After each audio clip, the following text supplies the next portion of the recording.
I'll let you in on a little secret.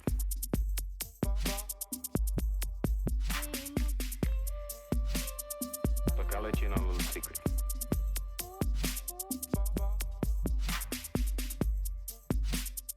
Look, I'll let you in on a little secret.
Hello and good evening. Oh my, oh my, oh my. We got a game tonight. Ulysse going against Khmer Rangers. Oh, who could have asked for something better on the start of the week? Of course, we are on Tuesday here, but I do believe this is kind of the start of the week here. Anyway, coming back on the stream, let's see what's happening over here. We got Daisuke. Good evening. Hello there, sir. Beaver Simpson. Hello. He already wants a remap. Can you imagine? He already wants a remap. Bună seara, Rafifi. Good evening, sir. Good evening. Thank you very much for joining us. We got Salty Capybara. Bonsoir, madame. Bienvenue. And I do hope you're going to have a great time with us. Legilementos. Hello, sir. Hello. Welcome. We got all Triangle 8. Good evening. And I am also looking forward to see the players, of course, in this game go head to head against each other. New lineup from Ulysse.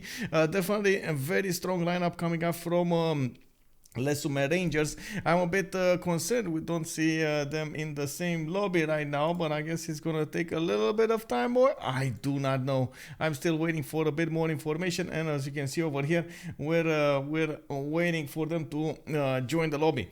Also, Cleodzine, good evening, sir. Big Z 1992 did pick up that first promotion and wrote first on the channel. Thank you very much, sir, for joining us. And just like I was saying, definitely I had an interesting time. Well, I guess I had an interesting time.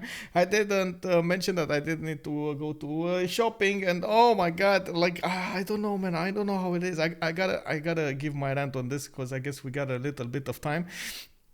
So, you know, when you just get to drive and so on and so forth, you don't really mind the traffic. Like, you're going to say, oh, okay, you know, like that's normal and so on and so forth. But then years pass and you're like driving and driving and driving. It really, you get sick of all like the standing, not the driving, you know, the standing still at intersections at stop signs. Oh my god, that I do not know how people actually move about every day standing for hours in traffic. That is like, at the moment it's like Wow, wow, unbelievable. Like I don't know. I don't know how they do it. That's like 2 hours per day just flew out of their out of their life. They're not gonna get those 2 hours back. Unbelievable. Hello there, Bulov. Good evening, sir. And indeed, perfect timing. We're waiting for the players to join back over here, and we're gonna see how this is going. Do you have a private jet? No, I do not. All sign. Do you want me to give me a private jet? Oh, that would be so cool. All sign. All sign with a great idea over here wants to give me one of those private jets, but wait, I cannot land it on my house. You actually have to give me a house with a big, I would say, private. It's not a highway. What is it? What is it? Landing? Strip. So I can land the private jet on my private landing strip with my private tower and my private vampire themed museum and everything. Yes, private runway. Yes, exactly. Wait, carrier house, aircraft carrier house. Wow. Yeah, I mean, now we're talking, and everything, powered for like 10 million years from now. Yes, insert coin here. Yes, now we are talking, man. Indeed, it would be awesome. I was actually checking out the other day. I was thinking, okay, like, can I like I've seen so many movies with like vacations that you actually go, on big vessels, like commercial vessels, and you like luxury commercial vessels. I don't know how to call them exactly, but they're like tours. You move from one side of the Mediterranean Sea and you go to the other side of the Mediterranean Sea, and you like pop from one port to the other. You stay like 1 or 2 days. You get to visit cruise ships. Yeah, exactly. And I was like looking at maybe something like that for later on in the summertime, but I was like, oh my god, like, I'm gonna go alone on that one of those on the seas, on the 7 seas. I do not know. It's like, I don't know, man. I don't know. It's like I'm not that scared of like movement, or I guess I don't get sick of the movement and so on and so forth. But just feeling like, oh, I don't know, man. I just watched so many documentaries with them. Well, I guess going to the bottom of the seas by mistakes. Mistakes happen, man.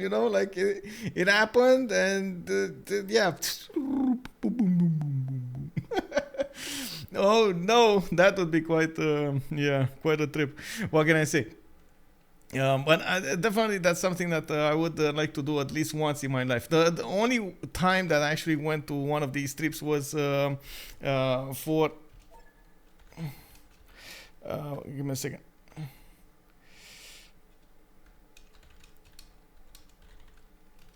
The only time that I actually had to do this was I think I was like 13. I was going with my mom in the island of Crete in Greece. It's like one big island over there, and we had to take a trip one of the smaller cruise liners. They hold cars and everything. They had to take a trip from Athens down to the bottom, by the way. Wait, weird roster, Dexter Star. Oh, yeah, it's a new roster, man. Hello, yeah. It looks like we do have a new roster here from Ulysse. I did want to let them come in, and I guess I wanted to give a few more information over here, just making some conversation. Goal being picked tonight. I hope so. Arctic Uzi, welcome, sir, and good evening. Dr. Stas, also welcome, sir, and good evening. Crete is amazing indeed. Oh my god, Elaphonesis. It's stuck in my mind. I want to go back there just for Elaphonesis. Oh my god, that is amazing. It's like, oh, I cannot describe it. You actually have to look at pictures or go there by yourself, because it's not something that you can easily describe. Coming back to the game here, thank you very much, Club Racing 10. Vroom, vroom. Thank you. And I do hope you're gonna enjoy yourself tonight, sir, with us. We got Lege with Romrom, with Batoudoo and Alexis Krempp coming up on the roster of, I think, Ulysse. Actually, wait a second. Isn't Astikos in Ulysse? How is he on the other side? What happened here? I'm not sure what happened here. Maybe they didn't switch over there, because I'm pretty sure. Let me actually take a look at the channels, because that might be which team Ulysse. It's team one. Okay, so Ulysse, yeah, Astikos is on Ulysse, Alexis Krempp is on actually Les Khmer Rangers.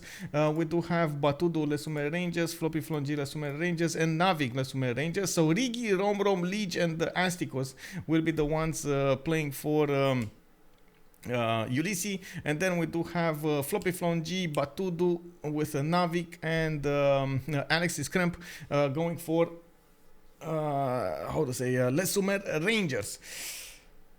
Which team is Ulysse? It's team 1, sir. We got this one over here. I mean, I hope you're actually hearing me when I say this, because I see you're deafened. Oh, that's actually a new icon that I just noticed. It's being put next to the names here. Quite interesting. I didn't see this before. Interesting. So if people are watching you without audio, you can actually see that. Wow. Ox Daniel asking us if Jack not playing again. I do not know. I don't know. I don't keep up with what's going on unless I see it in the game. Let me actually take a look over here. I do want to give you a bit of a readout of what's going on here. We do have, we should put on the screen, that's Division 1 ranking system, and we do have Barking Yang still leading the way with 8 wins and 3 losses. They need to get back up. I'm not sure what happened with them. It looks like the enemy teams found their chink in the armor, and they definitely need to close that very soon. Lendeman, they quit, coming up second with 7 wins and 5 losses. We do have them also with 12 games played, so they do have an advantage in games, in just sheer number of games. We're going to need to see exactly what's going to happen with when the other teams catch back up in the same number of games. Ulysse with only 10 games played. This would be their 11th, and of course you do see them on 6 and 4. We're gonna see what they're gonna do here tonight. We do have also Blackpink with 6 and 5, Les Khmer Rangers 6 and 5 tied with Sphinx 6 and 5, all 3 of them on 11 games. Novo Party Antifa also 11 games, 4 and 7, 4 wins and 7 losses. Shah Special Battleships did manage to get a win, but 10 losses with 11 games. This is going to be quite a problem. Let me actually take a look at what's going on over here. There we go. I think we're waiting for Hashk to come back into the lobby. I'm not sure what happened with him. He was just here a few seconds ago, so I'm not sure. Anyway, I do want to also point out that we're going to have quite a few games started up in the CPL 4v4 league, in the Premier League, and it looks like we're going to see a game on Thursday. I believe it's going to be 1600 GMT. I'm looking for a co-caster there to see what's going on. I do want to close this. So yeah, there we go. Oh, wait a second. I do have to actually give you guys something. I can't let you not know what is Elaphonesis. Like, this is Elaphonesis. Okay, this. So you gotta see this marvel. You gotta see this marvel. This is Elaphonesis. It's basically on the how to say, on one end of the island over there, and this is Elaphonesis. Oh my god, this is unbelievable. Like, the water is between like this. You basically walk around for like kilometers, like this water, and then it goes to a maximum of like this, I don't know, like half a meter or something, 50 centimeters or 80 centimeters. It's between like maybe a meter low. Oh my god, this is unbelievable. It was such an awesome experience over there. You can imagine, I was like 13 and I'm like, ah! Yeah, bro. Anyway, coming back on the game here, we do have Hashk joining, and of course, let's see, definitely would be a +3 district for Australia. Yes. Yes, I can only say yes. Man with a reef tile, maybe some campuses next to it. I don't know why. Maybe we're gonna see some campus being put down over there for Greece at some point, or by Greece at some point. We don't know yet. We're gonna have, I guess they need more population, guys. They need more population. They didn't reach that level of population. Anyway, Hashkin joining us, and I do think everything should be fine over here. Just taking a look at the numbers, taking a look over here. Okay. We should be fine. Okay, so let's see what's going on. As long as it's not an industrial zone, yes. Yeah, I hope they won't destroy such a jewel of nature with an industrial zone. I'm pretty sure actually the Greeks do really like, how to say, their territory. They want to protect it and so on. That's one of their things over there. If you actually go around and check Greece from the top part to the south part, you can actually see they're trying as much as possible to preserve nature and be one with nature. Now, I'm kidding. It's actually quite interesting to see what steps they're making to ensure everything is, just staying the same, not really touched by humans and so on and so forth. Even though they did get a lot of highways everywhere. Well, yeah, what can I say? And the funny thing is, even if they have highways, you can actually use the other roads. If you don't want to go fast, you can use the other roads. But basically, if you're coming up as a tourist, all of the time, actually Google Maps or so on and so forth will actually put you by default on the highway. So, and it's quite expensive, I gotta tell you. Oh my! You get to a toll booth every like a few kilometers, and you're like, again, you take my money, man. Oh my God! Insert coin here. Beep. Oh, no. Well, I guess there's a price for speed. I do want to point out most of the locals, though, they don't use the highways. They like, wow, you use the highway? Okay, sure. I mean, we like our roads. We're used to them. Yeah, they never listen to GPS. Yeah, exactly. That happened to me and my my father and I guess my family when we went to France. Also, by the way, talking about this. Oh my God! Every 10 kilometers. Oh, stop. You gotta pay the toll booth. We weren't that concerned about the toll booth, but we were concerned about the stop. Like you had, like, come on, I want to be on a highway. I don't want to stop like every 10 kilometers. Anyway, looking at the map pool, let's see what's going on here. Of course. We are in the CivFR Squadrons. They will have 2D map tokens, or I should say 1D map token each. We're going to pause at turn 8 and see what's going on. As a map pool choices, it does look like we have some different ones in comparison with, of course, the CWC ones. As you can see, Lakes got taken out, Primordial got taken out. We got 4 more left to be chosen. Inland Sea, wow, taken away. Pangea, 7 Seas, Highlands. So it looks like they're going to need to choose between going simming or going war. I'm pretty sure all of 3 of them do have a lot of land to settle. The least amount of land is actually on Pangea, where you do have to pay attention quite a bit for the distance between you and your opponent. You might actually end up in some situations in which you're got taken away. Oh man, I was going on a rant over here. I was really hoping we might not we might see something much faster, but it looks like it's gonna be Highlands. We might see the goals over here. Where is Arctic? Uzi, we might see the goals. This might happen, Uzi. Oh my God, let's actually put up a prediction over here. Goal or no goal? That's the name of it. Goal or no goal? Yes, it will be picked. No, they're not interested. Let's go, boys. Let's go. 5 minutes. I'm gonna put it up over here really quickly. This is a prediction, so you can actually win points by I would say correctly predicting the outcome of this. I do have to see what's going on in the active ban phase.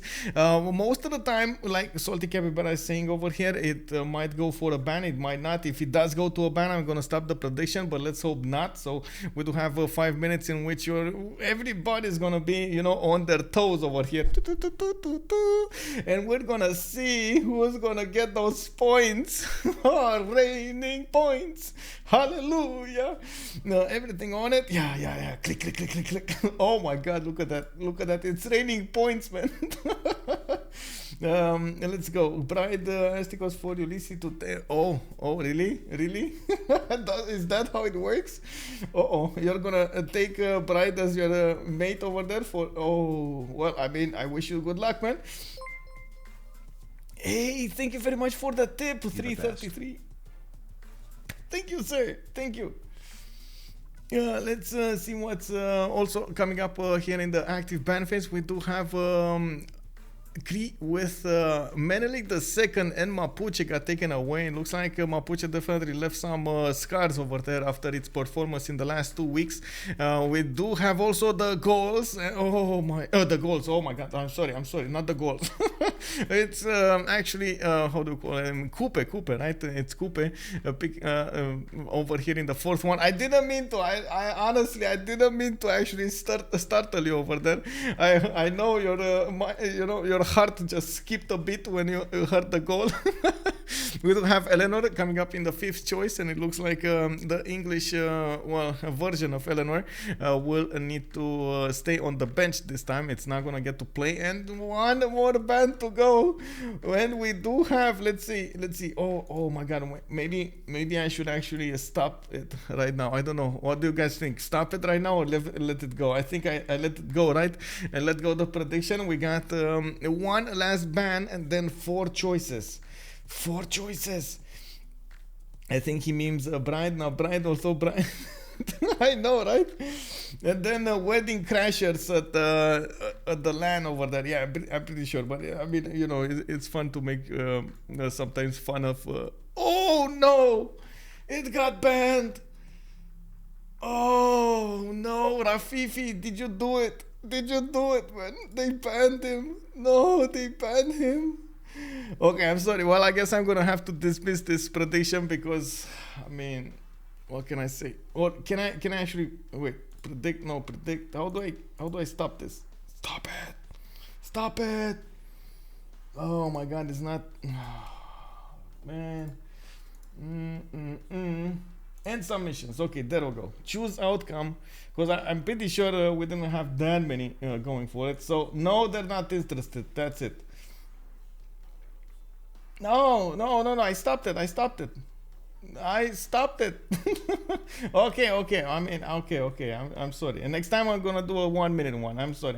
I don't want anybody to actually feel like they're getting cheated out of their points here. So yeah. Okay, dismiss this message. I guess I'm gonna dismiss the delete the thing and return the points. 35,000 points. Also, let's see, believers. We got Beaver's Butthead. Yes, believers. Man, can you imagine this guy is actually reading my lips right now, watching me without audio and actually reading my lips? Unbelievable, bro. You're like, oh my God. Hello there, Natro Z225. Good evening, sir, and welcome. I do hope we're gonna have a great game today. And as you can see here, we do have the 6 bands while we were watching them go through the choices of their picks here. With Java on the 7th coming up with the first one. Floppyflong G is gonna go Philip the 2nd with Spain. Alexis K is on Shaka Zulu, and then we do have a Romrom that needs to pick up that fourth nation here. Let's see what he's gonna actually go for it. Go. Let's see. Okay. Oh, there we go. Wait. Oh, okay. Sorry, got distracted over there by NBA sending me a message. Guess who's back? Oh, wait. What? Oh. Why do you make me guess? You know? I don't know, man. Anyway, coming back over here, we do have Romrom going for something. Oh my god, he's like 5 seconds away from choosing. Okay, there we go. He's gonna go for, you know, one of the good ones, old ones, but good ones. We do have Rome picked up. Everybody loves Rome. Will Spain have the triple continent split? That's another one. Oh, that's a good one actually, Legimentos. That I think I can actually. Okay, let's put up that one. No, but I think that one actually deserves like multiple minutes over here. Will Spain get its No, not the poll. Sorry, not the poll. I was meaning to put up a prediction over here. Will Spain get its continent split? Triple continent split. Yes. No. Only 2 continents. Okay. So there we go. I think this time we're gonna have like 10 minutes. I'm pretty sure we're not gonna load into the game. Oh, actually no, let's go 5 minutes. I don't want you to see a message over there. And now we got a different type of prediction going on. Will Spain get its triple continent split? Of course, Spain did get picked up by Floppyflong G. That's a member from Les Sumer Rangers. Triple continent split does mean Spain will get awesome production. You do have also the choice to go for only 2 continents, and we'll see how that gets predicted over there. Of course, being a prediction, you can actually win points by correctly predicting the outcome. So we'll see how and who will be the biggest brain of them all. Romrom with Rome. Yes, Rom. Exactly. My English exam is in 10 hours, but watching CV is more important. So good evening. Hello there, Jacob. I do hope you're gonna do well with your English exam. Is that like what kind of English? What kind of English exam are you going for? I already put everything on no split. Okay. Well, we do have 3 more bans taken away. It looks like Korea is not going to be a part of this. Basil the second got taken out, and Bull Moose. I feel like this might be a targeted ban for Lege, but I do have to point out he did pick up Khmer as the first one, and I do know that he's quite comfortable on civilizations like Canada, for example. So I wouldn't believe that Bull Moose is actually gonna, tickle him in the wrong way. We do have him. Him actually needing to ban one last civ, and he is 19 seconds away from picking it. Come on, Lege, you can do it. There's definitely a lot of talking behind the scenes over here to see what's going on. Wilfred Laurier still here? Yes, he is actually still here. We do have Arabia taken away. Okay, I mean, honestly, I haven't seen Arabia played that much in the past few weeks, but I'm pretty sure actually, for example, Romrom would be quite happy to play it, or somebody like Astikos. I'm not so sure anybody else will be comfortable on it, and I honestly, that's one of the reasons I really wanted to catch this game. I want to see more of the Les Sumer Rangers to see what kind of comfort picks they're going for. What do they prefer? Do they prefer warding? Are they comfortable with simming? Are they, going always for culture or stuff like that?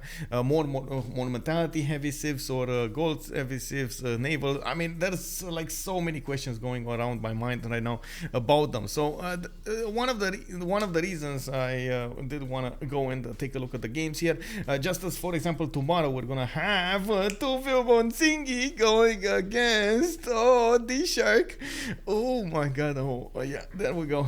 I have so many questions in my mind. Like I want to see the players, the new stars coming up on the scene. I want to see the stars play, the actual today stars playing against each other, and so on and so forth, and how everything evolves over here. That's so amazing to actually take part of. Nawyk with Kublai Khan China. We do have Astikos with Victoria. Of course, English Victoria over here will definitely have quite a power spike. I guess we're gonna need to see his spawn on the highlands. Sometimes you get a small paddle to play in, sometimes you get the bigger one. We're gonna see exactly how big Victoria's puddle will be. And also, I gotta say, it is kind of it's a big success. Kind of depends on a continent split. Also, you do get quite a few benefits, including those red coats and extra trade routes. We do need to see also Riggy going for a civilization. This is going to be the last civilization being picked up by Team Ulysse in this game. And then Batoudoo is going to finish the roster for Les Khmer Rangers. Or the draft, I should say, not the roster. And then Pakachuti, we laugh about Inca, but you can really have a big cities with Inca and a big problem of amenities. Oh my god. Well, there was a meme at some point. I wanna you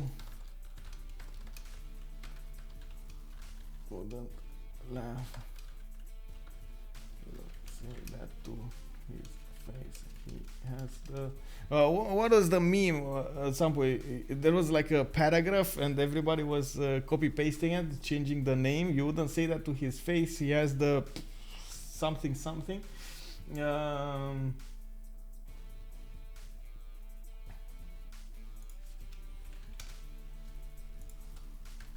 What was the freshest clothes or something like that?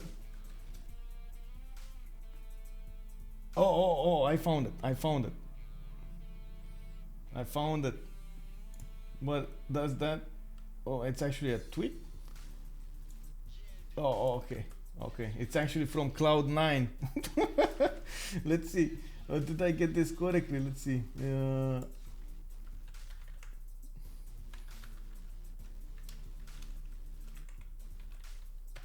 Let me actually interact with the meme more.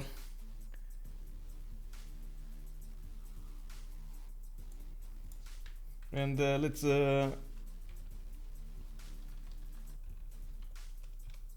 okay, there we go.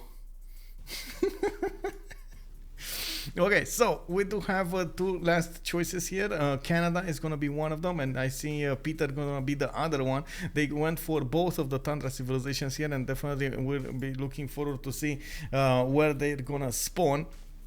We've seen some insane spawns for Canada, not to mention Peter as well, but I do have to point out Canada does have a much better early game, especially with those camps over there.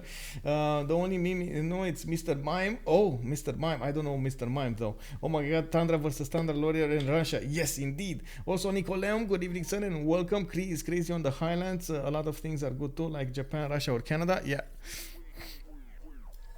Just need to see them starting their engines, and I do hope he's actually gonna not start the game before this, by the way.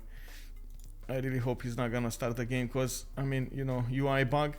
I do see them changing slots here, and of course changing saves. Lege is gonna stay on Jayavarman the 7th. We do have Batoudoo on Philip the 2nd. Alexis Krempp is the one with Peter.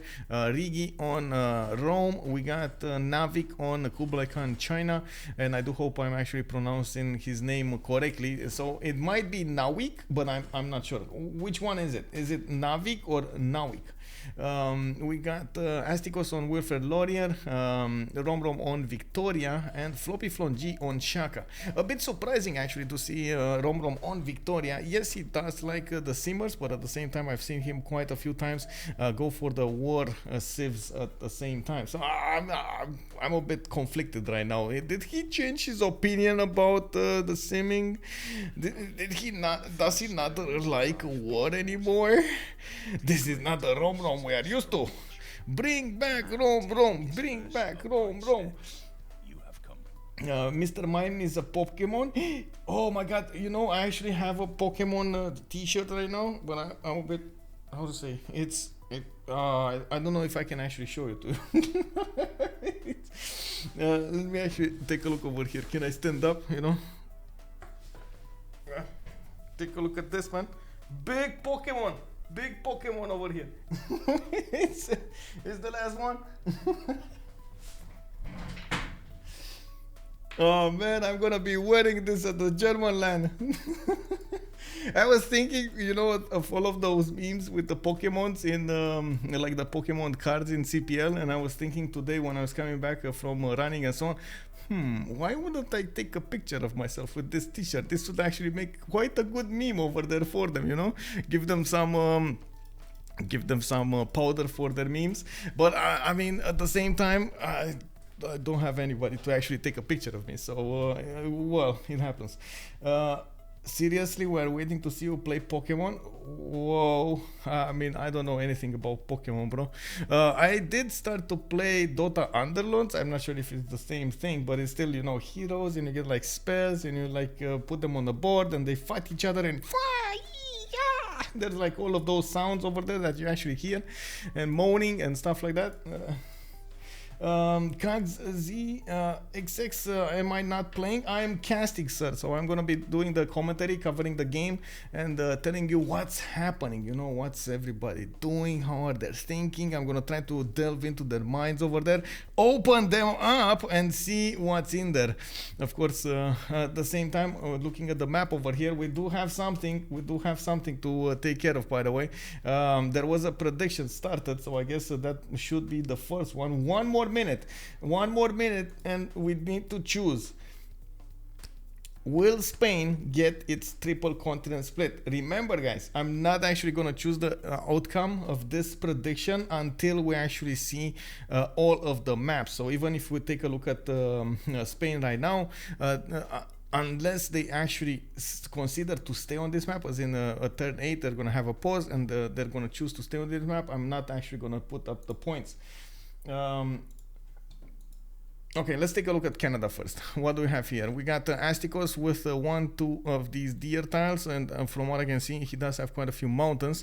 I really like his second settle over here on the gypsum. That's gonna be awesome. We do have him with quite a few cities. A connection non-freshwater though. I don't like this. I like the campus he has, but I don't like everything else.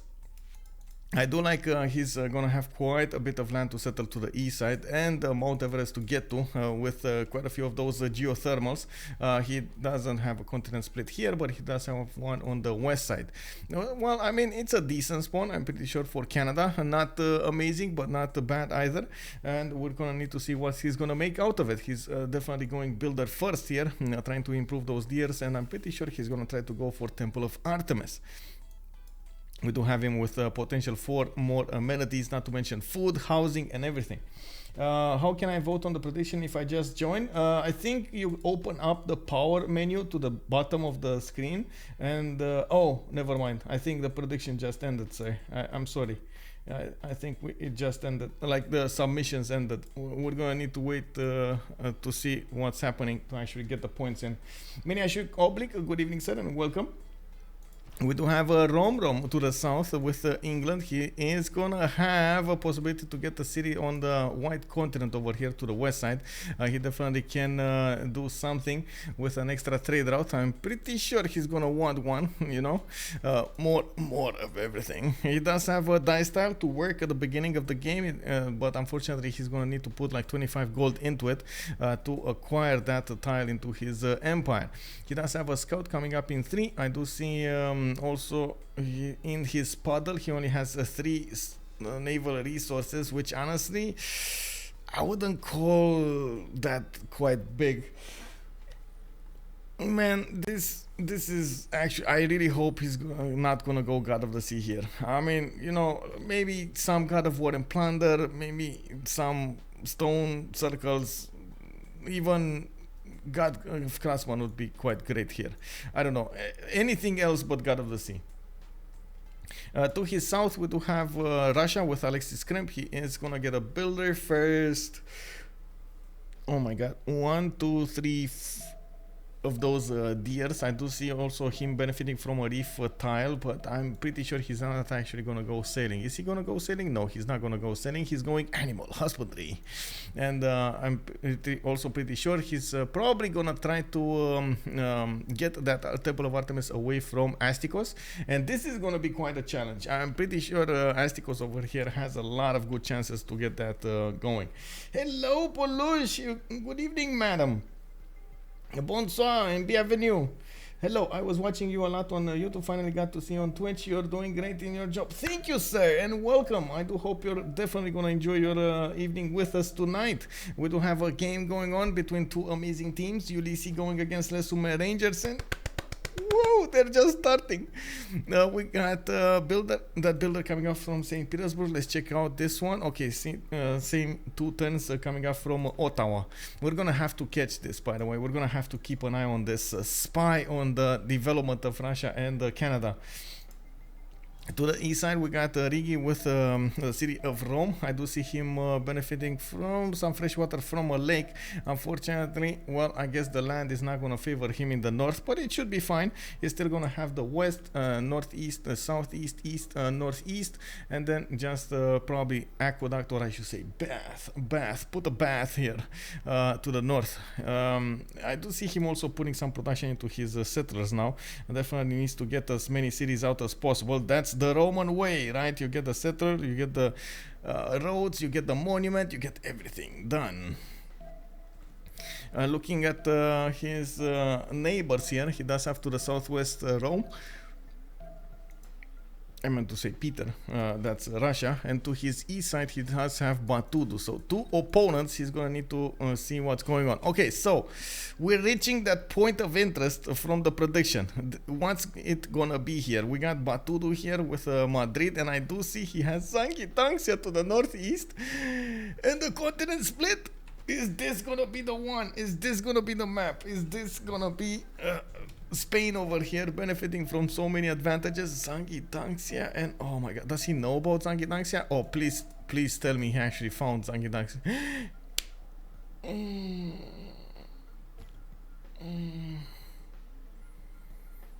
Oh no, he did not see it.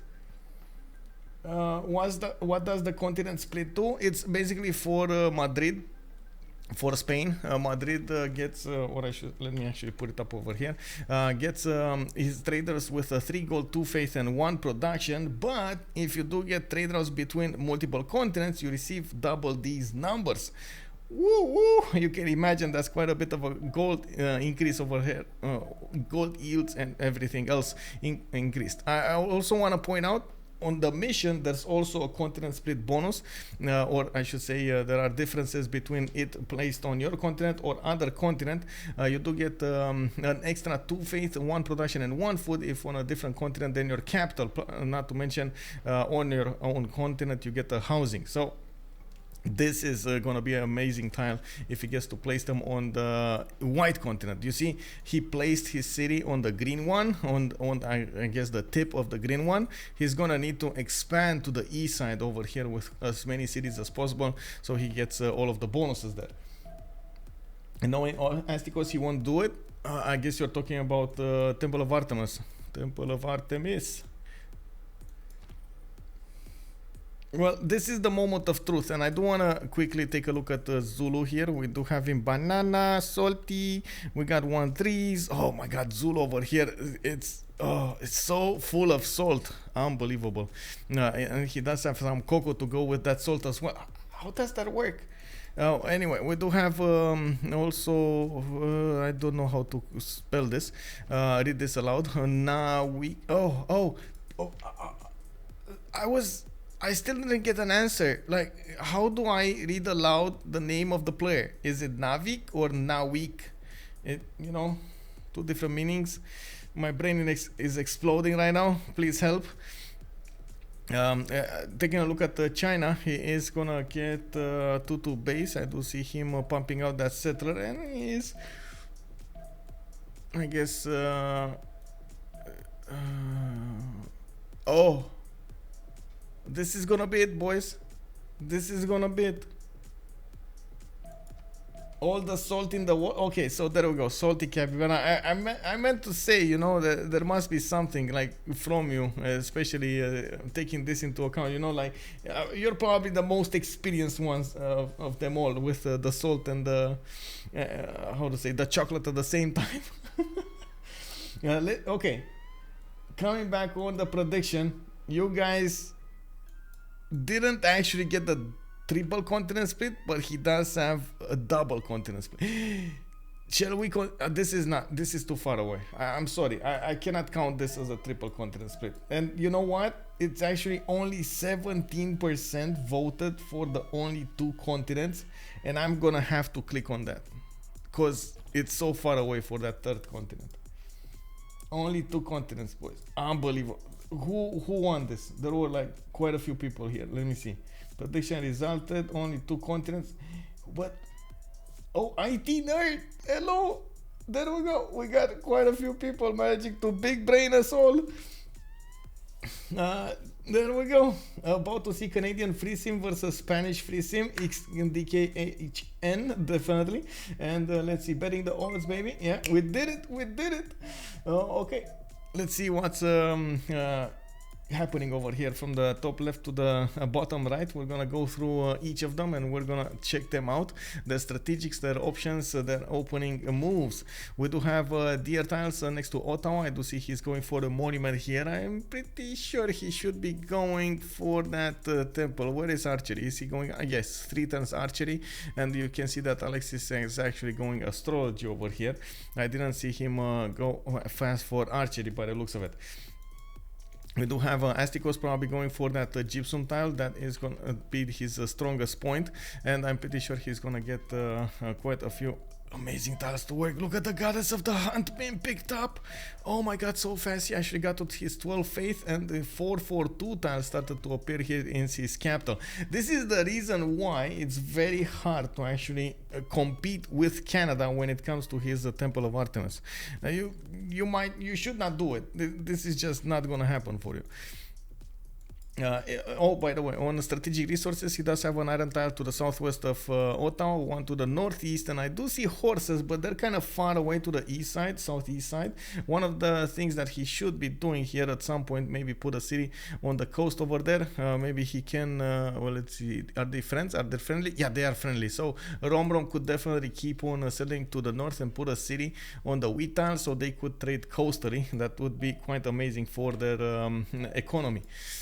Looking at Romrom, also we do have England with the die style being worked every turn. He is 2 turns, I guess 1 turn away from getting to that Pantheon, the 12 faith per turn in the bank.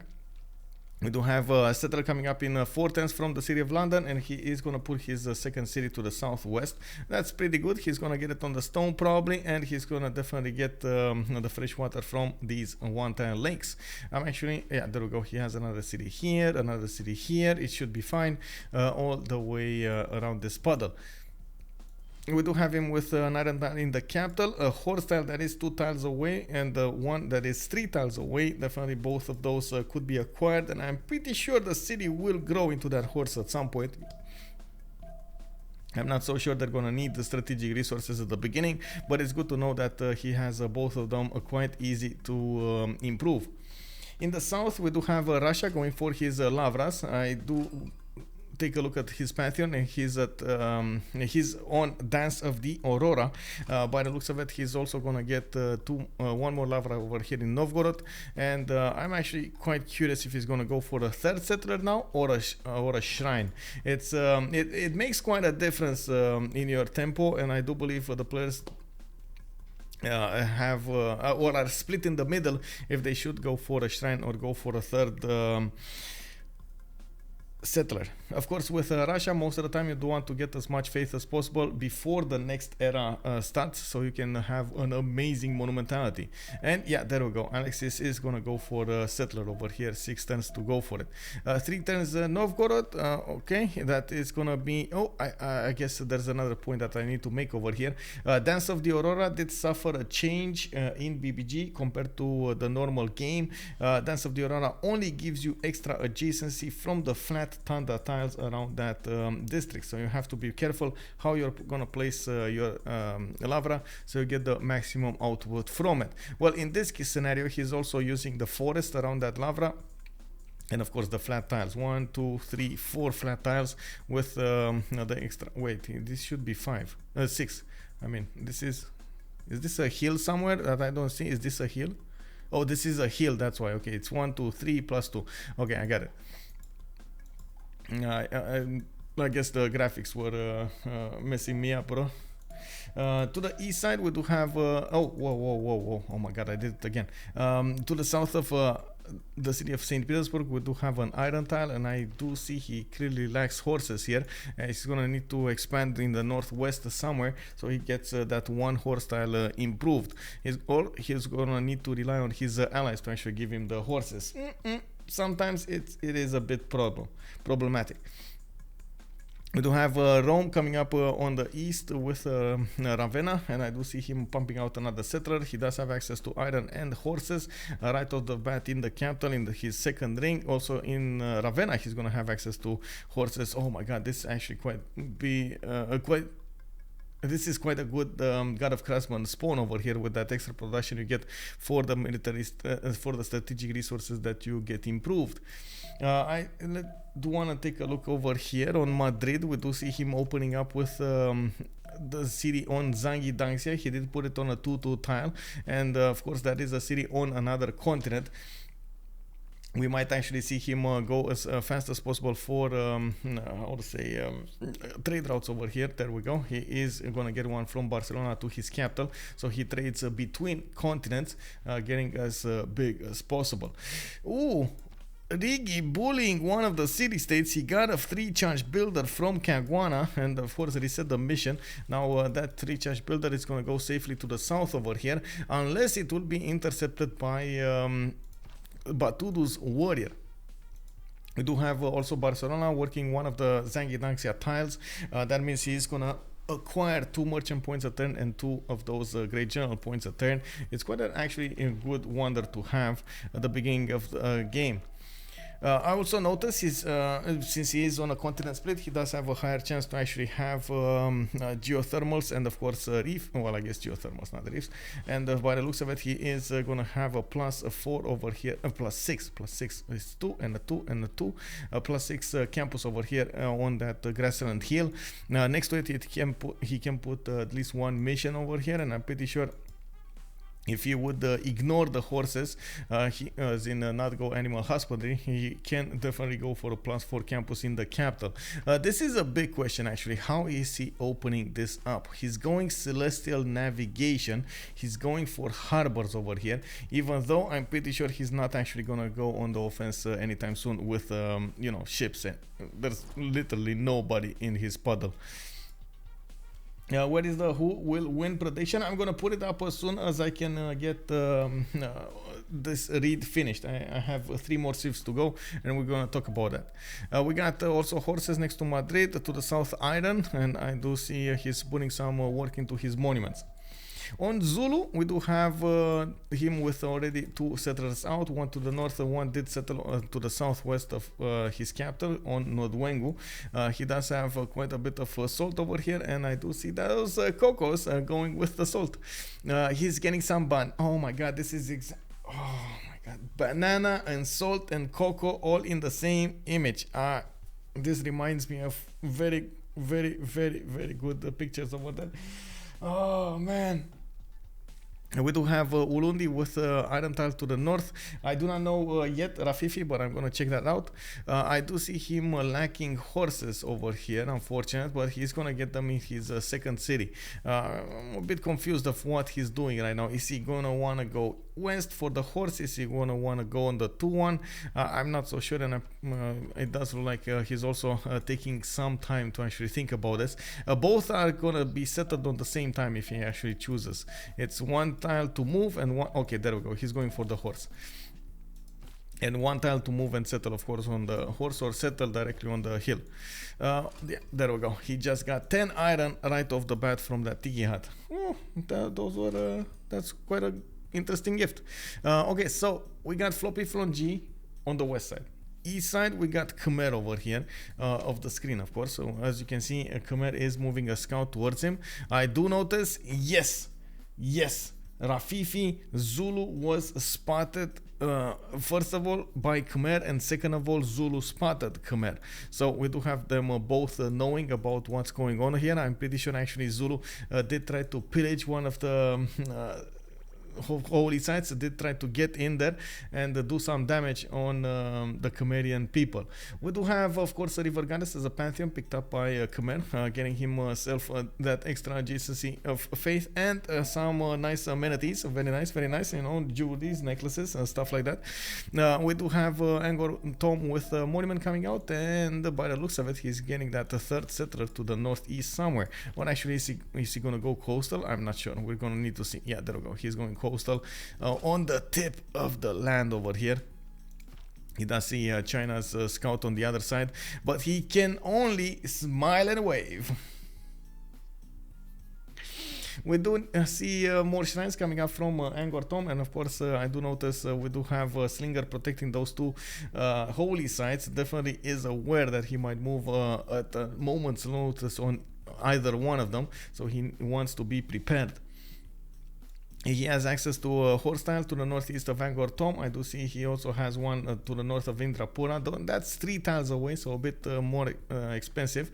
While we do have iron in the city that he's just about to settle next time. There's also a wonder to his north, Paititi, giving him a nice advantage for era score, and at the same time you do get that nice and juicy extra culture with the gold. You have to be, well, I guess careful where you send your trade routes, because if you send them from the cities which are owning the Paititi tiles, you get a +3 gold income. Yay! Last but not least, we do need to talk about China over here. He did go for campuses first. As you can see, he's getting what's this? What does? Oh my god, I need to ask questions right now. Is this one of those words, big words? Let me see.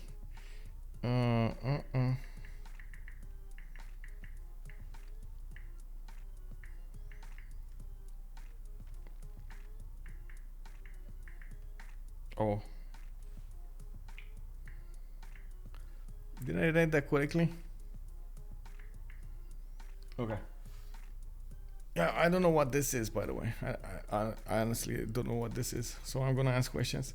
I hope my English teacher is not gonna be mad at me.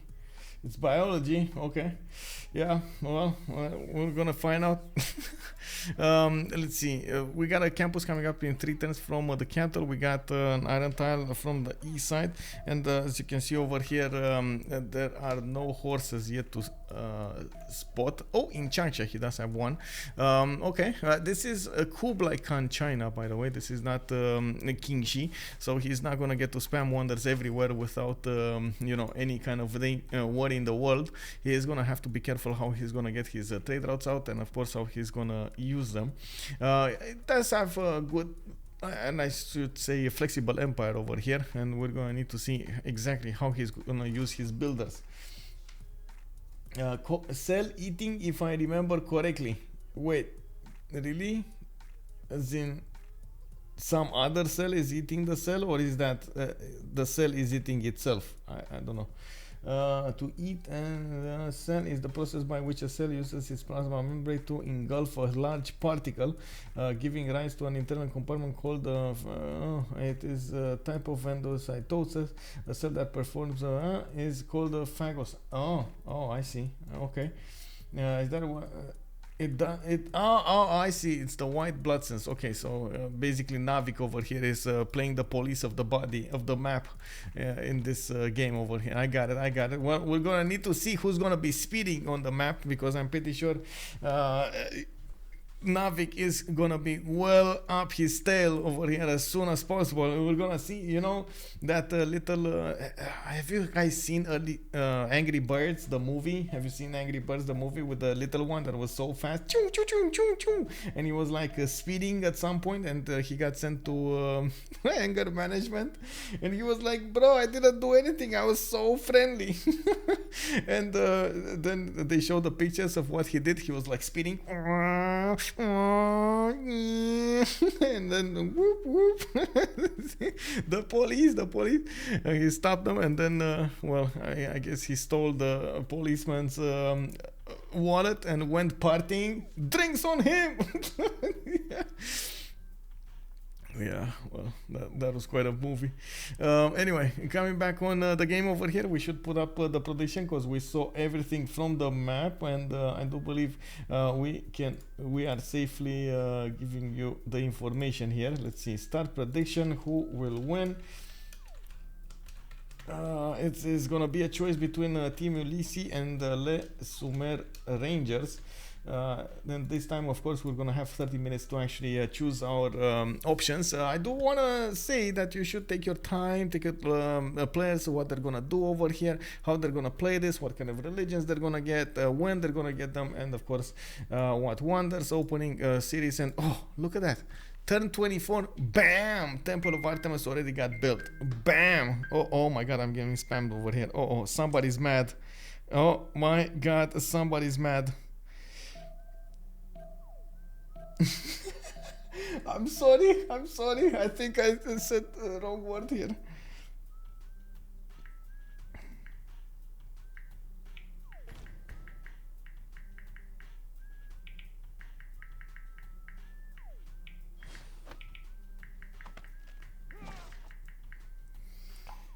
Abandoned building to no, he got it. Okay, we do have builders here. It looks like he went for Goddess of the Hunt, of course, earlier, and I do see him getting that settler on the south. I'm pretty sure England should follow up and get a city over there on that wheat tile, so he can connect their empire. They can connect their empires. I also see Montreal is gonna get a builder here soon enough. Oh my god, 4 builders so early. I mean, you really gotta get more cities, bro. You really gotta get more cities.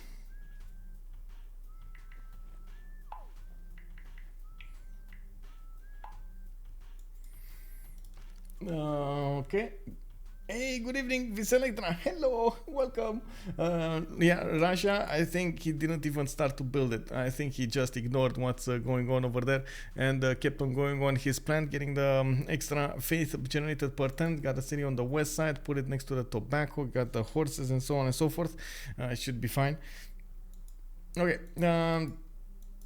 we do have Russia managing to get a spy, quote unquote, in the side of the cities of England, and England is trying to defend himself with a slinger, doing some damage.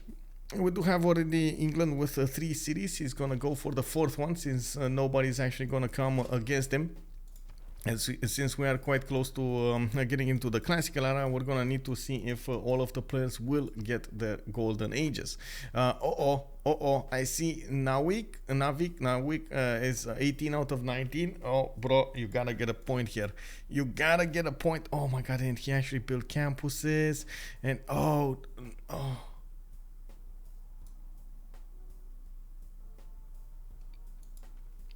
At the same time, Riggy is in the same spot.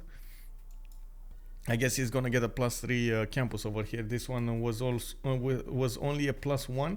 Okay, he did go for the open sky pantheon. He's gonna get that extra culture coming up from his sheep and horses. You have to see he has at least 4 of them improved, and then Rome just upgraded one of his archers in the face of Russia's scout, who just burned to a crisp his campus. That's gonna be a bit of a problem over there, but I guess his slingers and the archers are gonna need to do the defense here. Riggy is 16 out of 19 points. I'm sure that when he's gonna get that campus in 2 turns, he should have enough points for the golden age. The threshold is, of course, 19. Potential, yeah. I mean, Alexis is doing it. I don't think he has enough movement though. That's not an upgraded scout. So, and I'm pretty sure, of course, the marshal takes 2 movement away from you. So you have to be really careful how you're gonna plan this out. Yeah, he saw it, and I'm sure right now Riggy also sees that, and yeah, he's still gonna pillage the cattle though. We got Spanish warriors coming up from the east of Ravenna. They could also pillage the sheep tiles. This actually could turn into a dangerous environment for the Roman citizens. They need to be careful, man. With a 4th settler coming up in 3 turns, going with Magnus internals here, well, I guess he's gonna definitely need to do something about it. The main worry I have is China. China 10 science 12 culture. Yes, he did go a bit greedy over here with the stats, but he's only 18 out of 19 points. Is he gonna get something new? Political philosophy. Okay, political philosophy coming up in 3 turns. That's gonna be his ticket to the golden age. Any Colosseum enjoyers in the lobby? I think so. I think Astikos is quite a big one. I'm pretty sure Khmer or Rome will want to build it, so we're going to need to see exactly who's going to end up with it. I also want to put up over here on, let's see.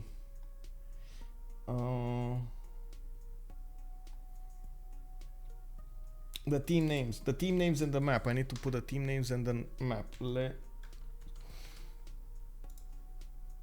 So LSR is going to be on the right side, Les Humains Rangers, and then we got Ulysse on the right side. Wait, left side, right side, yeah, left side, right side. Left side, Floppyflong, Nawyk, Alexis, Krempp, Batoudoo, playing for LSR, Les Humains Rangers. On the right side, we do have Ulysse with Romrom, Astikos, Riggy, and Lege. Okay. That's it, and then we do have the big map name over here, map highlands. I don't even need to switch this because look at that, it's already there. Apparently Lege is blocking a Zulu settler. Well, we do have I guess a Zulu settler going to the west side over here somewhere. He might actually want to go on those oh no, he doesn't want to go on the horses. I'm actually curious what he's gonna do over here. Lege doesn't have a promotion on that scout, and yes, he could go into the forest here, but at the same time, Floppy could just go back into his city and you know, outsmart him. Get a slinger from Ulundi. I'm not sure what they're gonna do though. Go back, Floppy. Now is your time, Floppy. Go back into the city. Reclaim your land over there. No. But why? Anyway, I thought he's gonna wanna go over here somewhere on the 1-2. That looks like you know, there are a lot of chops. Kind of a lacking food, but I'm pretty sure he could get some at some point.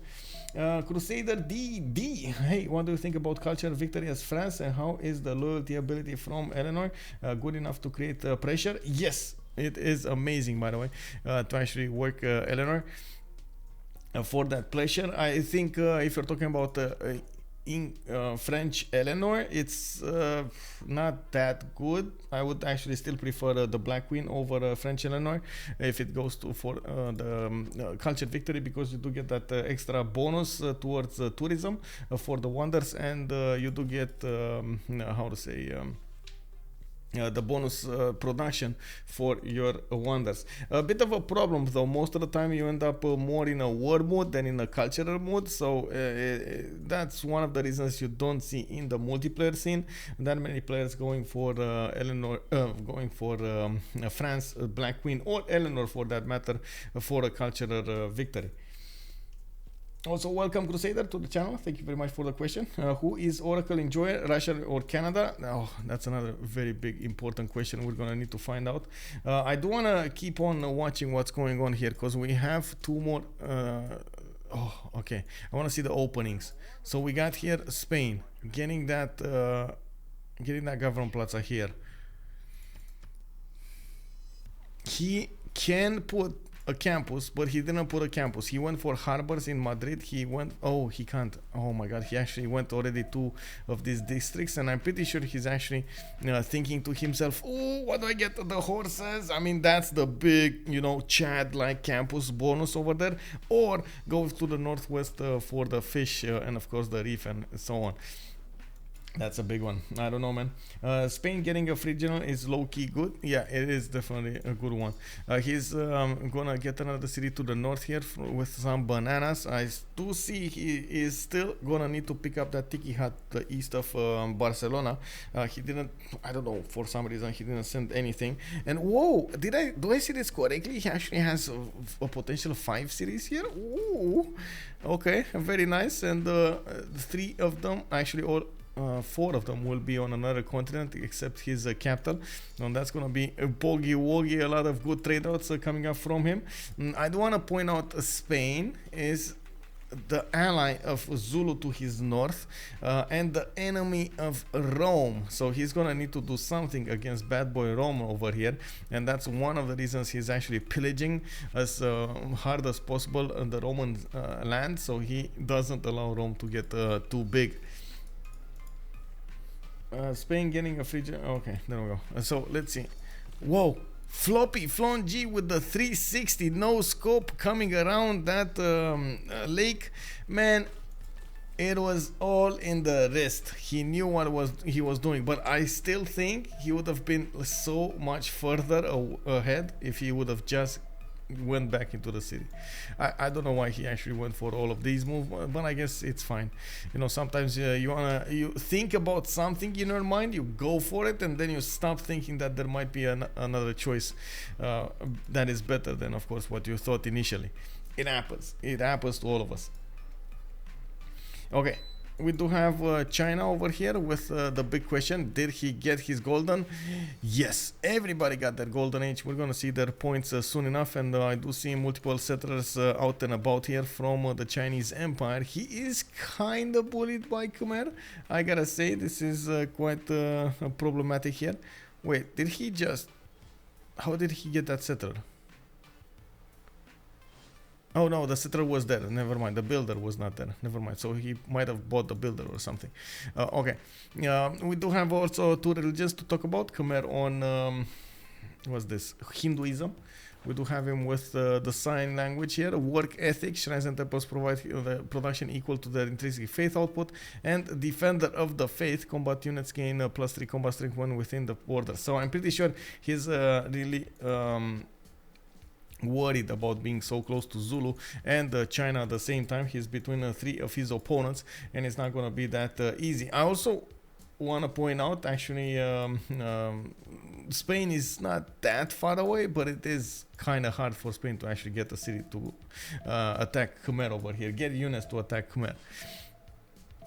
We do need to see also Russia's religion. We do have him with Eastern Orthodoxy. He went for feed the world with a pilgrimage, and you can see his pantheon is Dance of the Aurora. He's gonna get some food, some housing from his shrines and temples, and he's gonna get also some extra faith from his converted cities. Not uncommon actually to see this combination. I do wanna see if he's actually gonna try to get missionary to Rome, so he can spread it really quickly with the help of Governor Moksha.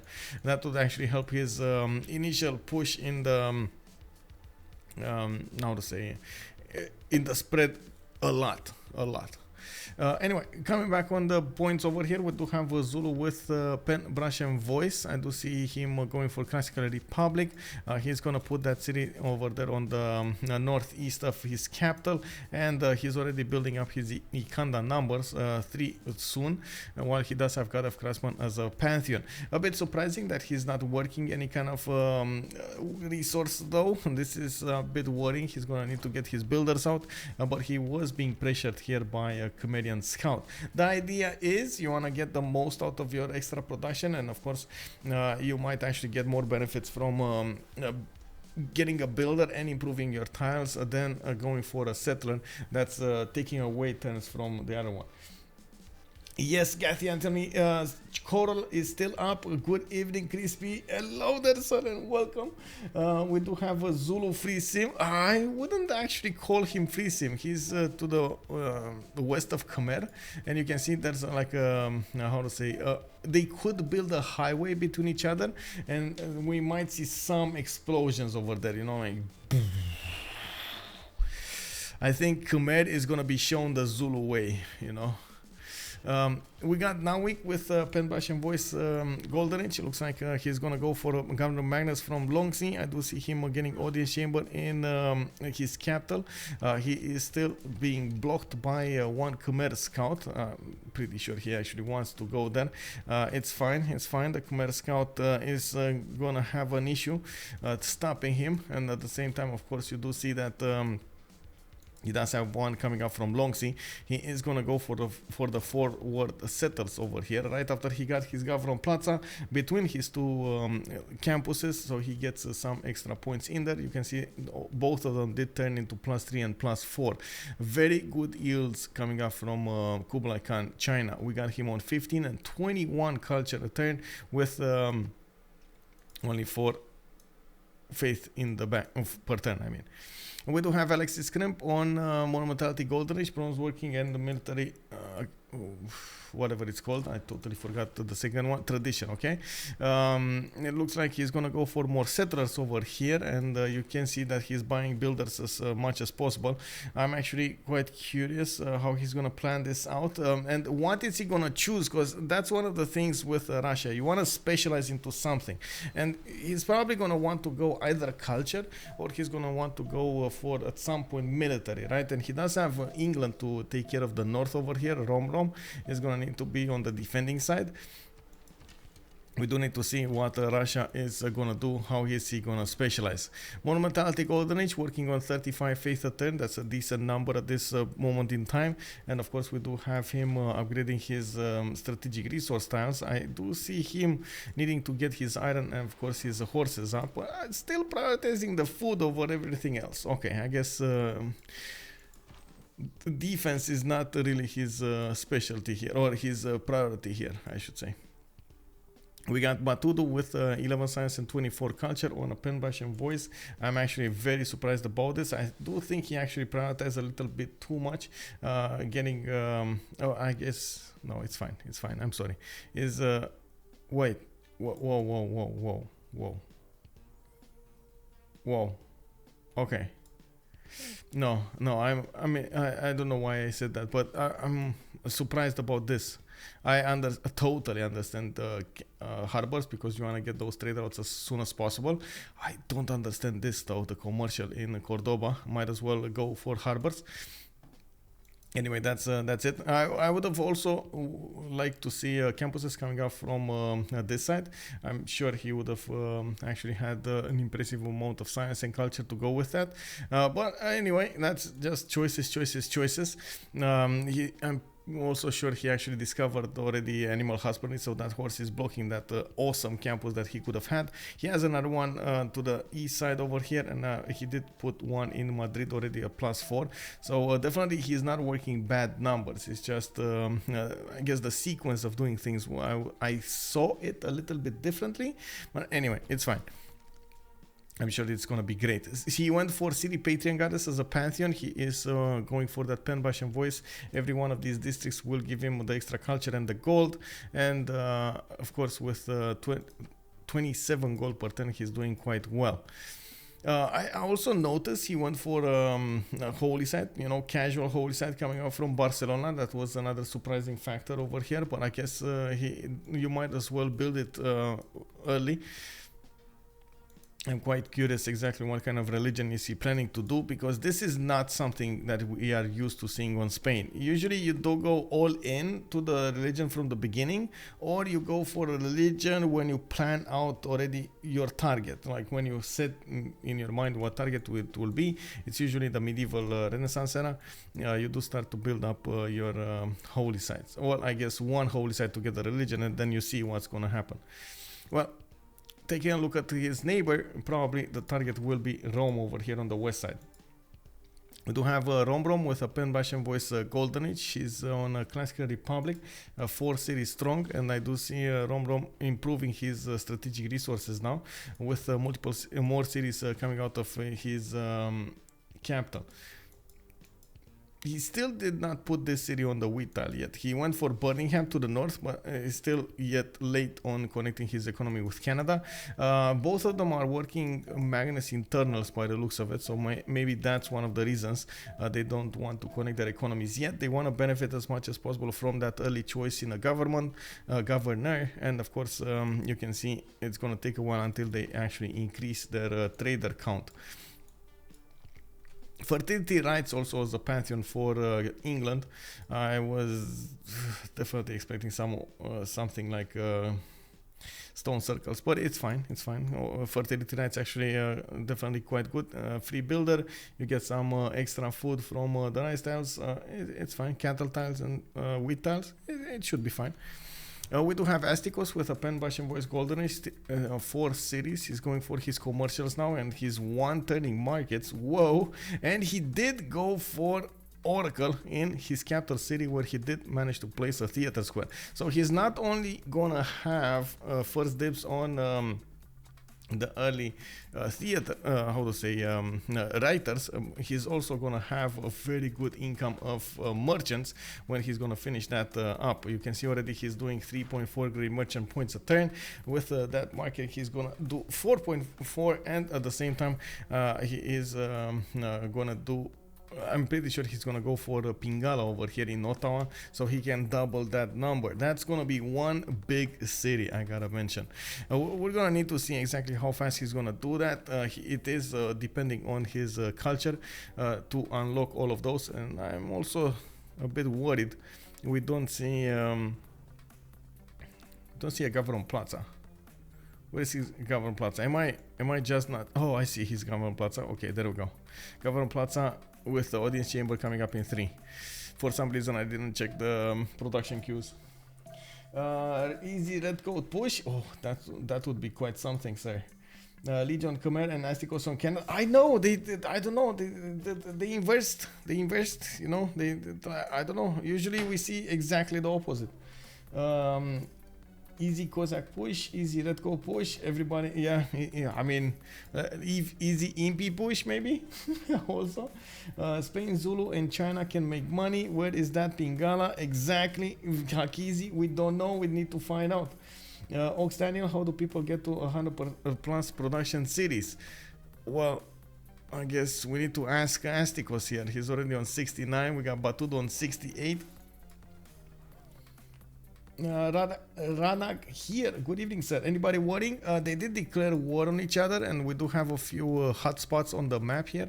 We were just going through their options in the era score screen, and of course we're gonna come back to the options, well, I should say the war move soon enough.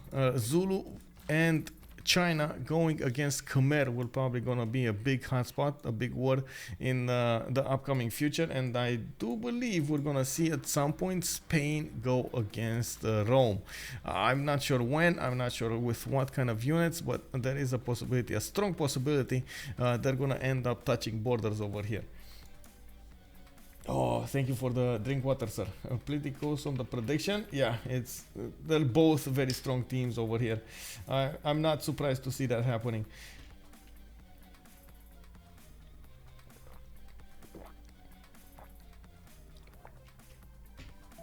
I do want to take a look at Riggy, by the way. He went for pen, brush, and voice, a 4 city strong with another wave of settlers coming out. And I do see he's getting horses. A bit surprised by this.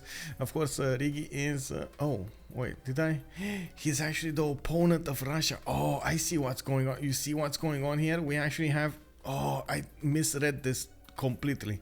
I honestly thought Rome is the ally of Russia. I don't know for what reason. I thought they're on the same team, and I was like, oh, it's fine. I mean, at least he's gonna have an ally on the west side. He's not gonna be worried about anything, you know. It's gonna be good, it's gonna be fine. Rome over here would just get to freeze him on the west side, and then bam bam bing bada boom on the east side. But no, that's not gonna happen.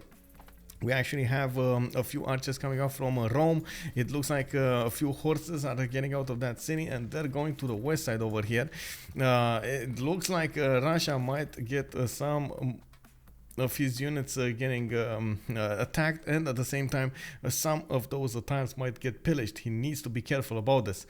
I also notice Alexis Krempp is gonna go, you know, logically. He needs a general to withstand the attack of Rome, and he needs it fast, while Rome of course is still actually working on his own general. Oh man, Batoudoo, what you gonna do, bro? You have a warrior in front of you, and you can see Riggy over here not spending time, not wasting time to move that settle to the north.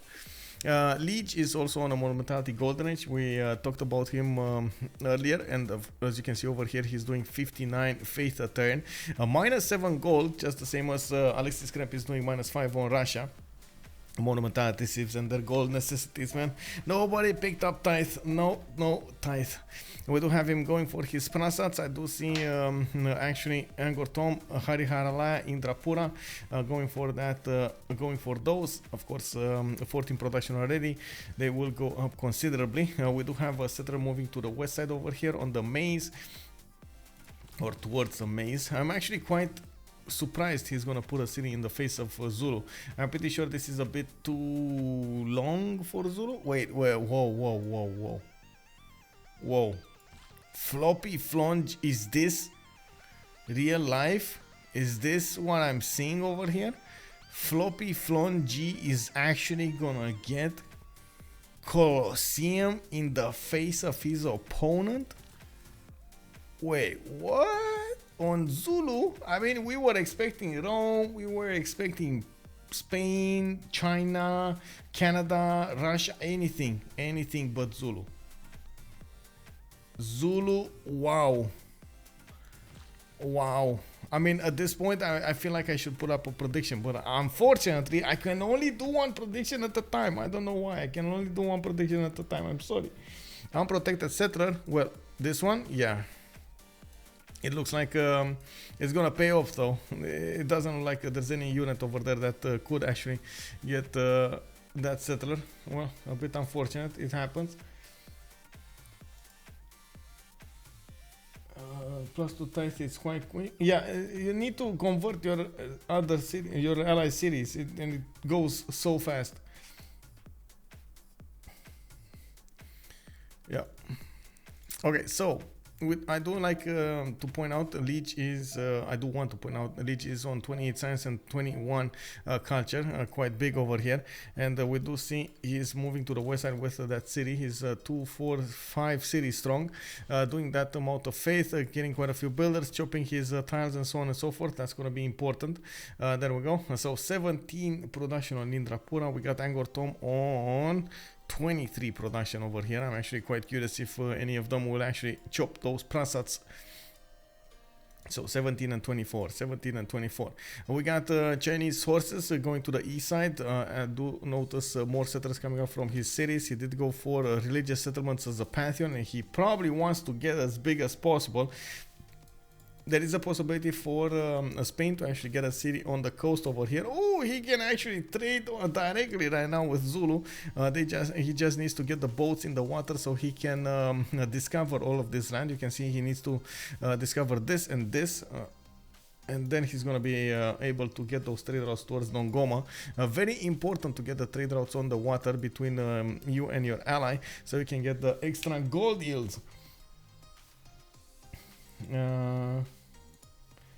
Okay, normally I'd put faith in Lege and I like but that Zulu Colosseum has convinced me to pick somewhere ranges. Wait, really? I mean, the bold decision over here by Zulu, man. He's like, you know what, nobody from this game is gonna predict that Zulu, me, is gonna go for Colosseum. And Floppyflong G over here does have 1, 2, 3, 4, 5, 6, 7 chops in those cities, in that city, with the magnets going inside of it. He's getting his builders going, and of course you do see he's upgrading as many times as possible. Just got a general in Babanango. He has Burica. I don't want to see the change over here because you know, I remember something. This is work ethic, right? So is it gonna be, let's see, 21 production. Okay, so 4 production from that temple, from, I guess, the temple replacement, the Prasad. Let's take a look at the overview here. We got Fez with Taruga and Mitla and the Nalanda for the science benefits. We do have Rapa Nui with the Kagwana and Ayutthaya coming up for the culture benefits. It looks like Hansa is going to be the one with Batoudoo. Let's see. Hunza. Okay. There we go. Spanish Empire already establishing his money. We do have Buenos Aires as the single industrial city-state in the game, but a good one that gives you luxury, well, amenities, because your bonus resources will behave like luxury resources. Very, very good advantage over there. You gotta keep that safe as much as possible. We do also have Candy and Arma coming up with the benefits for the religious nations, and of course I'm pretty sure Peter with Khmer over here with Javarman the Seventh will try to get those points from that city, from those cities. You can already see Khmer has Candy and he's 5 turns away from establishing his money. I would actually say, you know what, Canada, this is the moment in time you gotta smack Candy down. You gotta take this city early, because you never know exactly how many envoys Lege will just pour into that city and take away as much as possible. Give it as many chances as possible to defend himself. That is a problem long term. Okay, Quadukuza. We got Arena going on. Is anybody else going Arena? No. War! Sound the alarm! We got Riggy going against Alexis Krempp over here. Looks like those archers are shooting down one of the horses, and at the moment it doesn't look like that horse is gonna fall entirely. We do have a settler going for a non-freshwater spot, and Alexis Krempp could... Oh my. Okay. Alexis Krempp over here does need to figure out exactly how he's gonna do this. Wait, Floppy already started? Okay, there we go. He's like 10 turns away from getting a Colosseum. Already chopped 2 of his tiles to get the arena, and you can see he's moving for another one, or a few more chops. He has a 1-3 over here, another 2-2 there, another 1-3 here. I'm pretty sure he's gonna try to get there as soon as he possibly can. Anybody else? Any Colosseum enjoyers here? No? He's gonna get it with no effort, man. Well, I guess no competition, like no effort. We do have, let's see, the first 4 generals already got taken. By the looks of it, we have Khmer on Hannibal Barca. We have Artemisia. Oh, no, that's not a general. Trung Trak. Okay, Trung Trak on Russia. Zulu has Boudica, and there's another one. Wait. Oh, there is another one. Shunsu on Spain. He got the first one, right? Okay. So Khmer is defended. Russia is defended by those generals, and it looks like Rome will not have one, which is kind of a bummer, especially since he was pushing through this. He doesn't have another wave of units, and I'm pretty sure this attack wave will probably fail over here. Oh, this double smacking of the Russian horse. Is this gonna happen? Is Riggy gonna punch through this defense line? I'm pretty sure. I mean, these horses are actually quite weak over here. There we go. Bam, bam. 1 horse goes down. 3 horses from Russia are gonna still be up, but with no chances to actually go forward. He can be shot back, by the way, by that Russian archer.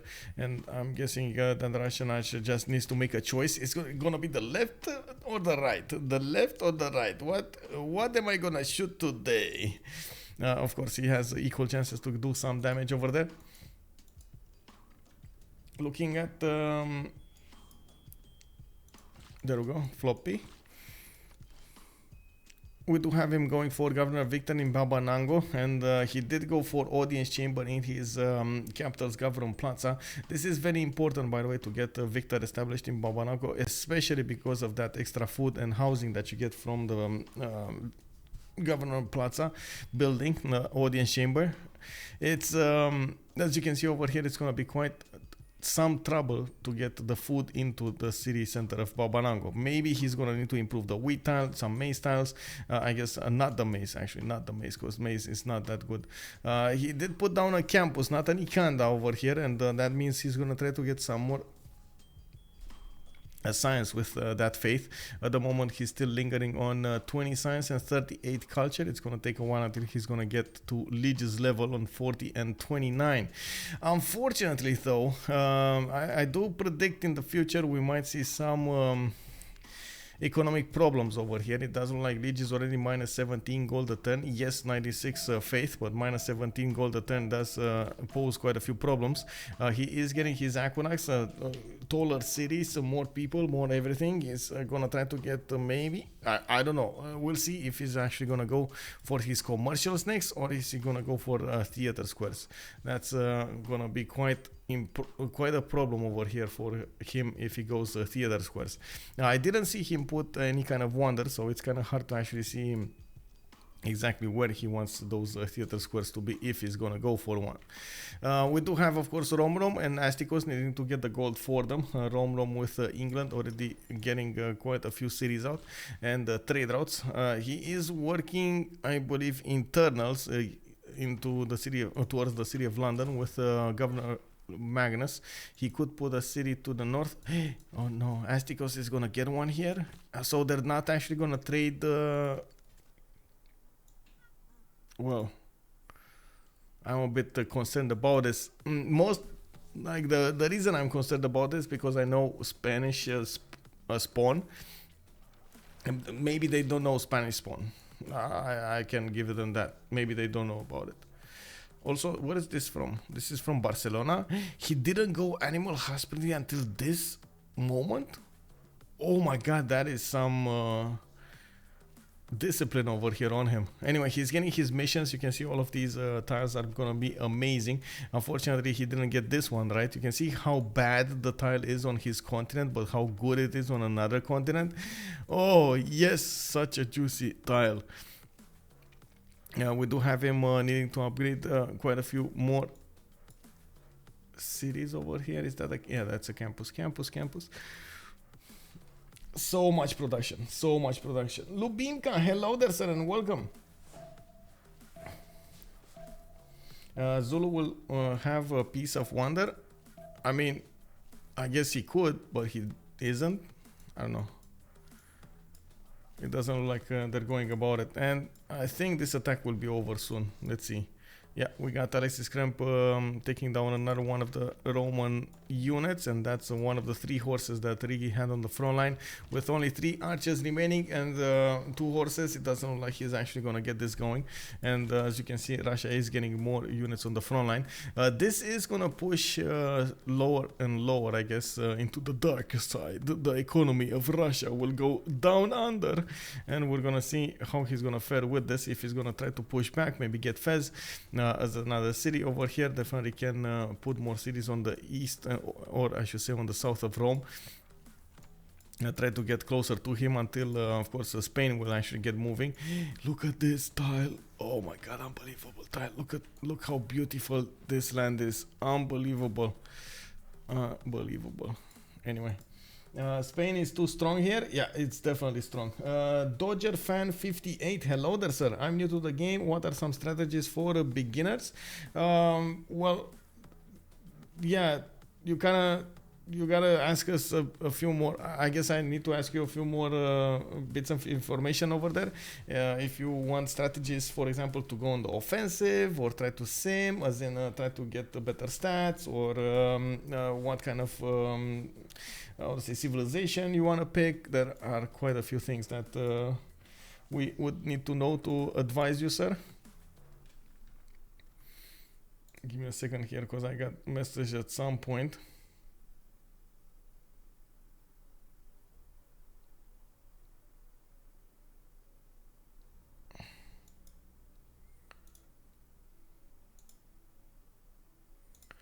Okay, never mind. I got spammed. And whether it's a single player and multiplayer, yeah, exactly. Just try to play different cities and see the stream. Yeah, I mean, try to be your own leader. You need to find your way, sir. You want to be good to your people. You want to send them to war. You want to get reap the pillages of your enemies' empires. Military-wise, usually it's good to put 3 cities, go for encampment, and try to improve, always improve your strategic resources, horses or iron, depending on what you want to do. Horses are faster, iron is a bit slower when it comes to the timings, and I do believe you're going to need to be careful if your opponent will get the defense going before you can jump on him. You should also try to get an encampment so you can do the projects. The projects are for the great generals over here, so you can acquire them as soon as possible, or get a chance to actually acquire them with the extra points you get from the projects. It's quite important how fast you get those going. Yeah, basically like that. Also, check out Potato MC Whiskey on YouTube. He made some excellent beginner guides for single player. Indeed, I do have to say, I also have tips and tricks video. I didn't actually go into that many details, but I do want to point something out. Civilization. Oh my god. Let me see. On Spot TV. This was done back in the, I cannot believe, by the way, that it actually still works. Like I did a tips and tricks video back when there were like so many few things that were missing from the game, and somehow all of those are still here. Let me actually, there we go. That's the video, sir. Okay, so what do we have here? We got Spain with 213 settlers from his second city. He's going for pyramids. This is the moment when, of course, the players are trying to go for the next era score for the golden age. And you can see Floppyflong G did manage to get 49 out of 58. He's 1/3 away from Colosseum. Doesn't have yet a job to work, but I do believe he's gonna get it anyway. I didn't see anybody going for it yet. I do see we unfortunately have his Gavron Plaza next to Withering Drought, and I'm pretty sure he's actually gonna try to stay away from improving the land over here on his Withering, or underneath that Withering Drought. Usually if this happens, it will keep on happening. With much pleasure, sir. Also a good point. Can you bring the potato back sometime for CWC casting? I'm trying. I talked with him quite a few times, and I'm gonna also meet with him on I would say the TwitchCon in Amsterdam. But it's like he has his own things to do. He has his own, like how to say, already his the schedule mixed up with you see the armchair admirals and the other games he's doing with his friends, the D&D show, etc, etc. So at some point, I don't know, I'm just waiting. I told him, and I'm keeping him as much as possible in tune with what our schedule is, as in what competitions we're having, what kind of games that are here, and so on and so forth. I'm trying to be as how to say, as accommodating as possible, but I don't want him to feel like he's you know, he's being tugged over here. I mean, yeah, exactly. When he's gonna have the time and he's gonna have the patience and he's gonna want to have the drive to do it, I'm sure he's gonna ask us to join. For me, it's an honor always to stream with him. I'm sure quite a few other streamers think the same. So any time he can join us, he is more than happy. We are gonna be more than happy. I hope he's also gonna be more than happy. We do have Khmer with Angkor Wat. I do see holy sites coming up from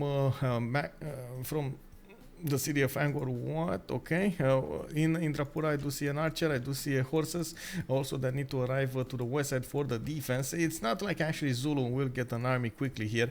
I'm pretty sure he's gonna wait and sim a little bit more until before he's gonna get any kind of war going. He is on 27 science. He just boosted himself to 58 culture with 11 gold per turn.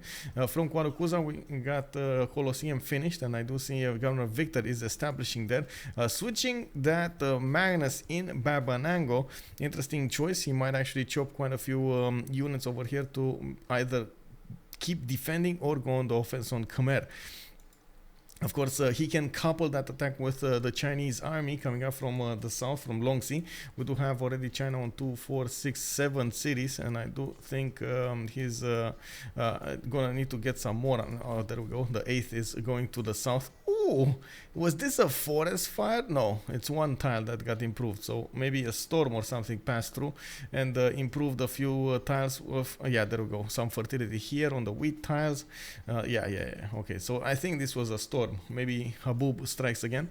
Encampments being put down from Changsha. I do see Phagocytos is coming up from with a commercial hub to the west.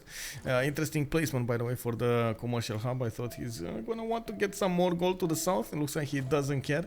He just wants the extra merchant points. And this was something that we also saw a bit earlier, right? Canada was, finally the city of Bristol arrives, and Romrom is starting to connect his economy with Canada. They're doing the woo-woo. Okay, the train of gain over here. We do need to see in the Great People screen. What is Canada doing? Ooh. Okay, I'm pretty sure that was a project. You know, 39.8 grid merchant points a turn. Are you kidding me? Spain is barely on 5.7. We got 2.3 from China, and then a big bada boom Canada over there. Oh my god, Canada be project? Yeah, I think so. I mean, there's no other explanation for this. I think he's doing it. He got Pingala in the capital in Ottawa. Yes, he does have campus. He has have a theater square. This is a good one, actually. What's his theater square? Great writer points at 9.2, and he will probably just get one soon.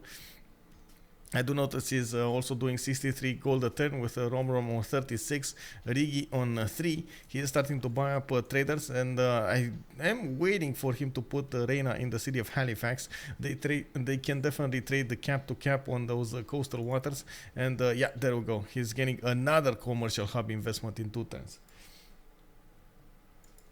Potato is living that influential lifestyle. Yeah, exactly. He's on the big waves. Man, I can't wait to meet him in Amsterdam, by the way, at TwitchCon. This is gonna be like, it's gonna be such an interesting experience for me to be there as an event. But oh my god, so, put some extra spice on that, and you get to meet Potato also. Whoa, really? A big Potato? Yes. Oracle plus the Temple of Artemis on Canada. Yes, same city, man. Unbelievable. I do want to see what's going on here. Oh man, I feel like I know what's gonna happen here from Russia, but oh man, this is gonna be dirty. So Alexis Krempp is gonna go for a Corsair attack, Corsair push against his opponent Rome. And Rome is just not aware of this. I don't know how. Because you do see Alexis Krempp is 524 military, and these are all pre-builds. 1, 2, 3, 4, 5, 6, 7, 8, 9, 10, 11, 12, 13, 14 pre-builds. And he has a general with them, while Rome doesn't have a general.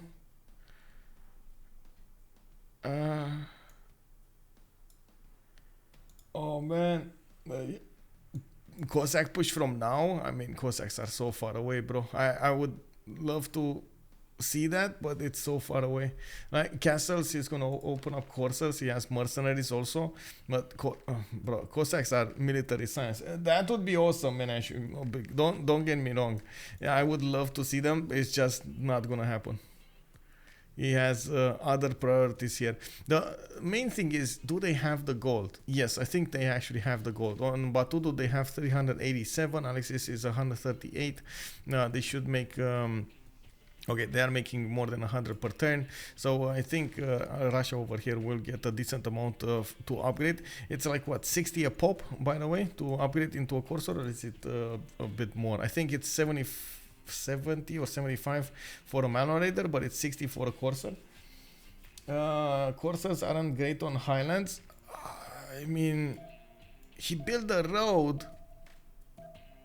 Rome built a road to Fez. To be fair, it's to Fez. He tried to go on the offense, but you know, they're gonna be fast. I do agree. Corsairs usually, I gotta say, they're not that great. They don't have a lot of strength. Their strength is actually their speed, and if you don't get that going, well, I mean, that's gonna be an issue. Oh well, we'll see how that goes.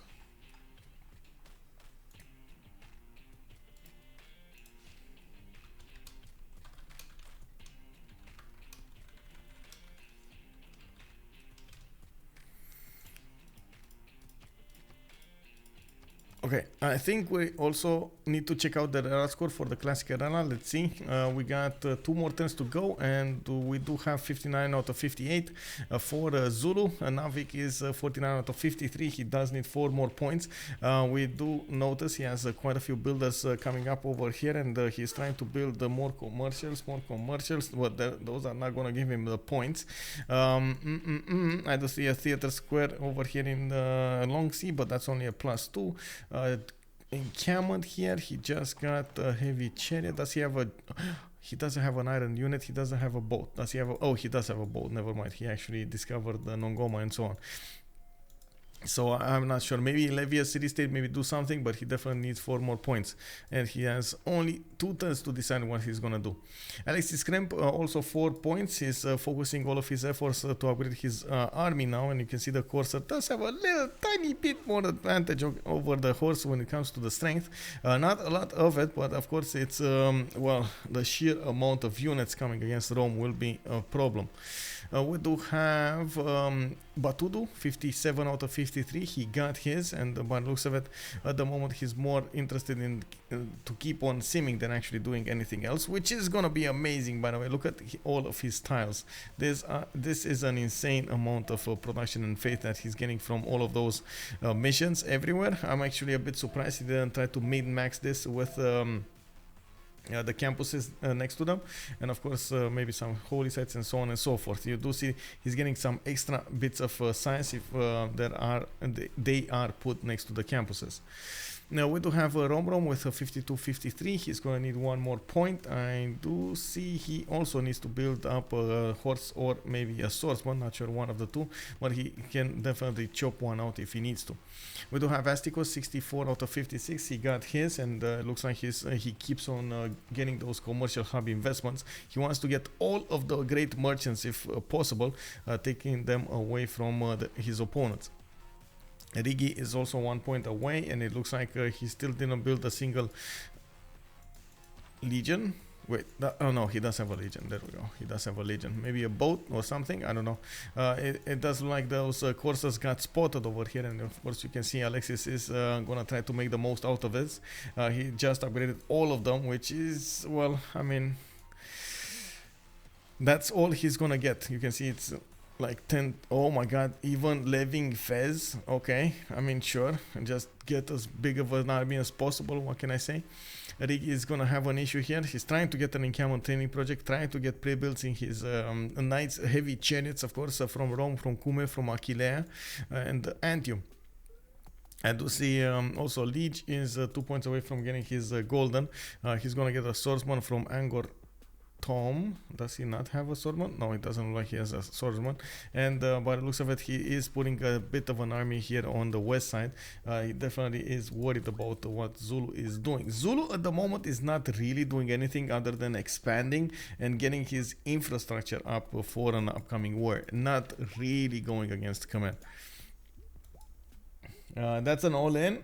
I mean, yeah, this is gonna be a problem for him to recover.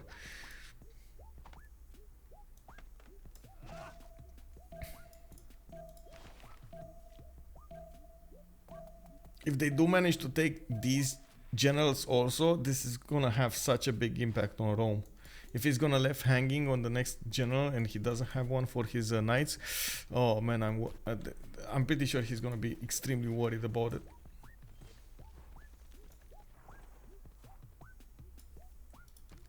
Okay, so we just went into the medieval era. Looks like everybody did manage to get their golden ages here. We're gonna need to go through their points one by one, and of course see what they're gonna have in the World Congress also. This is gonna be 1 turn away from getting a World Congress session, and well, usually the World Congress is gonna have an impact one way or another.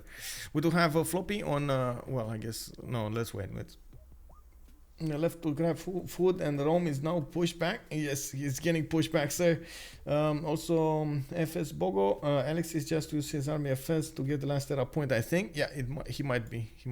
It doesn't look like he's upgrading it or moving it, so he might have been just, you know, levying that city state. It was a cheap levy. It was like, what, 70 or something, 80, with only 2 warriors and 2 archers. Not really the most expansive city state. Bam, bam, 2 shotting one of the horses.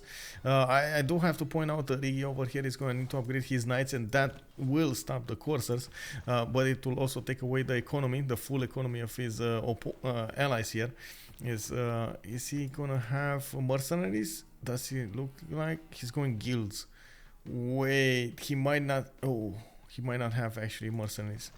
Let's see. Oh, he does. 70. Okay, he does. Never mind. Okay. So the knights pushing back on the coursers, they're a bit stronger. You can see the coursers are dying against the knights. And this is the problem with the coursers. If you don't get the attack fast enough to actually overwhelm your opponent before he can do anything, you're gonna end up being defeated by the knights over here. And I'm pretty sure that's what's gonna happen to Russia's whole army. What he is gonna do is force Rome to get a bigger army out, and of course putting more pressure on their economy over here, which is still gonna be having an impact. Okay, I think, oh, this time I go A. I go A, me. Let's go for, what did I see? Wine, okay. Me, wine, me, wine, me.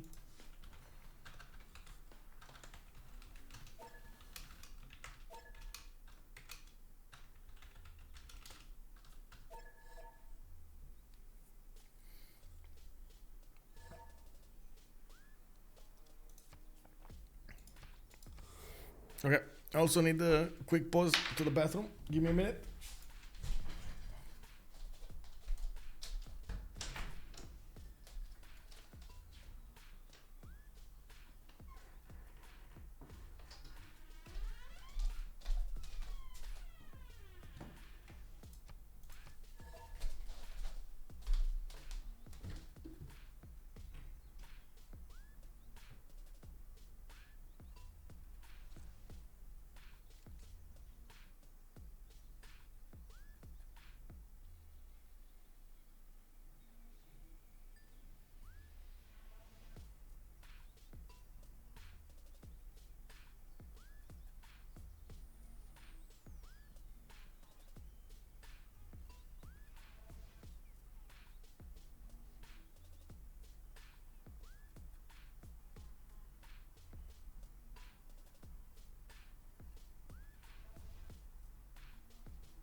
Okay, coming back.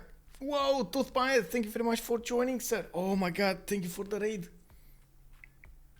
How are you doing, man? Good evening, good evening.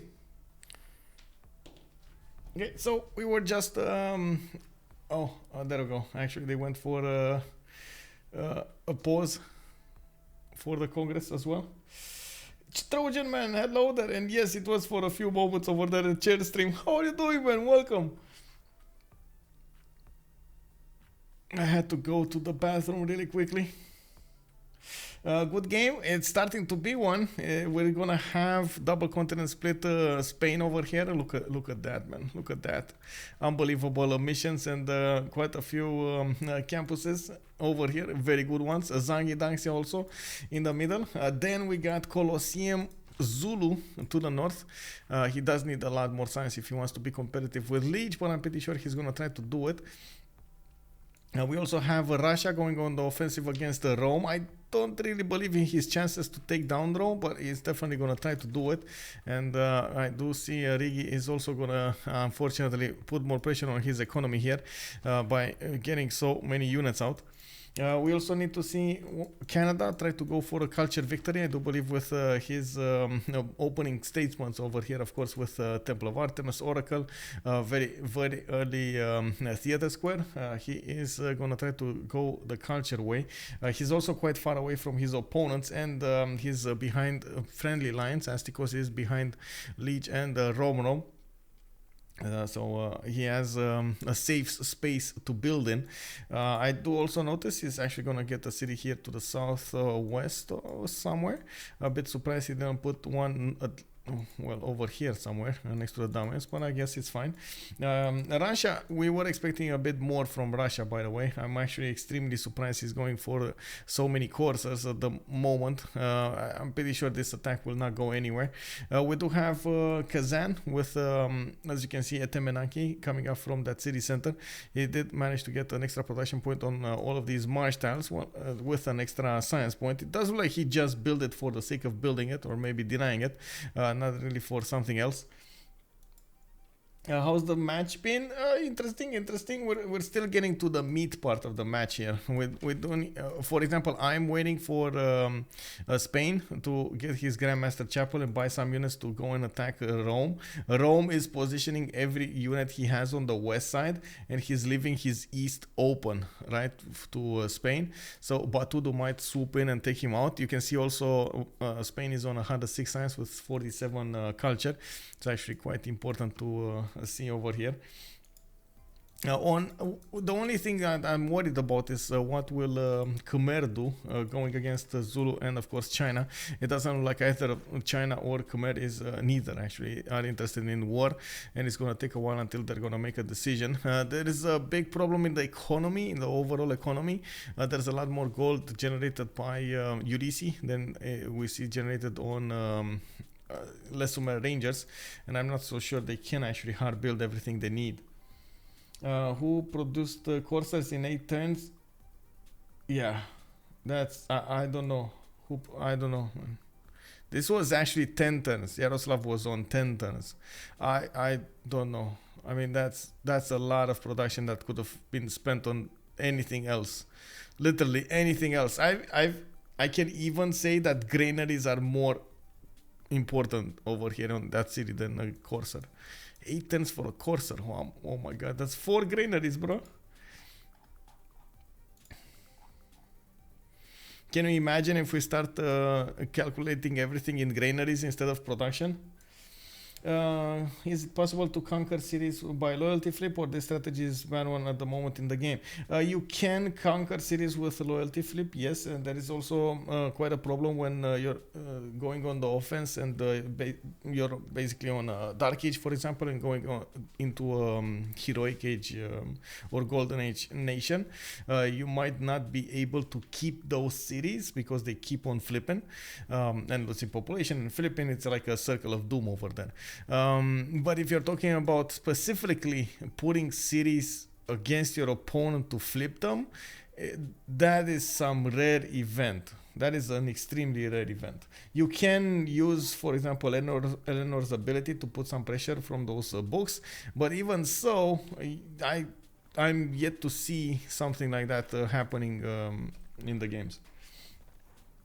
Yeah, single player, it's definitely doable. Single player, I can agree with that. Multiplayer, I've seen some players try to cheat their way to a victory condition like that, and yes, you know, they might have some fun, but it kind of depends on their opponents also, if they're allowed to do so. Unless BBG makes it harder to get Golden Age, loyalty flips probably won't happen in multiplayer. Yeah.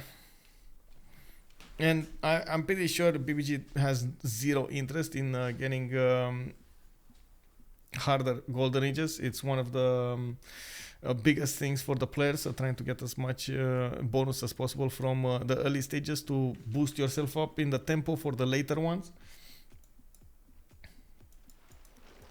Well, we do have Spain 2 turns away from Grandmaster Chapel. I do want to check really quickly what happened in the resolutions here. Victoria just got his culture bombs on new districts. So we got Coffee granting no amenities, and Batoudoo got the 2 diplo points. Batoudoo is Philip II, and he does have religion. Yes, he does. He did get Islam. Let's actually check it out. Zen meditation with stewardship. Each of his campuses on commercials will get +2 science or +2 gold respectively. Interesting. Working. Why not?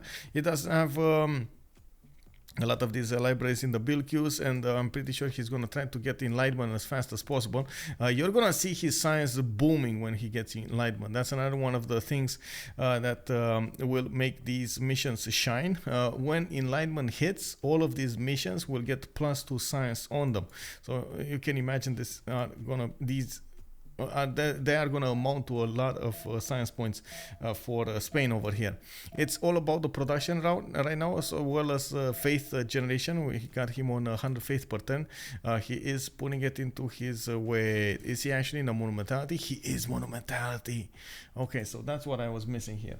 Give me a second so I can actually do something.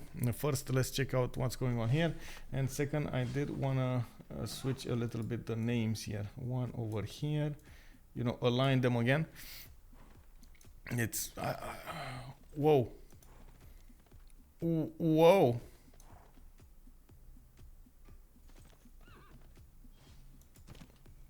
I feel like I should make exactly that face from Rick and Morty.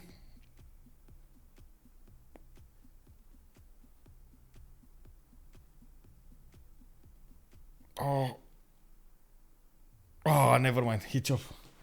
Man, he chopped. That was quite problematic. If you would have seen a city fall from coursers when you had night tech, that screams something is wrong over there, man. That screams something is wrong. Anyway, Riggy was on point. He did use the Legion chop. By the way, if you don't know, Legions do have a chop available for them, or I guess a builder charge that you can use in different things, including building one of those forts. Wait, I'm pretty sure they said Frontier Pass was the last DLC. Yeah, I do believe. Oh, wait, there were a few questions. Also, will there be any DLC for Civ 6, or maybe they're planning on Civ 7? Yeah, there's not much news in the, I guess, in Twitter and something like that. I do believe we're probably going to have a Civ 7, but at the same time, you have to take into account the studio is busy finishing up Midnight Suns, if I'm not mistaken. They have been contracted to do Midnight Suns, but I'm pretty sure also the studio is also thinking about what to do with Civ 7, mostly because this is I think their most treasured franchise, so I'm pretty sure they're gonna try to get a new version going. It's still, I would really say it's still extremely well played in the communities. It's extremely well liked by the players, and it gives us also content creators such a diverse how to say content. Yeah. Okay, so we do have the pushback over here. It looks like Rome is going to get some attacks going against Russia's courses, but he is also getting pillaged as hard as possible. Russia is, as you can see over here, getting builders out, getting mines pillaged, and I do notice he is going to need to build the walls to defend himself, as in defend against Russia. We do have another general coming up from the south, and this will 100% stop Rome's development for quite a while, forcing him to put the units on the west side. While this is happening, Spain is just going to get bigger. We got Zulu with a second pen Russian voice golden age. I do notice he is going to get with more science. He is barely on 48 science and 79 culture, and of course you can see over here Lege is 77 and 77 next to him with a lot of face generation going. Lege might even go to push Zulu at some point, because Floppyflong is ignoring his defense. We do have Nawyk with pen Russian voice golden age 81 and 66 with by the looks of it 147 production and 84 gold a turn. I do want to point out that if Khmer will try to push Zulu, I'm pretty sure China will try to push Khmer, so it will be a circle of pain over here if they try to push each other.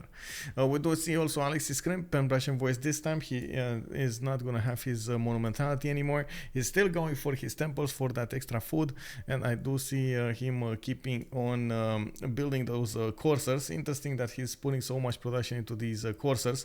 Not usually go-to choice for the players to attack into this era. We do have Batoudoo with a monumentality golden age this time. He's working on 123 faith a turn with one single holy site. He has this holy site and that's it. did manage to get a lot of faith generated from those missions, and you can see he does have an important amount of science to go with them. We're still waiting for that enlightenment to pop over here. He's on, let's see, where is enlightenment? Where is it? Medieval, oh my god, he's still not there. Not there. Well, 135 science, 58 culture. That still screams something. We do have a Romrom with 126 gold a turn, 152 production, and I do see him in a free inquiry golden age. Still didn't put a big army on the map over here yet, and we're gonna need to see exactly what he's gonna do, how he's gonna plan this out. We do see he's getting some scouts out, okay, libraries, universities, and so on, okay. And he did couple his economy with Canada. That's one of the reasons they're making the big bucks over here. And I'm still expecting to see China and Zulu couple their economies. You see China is starting to get those going. Zulu is a bit late on his commercials and trade routes. We do see Astikos, Pan-Russian Voice Golden Age. We were seeing him also getting as many of those great merchant points as possible. He does have 16 points per turn, and his next up merchant is going to be the bank one, which is going to give him the 2 great slots, great work slots. If he is going for a culture victory, this is gonna give him so much of an advantage.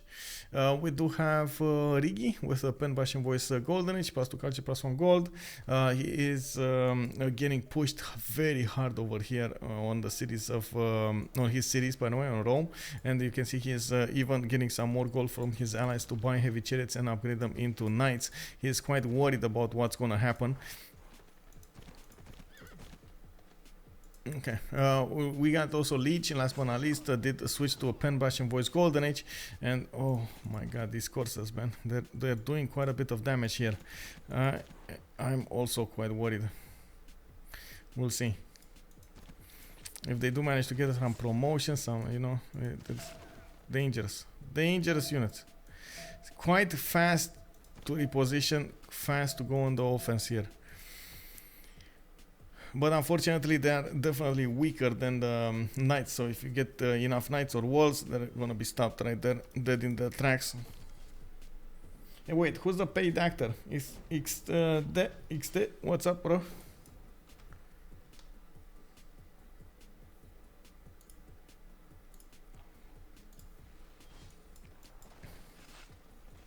I was expecting 2 prone attack on Rome to get him out of the game, and I'm a bit sad that we don't see an attack coming out from Spain. He shouldn't be that far away from getting an army out, or even buying it with faith. Whoa, Crusader, thank you very much for the follow, sir, and welcome. Yes, he does have a lot of possibility to get bigger, and that's exactly what he's doing. Now he's putting more encampments out on the map, and I do see him about 1 turn away from getting an extra pop in Madrid, which is going to allow him to get another district here on the 13th population. He's also going to get cities on the coast to the northeast, allowing him to actually trade with China, even though, honestly, I mean, still Spain might be much better just trading with his own cities, because as you can see, he has the green continent, and then the east one is a white continent. It's going to be the same continent as China. Not really the best thing that you can do. 2448 Rome dead on Cossacks. Well, if Alexis Krempp is gonna get Cossacks, that's a big if, I gotta say. Anyway, he's gonna get Grandmaster Chapel. I do see him on 113 faith a turn, getting more campuses, getting temples out, more libraries, and I guess you are correct. He is gonna try to go for Cossacks over here, keep on bullying his opponent into submission, and we're gonna need to see exactly how much effort will Rome do to keep himself alive. I do notice, of course, also between Canada and England, we do have a bigger number of cities. England did stop for a while to get the cities out, and this might be a mistake. He definitely wants to get as many as possible. Whoa, what is the chance of 2 of these meteorites hitting one next to each other? Or are they multiplying?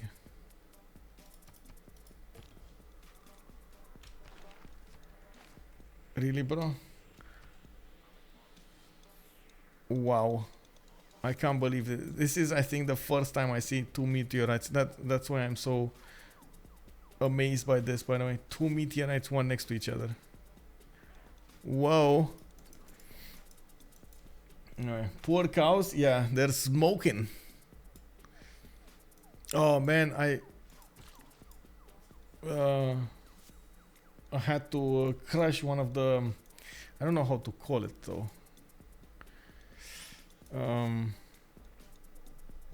Anyway, it's not meteorites, it's Saya winds. What's a Saya wind? Also, good evening, Barakulov. Hello there, sir. Canada seems to have very high GPT most games. Is it just because they are isolated and they can spam commercials? It's mostly because of how Canada gets his how to say build queue going. I've seen him either having a lot of advantage from having camps or a lot of how do you call that? Oh, I gotta put a stop on that. Papa Chillin just raided us. Oh my god, hello there, sir. You actually finished that game? Oh, hello everybody. How did you do? How did you do? I saw you're playing some Stellaris in the last few days. Conquering space as well as land. Oh, naughty, bro. Naughty. How cool is that, eh? Can you imagine when we're gonna have a Civ in which you like conquer the world and then you actually need to conquer Mars and then you actually need to conquer space between Mars? Wow. Big shout out, by the way, for Mr. Papa chilling over here. Thank you very much, sir, for that raid. Hello, everybody. Jamming clams. Hello. So I was talking about the build order of Canada over here. Most of the time, there are two ways of playing Canada. You're going to want to get Temple of Artemis. You're going to want to get the culture from a theater square. But then, boom, bana boom, you need to get those commercials out. Or harbors in some cases. There's another way of playing it, and that's the monumentality way of going about it. And you go for holy sites. You go for maybe Dance of the Aurora. And that's a much slower way, but at the last, like the mid to late part of the game, you do manage to catch back up and do quite nicely. But of course, it's much more impactful on everybody's economy because you're just not gonna build commercials. It's not in your priority. The holy sites take that commercial thing away from you. You need theater squares. You need your campuses. It's just you don't have enough population. Would be such a cool game. Yes, I mean I would love that. I'm having something like Beyond Earth and Civ 6 in the same game.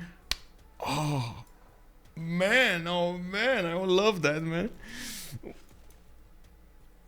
Mais le vin sur la table. Hello there, sir, and welcome.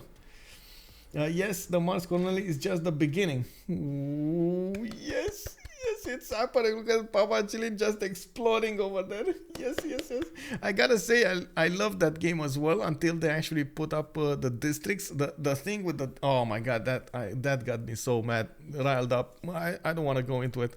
But I also loved that game. I played it from the beginning. Actually, I played it before I started to join. I joined the community here in Civ 6 with... who was it? Oh my god, it was a programmer who actually invited me to CPL. Totally forgot. I'm totally... oh my god, he's actually working at Paradox Games right now, by the way. Oh no, is it Paradox Games? It's the one with the Mars colony? Anyway.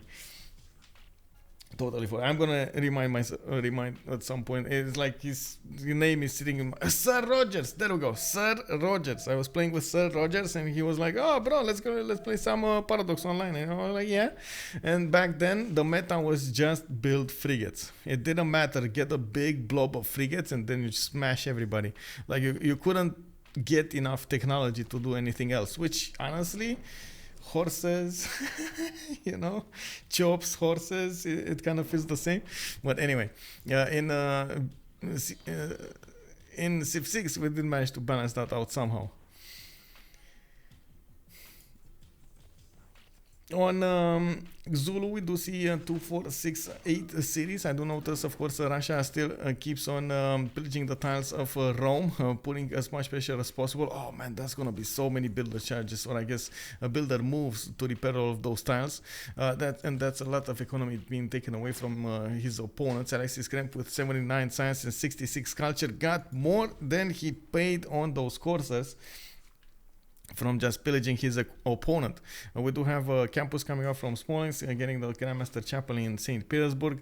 Novgorod with 3 turns for a campus, and of course getting some more faith over here on the temple. Wait, all of his that's so bad. He lost all of his generals here from the front line. He's probably gonna lose the coursers also in 1 or 2 turns here. Well, but look at the destruction wave he left over here. 1, 2, 3, 4, 5, 6, 7, 8, 9, 10, 11, 12, 13, 14, 15. Oh wait, 13. This is not destroyed. So 13, 14, 15. 16, 17 tiles got pillaged by Alexis Krempp. Wow, that I'm pretty sure those courses paid for themselves 2 times over. We do need to see, of course, how England will try to go about this war, and also what's going to happen over here. We do have a Zulu with Knight course right in front of parading them right in front of Khmer's crossbows. You can see Khmer is going to have the science, he's going to have the culture, is he going to have the economy, and of course the willpower to stay alive. We do have right now quite a few Knight cores coming out from Babanaga and Ulundi with the Trebuchet course in tow. He's well, I mean, he's gonna have an issue, but you see how he's using magnets to get as many yields as possible from those chops, so he can get what he needs in units on the front line. Also, in the meantime, all of this warfare going on, we do have Ulundi and Etek Winnie getting some campuses going, and we're probably going to see those libraries started up, getting him the science, and of course towards getting bigger than a Lege. I think this is more of a distraction war than an actual war. And I gotta point out, the same strategy was used by Russia to go against Rome. He didn't really want to kill Rome. What he did over there was keep away Rome from actually doing any kind of simming, any kind of development of his empire, right? He was forced to do an army, he was forced to use his allies' resources, the gold, strategic resources, and so on and so forth, and he couldn't build up his campuses, his commercials, his city count, because, of course, units. So we might see something like this happening at the same time. We didn't have actually Khmer over here go for a second monumentality, so he's not gonna have the option to actually buy those builders and settlers with faith, which is usually kind of the escape maneuver for the monumentality civs that are going to war, because you're gonna use the production to go and defend your build units to defend your empire, and you're gonna use the faith generated from those holy sites to buy the builders and buy the settlers to keep on expanding and developing your empire, which of course is gonna be a problem because he just doesn't have enough of them. We do have Khmer actually putting oh my god, did they see this somehow? I guess they smelled this happening, because you see Nawyk is starting to get his heavy chariots. This is a problem. I mean, I'm pretty sure this is a bit too much for Lege to handle. He put all of his empire's best units to the south of his capital city towards China, which, yes, he does have lower strength units than, of course, Zulu has, with Knight Corps on Zulu. You can imagine those are a bit too strong for Khmer, but at the same time, man, this is going to be an issue. It looks like Lege is going to get punished for trying to attack his opponent. Lege does benefit from Grandmaster Chapel. He does have the ability to buy the units with faith. He's also doing 207 faith a turn with, well, I guess minus 25 gold per turn, but that's not that big of an issue since they do have Astikos and Romrom generating so much between them. That's so much economy. Okay, let's see. Trebuchet Corps 48 against 55. We do have this Knight Corps with promotion on him. There are more knights that should be actually last moved. If you ask me, they should definitely last move those units over there. We do have also Zulu spy in Sianda going against going into Khmer's land. Khmer did get a spy of his own. He's probably going to position it in Zulu. They're going to equal out that extra diplomatic visibility. Hello there, Star Spanky. Bună seara. Salut. Ce faci, frate? Okay. Saying hello there, what's up, brother, to Star Spanky, who's probably gonna try to fill me up with water again. Oh no.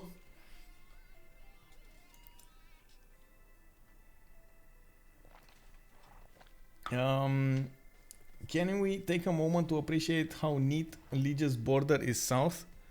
Oh, this, because it's like, so yeah, it's a line. Oh, bro, he needs to buy this tile. Like, it needs to be a perfect line. Don't you have that happening, by the way, on you? I always have this happening. Oh, thank you, Salty, thank you. Yeah, starting work at this hour. Wait, what are you working, bro? You're working at really odd hours.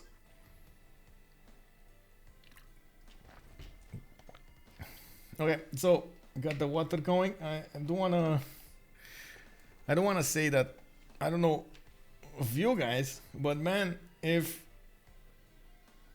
I see a line that should be straight with another line and I don't like, it's gonna bug me for like the rest of the day or something. Like whenever I see it, I'm gonna be like, no.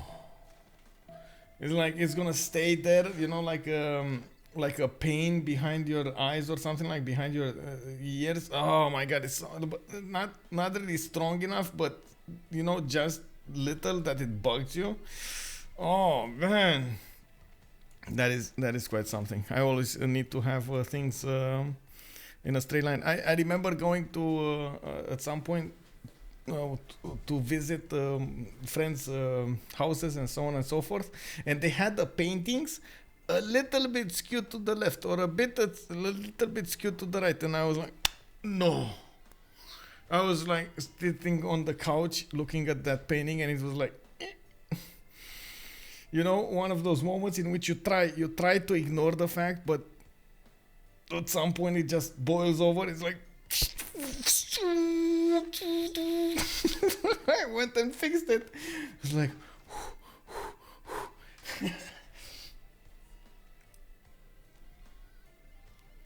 he did buy the tile. He actually bought the tile. You should cut that type of people from your life. I don't know, bro. A night shift in some sort of tech support. Oh, I mean, super. Hey, bro, can I have some gold to buy a tile? Oh, good tile. It'll make my straight line. Yes, exactly. Now it's a better line over here. Definitely a better line.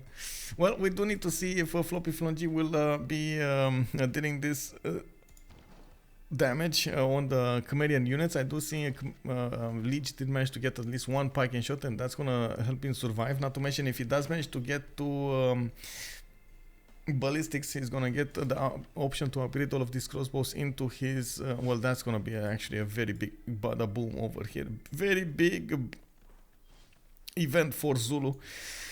I don't think he's gonna be able to push. I don't think he's able to push now, let alone when we're gonna see field cannons coming out from the crossbows.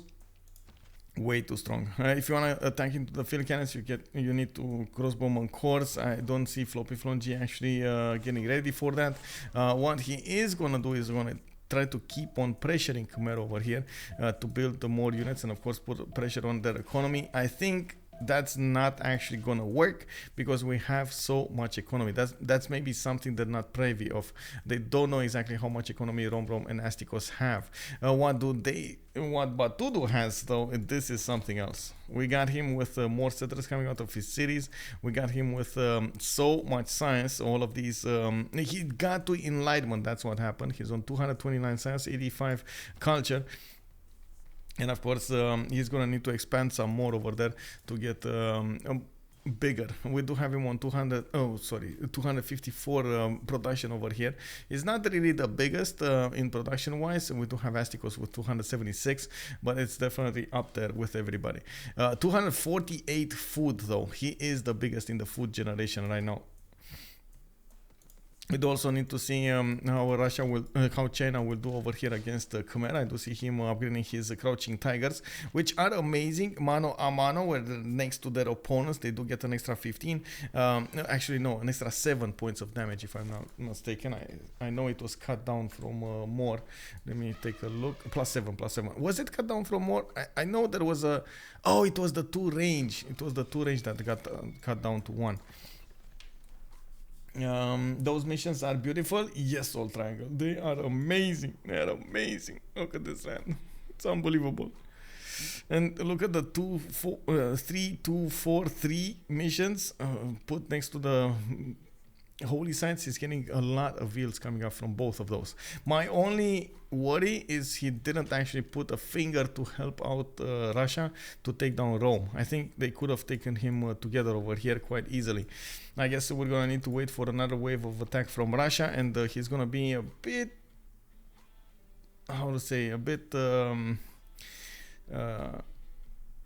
discovered over here by Rome. In danger, susceptible to danger. I don't know. There's an expression that you use in this scenario, but I forgot how it is. As an anyway, doesn't matter.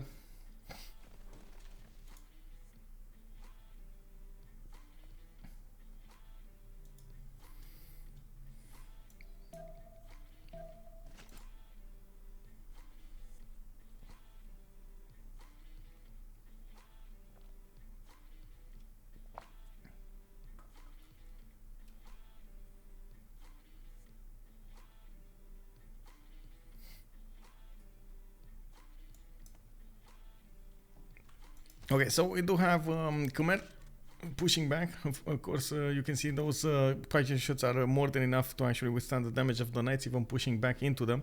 The knights are gonna die if they do try to push into the Python shots, and that's exactly what Lege is gonna try to get more of, generating a literal line of Python shots to defend against the knight corps of Zulu.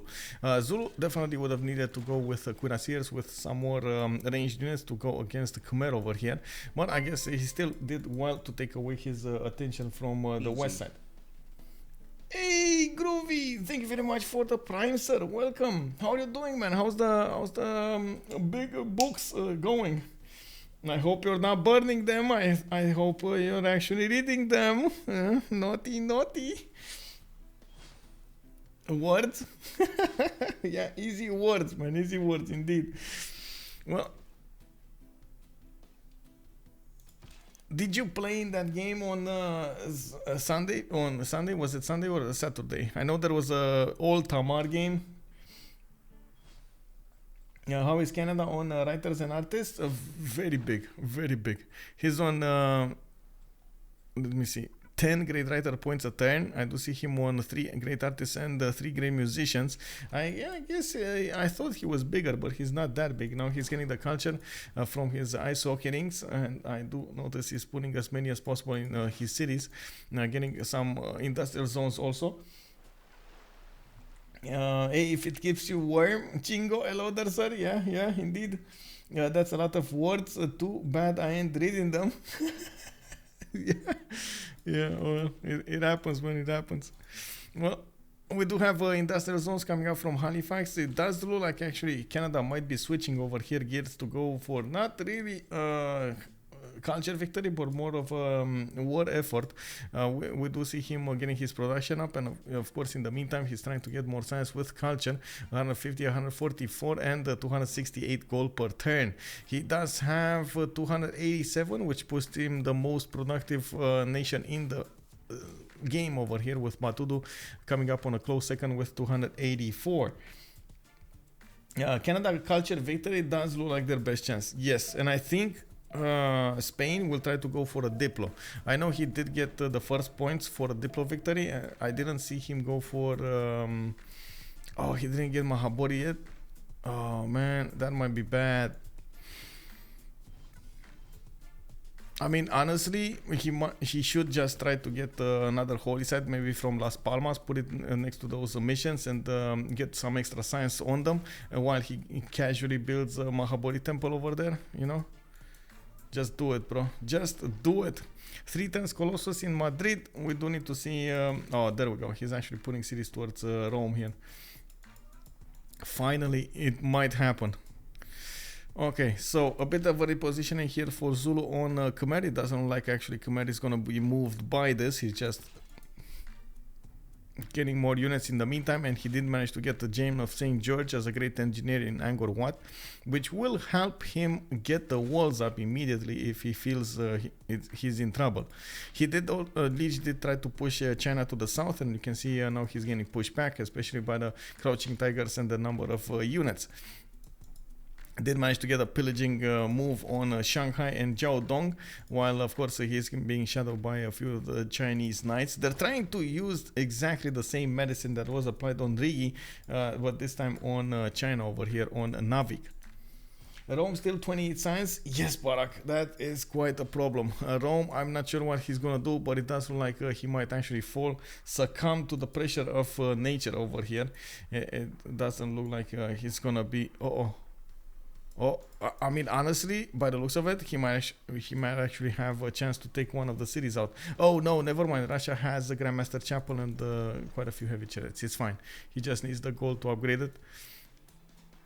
102 science, 96 culture. Where is he? Military science, 4 turns. Nationalism, 5 turns. Just get the horses out. Woof, woof, woof, woof. Who let the horses out? Woof, woof, woof, woof. I don't know what's going on here. Mediham, how is the game so far? Is Rome irrel to Russia? Well, Rome tried to irrel Russia.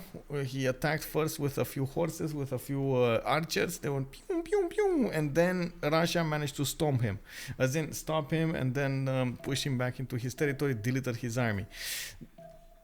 After a few turns, around 10-15 turns, we did have Russia build like 14, I think I counted 15 horsers, upgraded them, and then smacked all of the tiles of Rome. He's still repairing those tiles.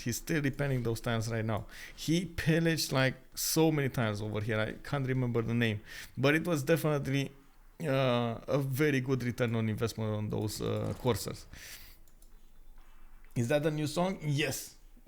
Yes. Oh, that reminds me. I did feel like making a song these days, but I don't know, for some reason I just didn't do it. I'm gonna need to get back up on that horse and try to do another song. No, I just did other stuff in the meantime. Oh well, I'm gonna see what's going on.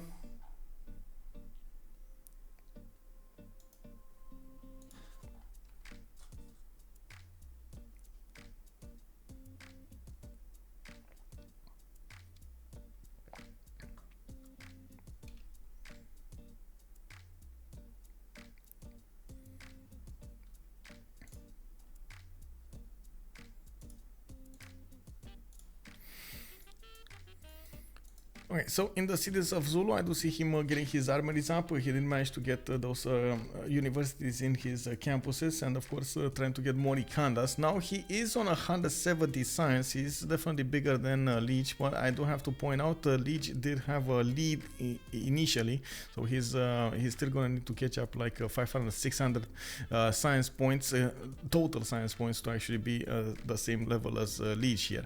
We do also see him getting a bit bigger in the science, in the culture department, while of course Lege is on 123, Floppyflong G is on 101. In the south, it doesn't look like China is going to have a problem, that big of a problem with Khmer. Khmer is getting more units. He's also trying to build up his pre-builds. We do have quite a few heavy chariots here in Hariharalaya. I'm actually curious if he's gonna go with a second wave of attack against China, or is he gonna stop at this? Because China also is getting bigger right in his face. 167, 129. And he does have a more than a decent army number, 732. It doesn't look like Lege is gonna be phased by this, especially with Shaka next to him having such a low military science, military number, 435.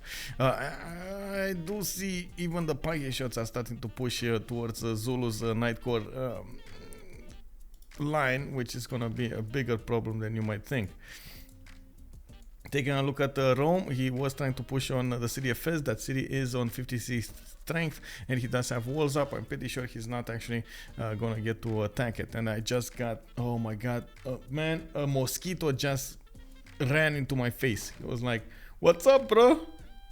And then ran away. It was like, creak, creak, creak, creak. Okay, I'm gonna find that guy. I'm gonna find him. He can't just do this to me. Encampment training projects coming up from St. Petersburg and Kazan. We got stables coming up from Novgorod, consulates in Yaroslav. I do see Victor in Smolensk. Okay, I mean, I guess that he's just Victor used for food. You know, makes sense. Now, we do have Russia putting a city in the face of England. I'm not sure why he's doing this, but I guess we're going to find out at some point. We do have England with very few units to actually go about. He's more focused on his economy and his simming rather than anything else.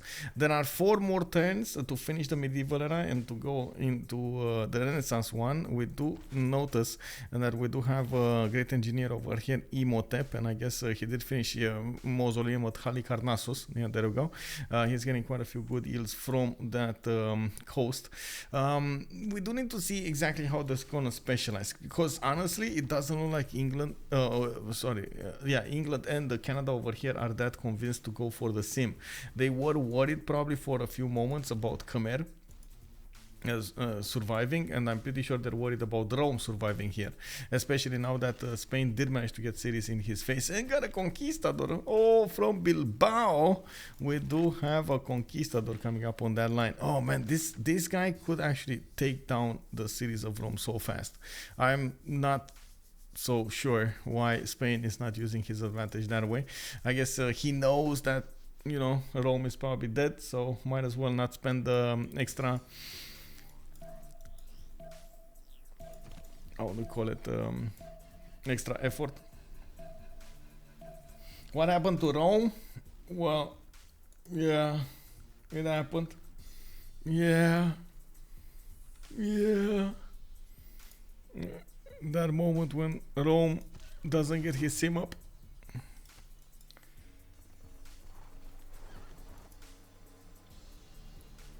Ich weiß nicht. Russia happened. That's what happened to Rome. Russia's like 14 Corsair happened. They pillaged everything. They killed quite a few units. He didn't get to get more cities out and so on. And yeah, I do have to point out Rome did kind of poke the hornet's nest with that initial attack instead of going and trying to get bigger, going for the north of settles over here.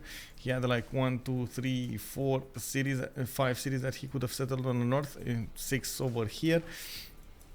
Definitely could have tried to double his city count before any kind of attack would have come against him, and I think he would have had time to actually build up an army. He just didn't. He stayed on this number of cities, and you can see even if he's starting to get some more stats right now, in the total tab he's very far away. We're talking 1,000 total science versus Russia, who is double on 2,086.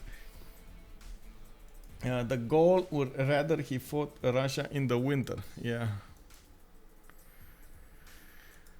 Well, in the era scoring, we do have a few players going for a golden age. Batoudoo is one of them, 88 out of 95 points, and he's going to get Machu Picchu over here in the city of Seville.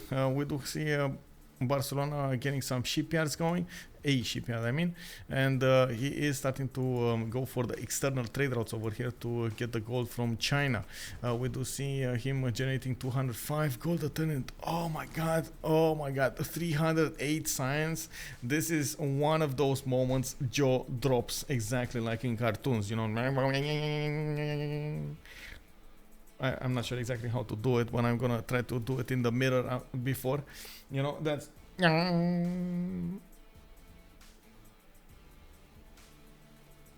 something like this. Anyway, we do have more libraries coming out for more science. I mean, he's not stopping, bro. He wants more. More. More. Exactly, Groovy. Exactly. Man, I got... Oh my god, I didn't send you something, by the way. I totally forgot to send you something, Groovy. I just remembered a song that I actually made back in like 2011 or something like that. Totally forgot to send you. Give me a second. I'm gonna find it. I'm gonna find it and send it to you, bro. There we go.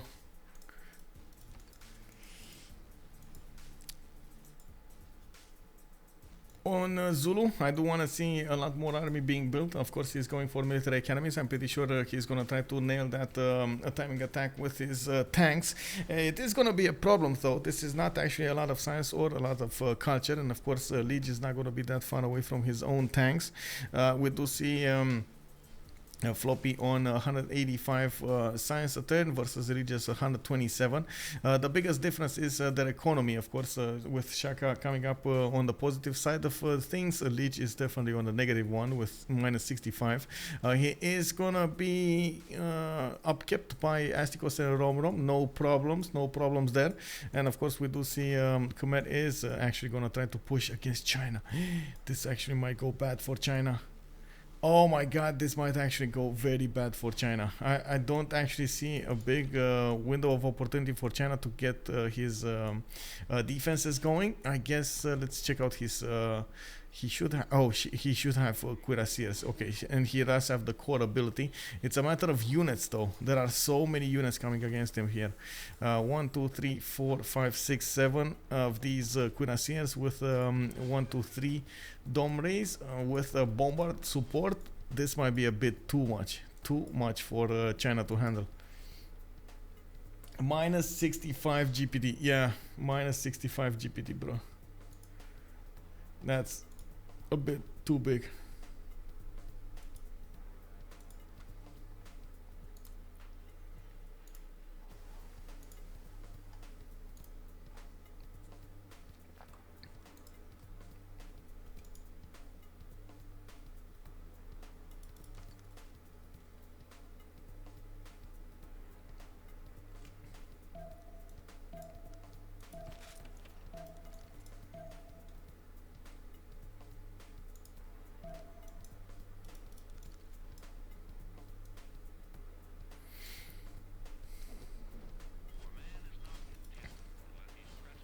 I am really curious what Spain will do over here. I do see him going for metal casting and nationalism soon, and by the looks of it, he did put city right in the face of Rome. He is generating 169 faith a turn, so he does have what he needs to buy units. He's just not doing it. He's choosing not to actually do anything, and this, I guess, puts me in a pickle here. Is he gonna try to go planes? Because he's not going top 3, he's going middle 3. So that's my question over here. Holy site. Okay, holy site with a possible Mahabodhi. But this is like, bro. Oh man, he had such a good holy site over here with a plus 6 possible extra science, and he, oh my god, he could have big brained this. But he didn't. I don't know why. Las Palmas holy site. Bro, Batoudoo. Hey Sassy, hello there, welcome. How's the dog? Is it everything good? Did the surgery went well? Oh my god, Sassy over here did have a little bit of a problem on one of her corgis, and I do hope it's everything. For once I get to raid you. Yes, welcome ma'am, and of course welcome everybody. Thank you very much for the raid, much appreciated. I do hope the corgi is okay. I do hope. I'm not sure what happened to it, but I do know she was needing surgery, and she was in timeout zone. You put her in the little something, and it was in the timeout. Aria. Okay, he's doing really well. Nice. How long does she need to be, how to say, recovered or something with stitches and everything? She goes in Tuesday to have her stitches removed. Oh, nice. That's cool. Leg surgery. Okay. Okay, that's nice. If you guys don't know Sassy Gamer Lady, she has been with us for quite a few times. I hosted her, and at the same time, I do believe you guys saw her in the Civ Give. If you didn't, you gotta check her out. She's playing a lot of strategy games, but also some of those role-playing games and so on and so forth. Not to mention, she has awesome corgis. So she will be in puppy timeout for a while. Oh yeah, that's what it was, puppy timeout. Yeah, I found it really funny. Oh, man.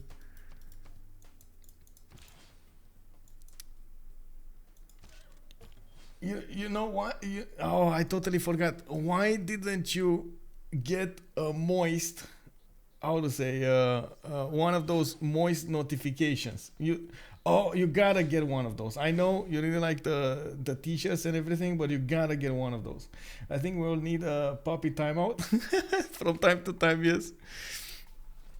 We do have Nawyk with Cuirassiers defending against Khmer here. He did make a line of units to try to stop any kind of incursion in his land. Lege with Anna Zinga with the Great General is coming from the north over here. And of course I do see he's towing an apostle for a medic. And of course I do see he's also trying to push Jiao Dong. Well, that's not gonna go anywhere. We do have Shanghai on the east side. We do have of course quite a few gold points being put into China's army to get upgraded, while I do also notice Khmer got on the west side quite a few field cannons upgraded also to defend against any kind of possible attack from Zulu. And this would be the moment we need to check out Russia, because I'm pretty sure he's there we go, he's gonna get to his military science. He is gonna arrive at Oh, I see the strategy here, but is it gonna work? Is he? Oh my god, he's actually gonna pillage England. Oh my god, Alexis Krempp comes up with the big moves again. If he manages to get out of this and get inside of the English territory with like 4 of these coursers turned into Cossacks. Oh my god, he's gonna pillage everything. Okay, we need to take care of the pub, and we'll be looking with thank you very much for joining us, and I do hope of course the pups will be fine and everything. Very cool, very cool. I miss the 2 that used to live with very much. Yeah, I mean, yeah, I know how it is, man. These crouching tigers need to get bigger. It doesn't look like they're doing the damage here. They're not carrying the work. Long Sea is gonna try to get ancient walls, but of course those will crumble to the concentrated pressure of the bombards coming up from the north. I'm actually a bit surprised we didn't see the dome race into activated, I guess. Let's go. Okay, let's go preserves.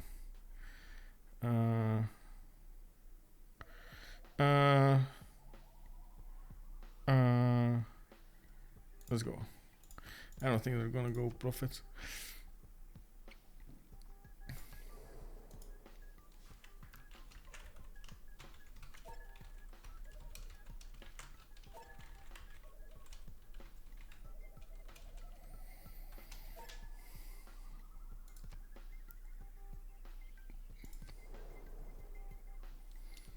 Well, billing incoming, yeah, but you see in Taiwan, he's going for a commercial hub. My main worry here is he's not taking this seriously. He's not building enough units by the looks of it. I was really hoping to see a lot more units here. A lot more units, I mean, and he's not doing it. Check my gaming, good evening, sir. Let's see what happens if you don't vote and the turn timer runs out. It randomizes my choices, and it kind of, yeah, it happened to me a few times, and it's so annoying because we try. Why would they go profit? That because you can get more science from each of your holy sites. So, you know, in the profit screen over here, after you finish the points, the extra points gives you faith. Or should give you faith, actually. Points come from, but they can also come from blah blah blah blah blah. I know there was some. I know I read this somewhere, but I totally forgot where.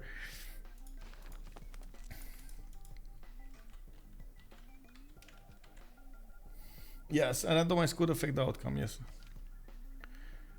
It is another 1 degree profit point a turn.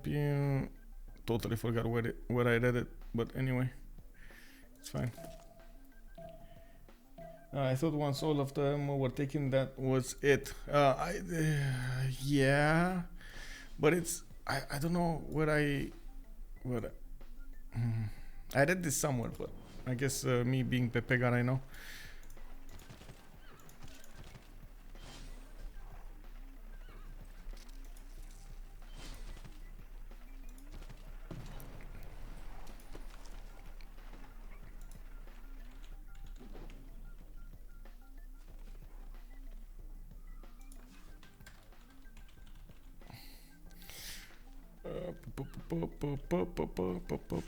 No.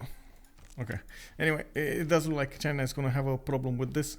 It's definitely gonna have a problem with this.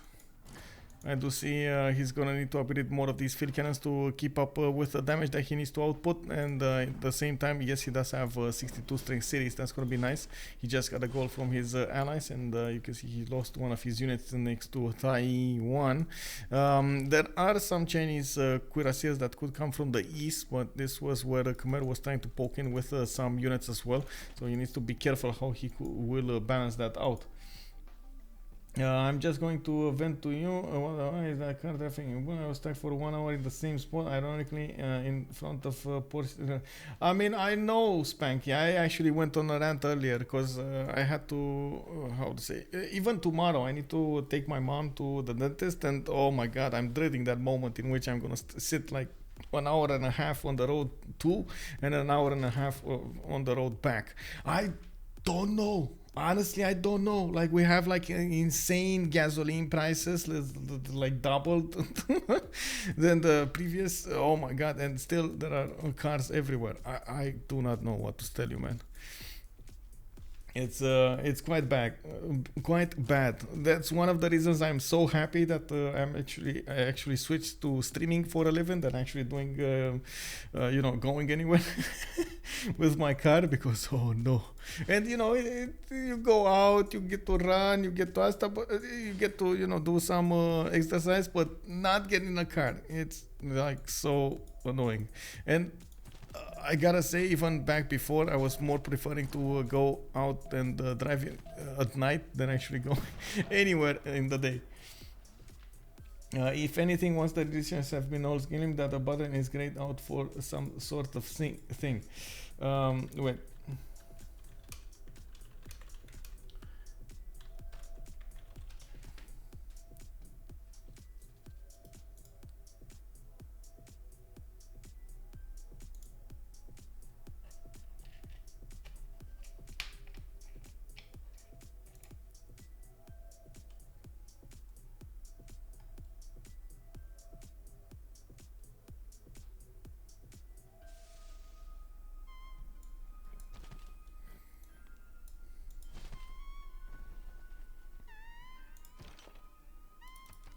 Right, well, at least these units will be quite strong over here by the looks of it. I'm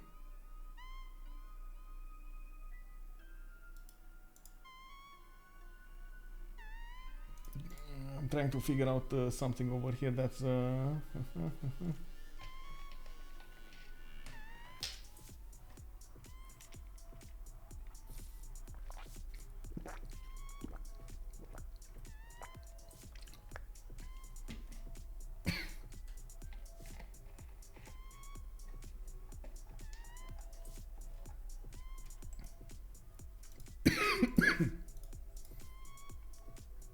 man, I don't know where I read it, but I do know about it.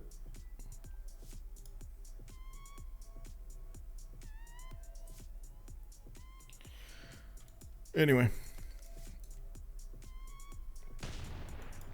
and taking a look at what's going on over here, we do have wait, what's the oh wait, Are we talking about this? If a player cannot earn a great rise of a class, a great prophet, they have one the great people are converted into faith. Yes, exactly, SDK. Yeah, exactly that one. I don't know where I read it, but I was trying to figure it out so I could put it up on the screen. Great person points for the Holy Cypriot projects and other now count as excess points and generate faith if no great people of that time can be. Exactly, man, exactly. Star Spanking also. Oh, Sip, thank you very much. Satisfactory music. Yeah, man, I was playing actually Satisfactory when I was doing this song. Melvin Sunadin, what's doing Russian player? Oh, he's trying to put that ceiling in the face of his opponent, getting quite a few of these Corsair cores to bear, and it doesn't like he alerted his opponent here. Romrom is getting knights out from multiple cities, and he does have the gold to upgrade them, of course, into cuirassiers, not to mention he's one turn away from getting ballistics. It's okay, there we go. Thank you, Lizard Jesus dude. Ratio in all the versions you used to get half if no cities in the production form of what the project was. Yeah, well, I mean, that's why the players are going late game for projects here. Statue of Liberty from Seville. Do we have Mahabodhi?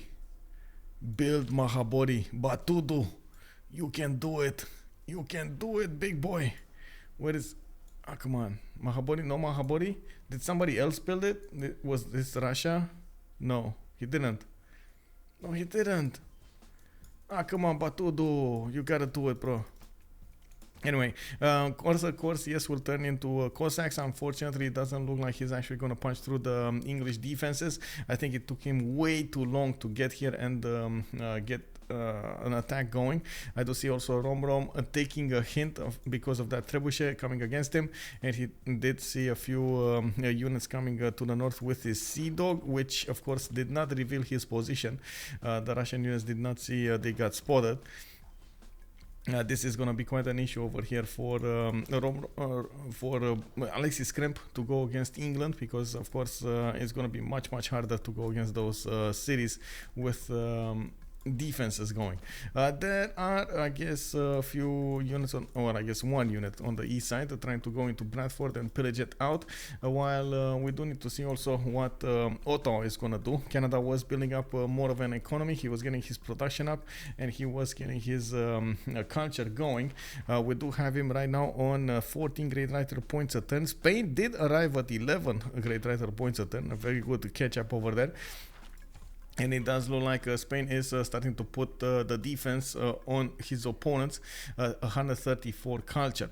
The thing is, Astikos did manage to reach a good enough number in the science, 318 science, while Batoudoo is 349. There's not that big of a difference between them. And I do see there's... Oh, Lege minus 123 gold per turn.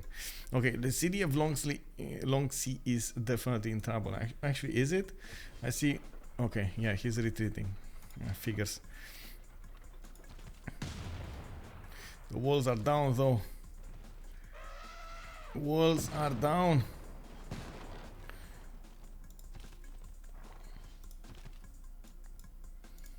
That is a big Canada. Yeah, that is a big Canada, and getting bigger.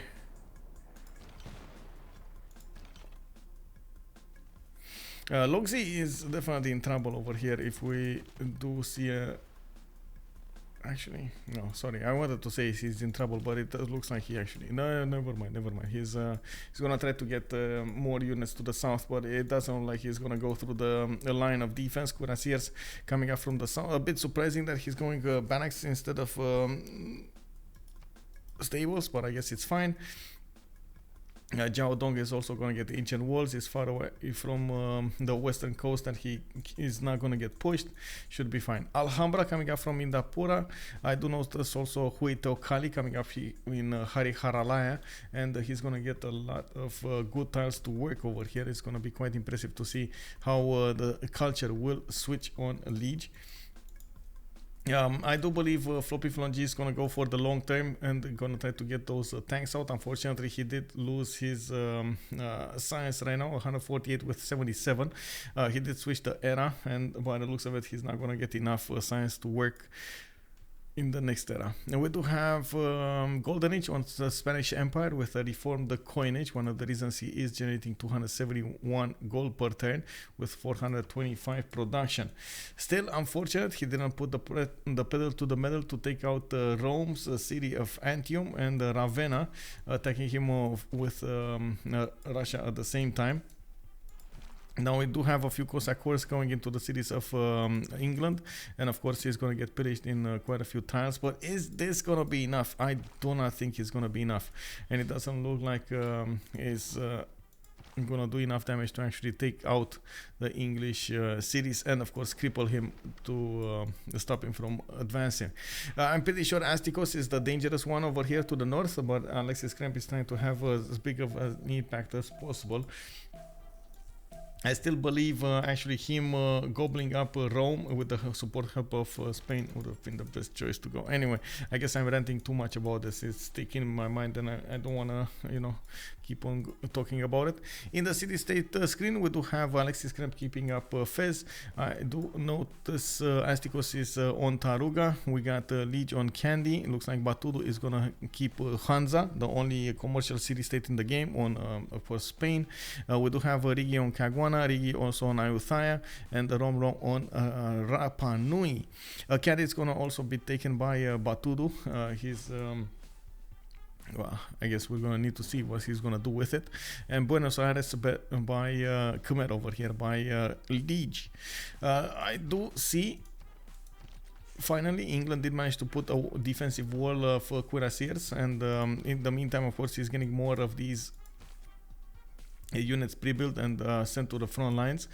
He does have a lot of production to work with, so I'm pretty sure he's going to get what he needs here. Not really that big impactful. Romrom is on 213 science, 134 culture, and keeps on going, keeps on getting bigger. While on the east side, you do see that Rome is trying to get a few knights out. He got a few pre-built spearmen for the pikemen and for the piking shots, and we're still waiting to see what he's going to decide to do. By the looks of it, he's going to try to go another round at Russia, and he might actually be successful here. Well, at least to pillage a few units, if not be annoying. It's going to be I found this, you might find it useful. Oh, wait, the BBG notes. Give me a second, I can pull that up. It's on, I know I put it on the cpl.gg website.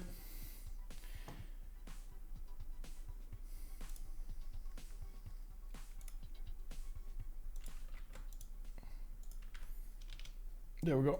There is definitely a difference between single and MP. Oh, a big difference. Yes, a big difference.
Lukang, hello there.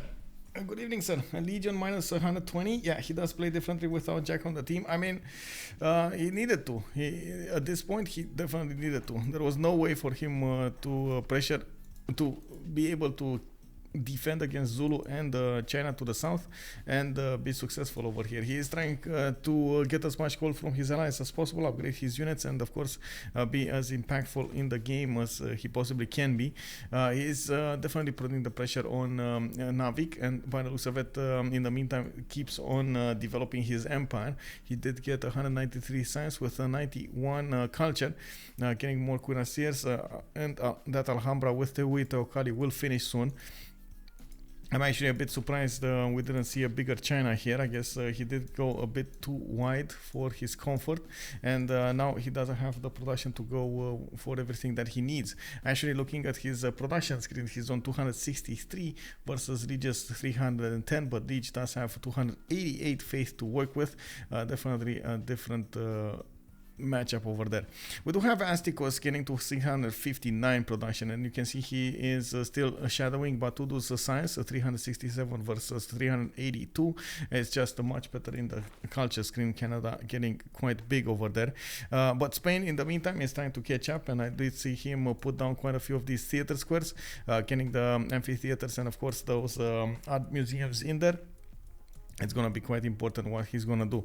He did manage to build 4 turns away from getting a Statue of Liberty here. He is gonna try to go for, where is Mahabodhi? Come on, please put Mahabodhi, please put Mahabodhi somewhere. He's on, well, I guess he doesn't have that many points, right? He's on only 3 out of 20. Maybe this is just a deny of Statue of Liberty rather than a build. Canada has the chance to be the Great White North, but they didn't. Yeah, we'll see. We shall see how that will develop.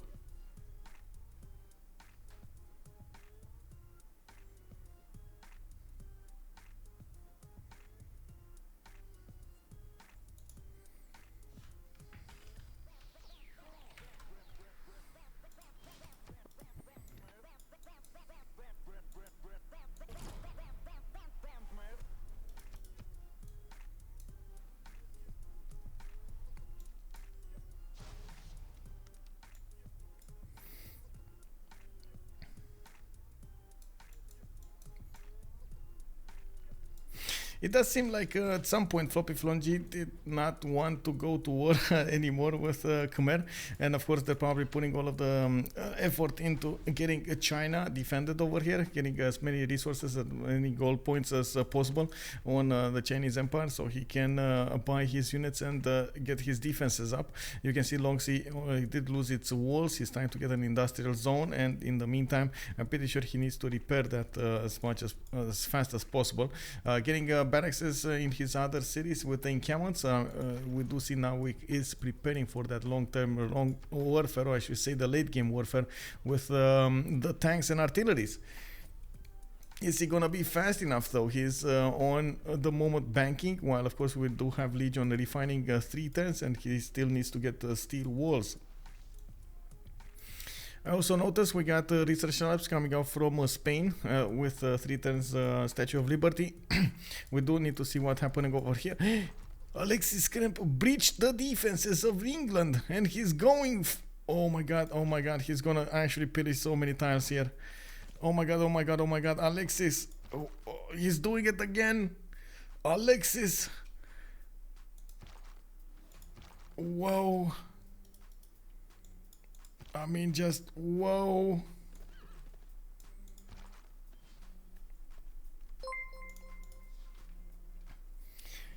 Mad Beats, hello there, sir, and welcome. Okay. Wait, what is what? 012 Zix, thank you very much for this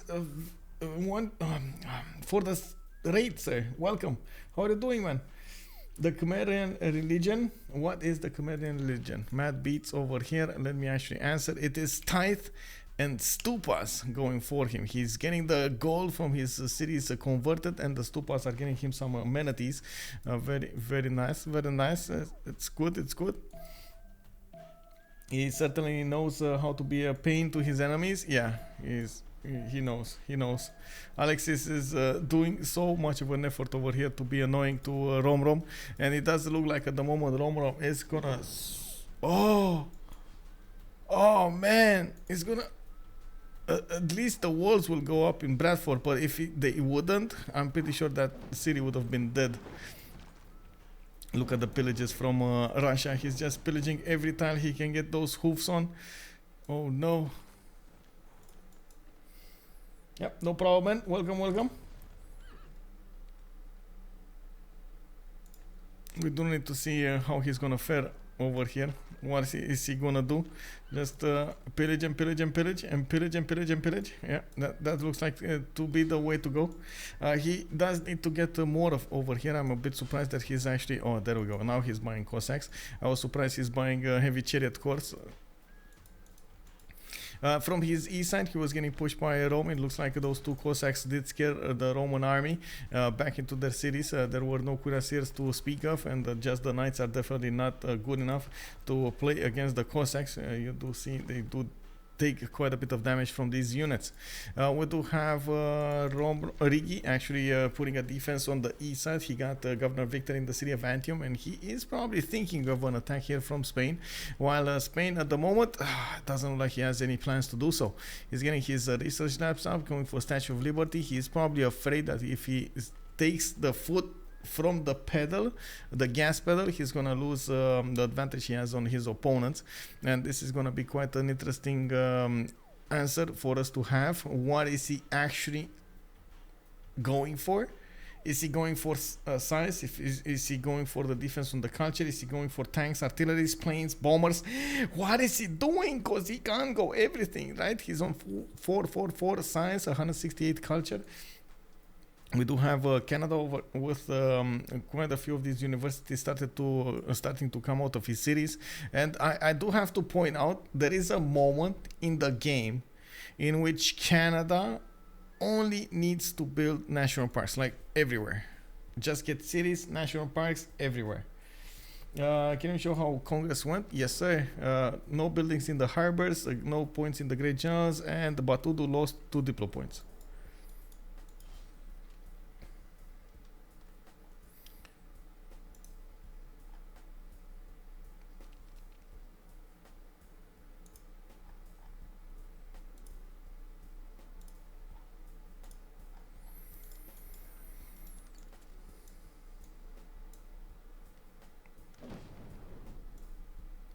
Oh man, just 3-4 tiles of desert spawned one of those haboobs.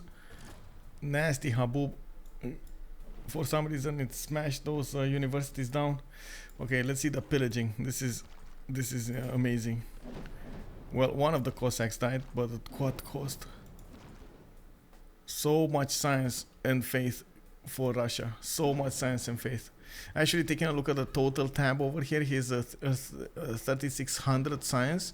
He's not at the same level as Romrom, but he did manage to get more than double Riggy's science, and he's still doing it. Oh man. Oh man, oh man. Not to mention, what's the gold? 866 gold. Just keeps on buying, man. Keeps on buying. Every turn he's getting a unit in Voronezh. Unfortunately, that city will flip on him, so that's gonna be a problem. It doesn't have a new one, and it doesn't look like he's gonna get a new army here anytime soon.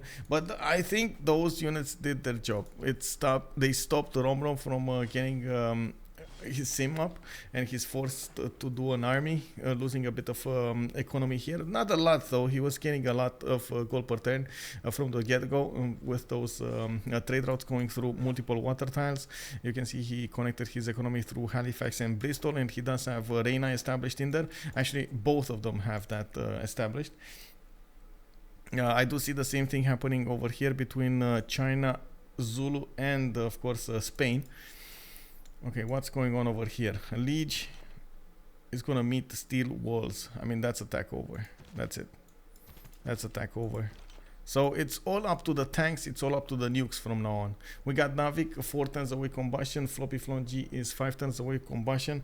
By the looks of it, we do need to see when Alexis Krempp is also going to get his oil. And I do see already artillery armies in production. Okay, that's a good number, by the way. 4 turning artillery armies would have been better if he 3 turn, 2 turn them, but I guess it's fine as it is. He is... I guess gonna need to hard build every tank that he can get his hoofs on. He's trying to get a few cuirassier armies here, but I don't think that's gonna be enough. He needs 6-7 tanks and like 5 or 6 artillery armies with generals, and he doesn't have the generals because, you know, no points. He does have Gustavus. That's an industrial one. That doesn't work, but at least it's a good one for cuirassiers, I guess.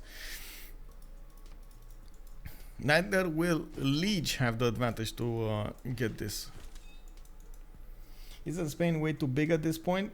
I mean, way too big for what? Because you can say the same about Canada, right? He's very big. 386 science, 218 culture, 341 gold per turn, 741 production. Those are good stats. So looks like we got some calls in the stream chat. Nukes, nukes, nukes, nukes. We'll see if that's gonna be it. We do have Seville finishing up that Statue of Liberty, and it does look like Batoudoo is gonna spread the great word of freedom and liberty against his opponents. Which is gonna be the first one who's gonna get the taste of freedom? That's gonna be the question. You need a new key mode? Yeah, I do. I have to say, I do. Definitely, I do.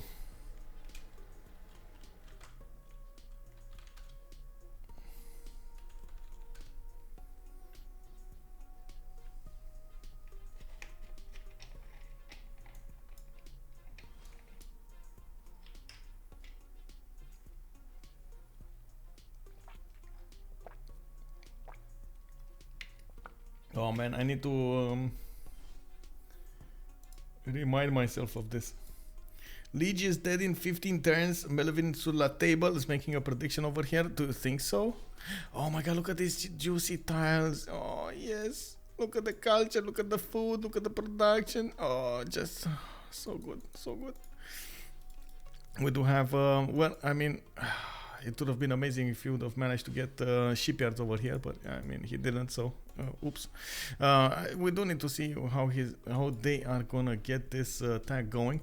Of course, with China getting tanks, with Zulu also getting tank artilleries, it's gonna be a problem for them to upkeep their armies. They do have, as you can see, a problem with Russia being on minus 89. He did manage to get his own gold from pillaging his opponents, but now he's probably gonna need to get back. Oh my god, he keeps on going, man. He keeps on going, man. This is like the Duracell bunny. It keeps on going and going and going and going and going, going and going and going, you know. Oh my god, bro. Alexis, what did you do, man? Look at this land. Look at this land. He burned everything. Oh my. Only Canada can win this game for Ulysse, but gonna be hard. Yeah, Astikos does have quite a bit of a challenge in front of him. It's getting oh my god, look at this. 352 gold from one single pillage. 202 gold. Let's go.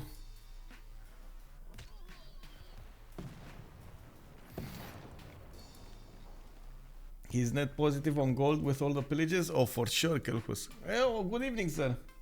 Bienvenue.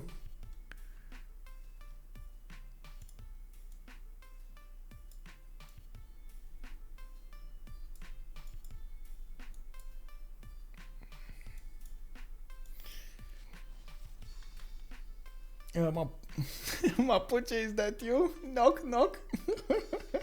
Yeah, Alexis is real Genghis Khan, pillage all. Yeah, bro. A big dog. Good evening, sir. Soviet is well known for their scorched earth tactic. Yeah, I guess so. We do need to see Alexis over here, what he's gonna follow up this with. He does have military academies coming in his being built over here in his encampments, and I do see him trying to get more science. He did get slack a little bit. 163 science with 75 culture, not a lot of it. And he didn't get bigger in the faith department either, only 151. Well, we'll see how he's gonna use it in the next one. We do have Rome with a bigger army on the east side. We do see that Spain is getting a few of these cuirassiers, and he might actually go for tanks now. Rifling coming up in 1 turn, urbanization in 3. I'm pretty sure he's actually gonna go through combustion towards combustion very, very quickly here. Might even 1 turn all of his techs, necessary techs. He's being boosted by Nawyk and Floppyflong, while he boosted the top 3. He's also going to have a lot of production to use for those tanks, and not to mention quite a bit of faith per turn. I'm a bit surprised he kept on using his faith per turn. He is in a reformed the Queen Age, Golden Age, and I'm not so sure I see what he used his faith per turn for.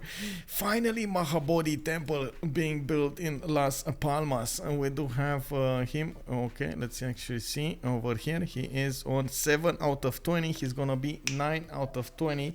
Very, very, very, very nice. Very nice, very nice. Can you show how many techs did Spain, Canada do to see how much they have to catch up? You mean the total tab? I don't think I can. Can I see text? I'm not sure if I can see text. I can tell you this, by the way.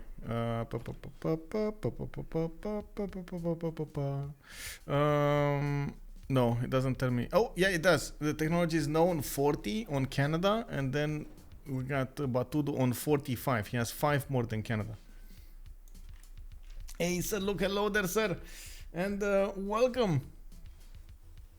How are you doing? How are you doing? Valjiz also, good evening. I hope I answered your question there.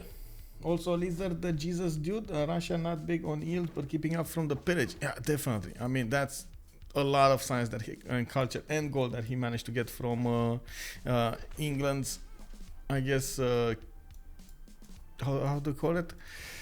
Carelessness, I guess. He didn't put up a good defense here, and unfortunately, as you can see, he got pillaged so many times.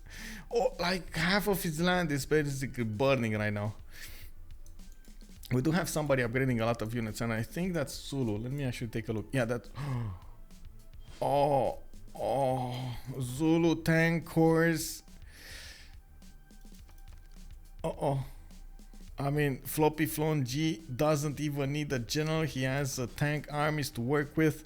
113 units going against the Python shots. Woo! Oh my god. That's going to be quite something. We do have, I guess, a heavy chariot core bot over there, but not that big. Artillery armies coming out from Quadrucuza and Ulundi. I think, yeah, there we go. He's going to put some more into production, and he definitely needs them on the front line as soon as possible. He is going to be confronted with Steel Wall City soon. There we go. Lege is 1 turn away from getting steel.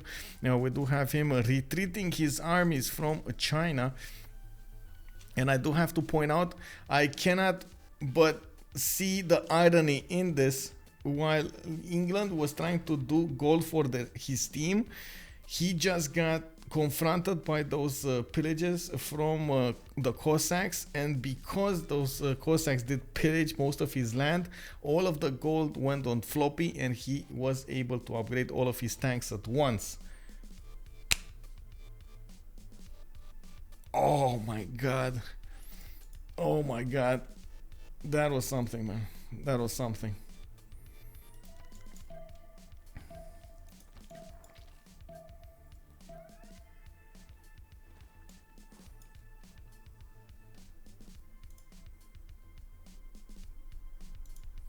Yeah, it's fine. It's fine. We got this, boys. We got this. We need to see how Astikos is going to follow this up. I know he got a few units defending Bristol and Birmingham, but unfortunately, oh my god, he still got the pillage.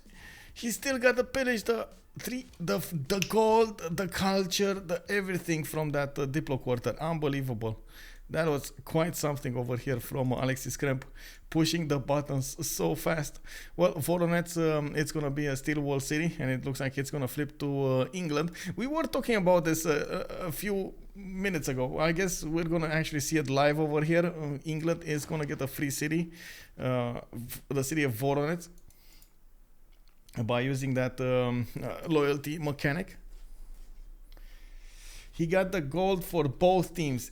Yeah, exactly, Mad Bits. He got the gold for both teams. We do have Zulu going against Khmer soon enough. Of course, he still doesn't have the generals yet. Nobody's making general points at the moment, as you can see. That is going to be outside of their reach. No industrial and modern era general did get picked up, as far as I know. Oh no, that's an animal. Oh my god, my heart jumped. I do want to see who did manage to get Newton and who did manage to get... okay, Newton got picked up by England. Okay, it's not that big, but I guess it works. And the science. Hypatia was picked up by Khmer, actually. Oh, okay. I mean, you know. Oh man, field cannon course against tanks.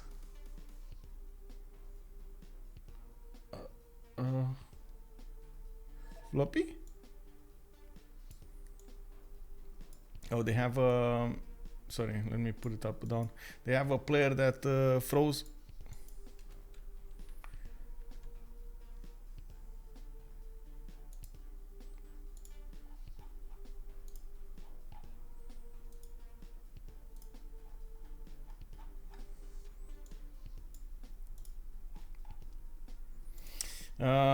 He has Sunday Soldier. Hello there, sir. Let's actually count it up. I think he has military academies everywhere. He has 1, 2, 3, 4, 5, 6, 7. So 14 oil per turn at least.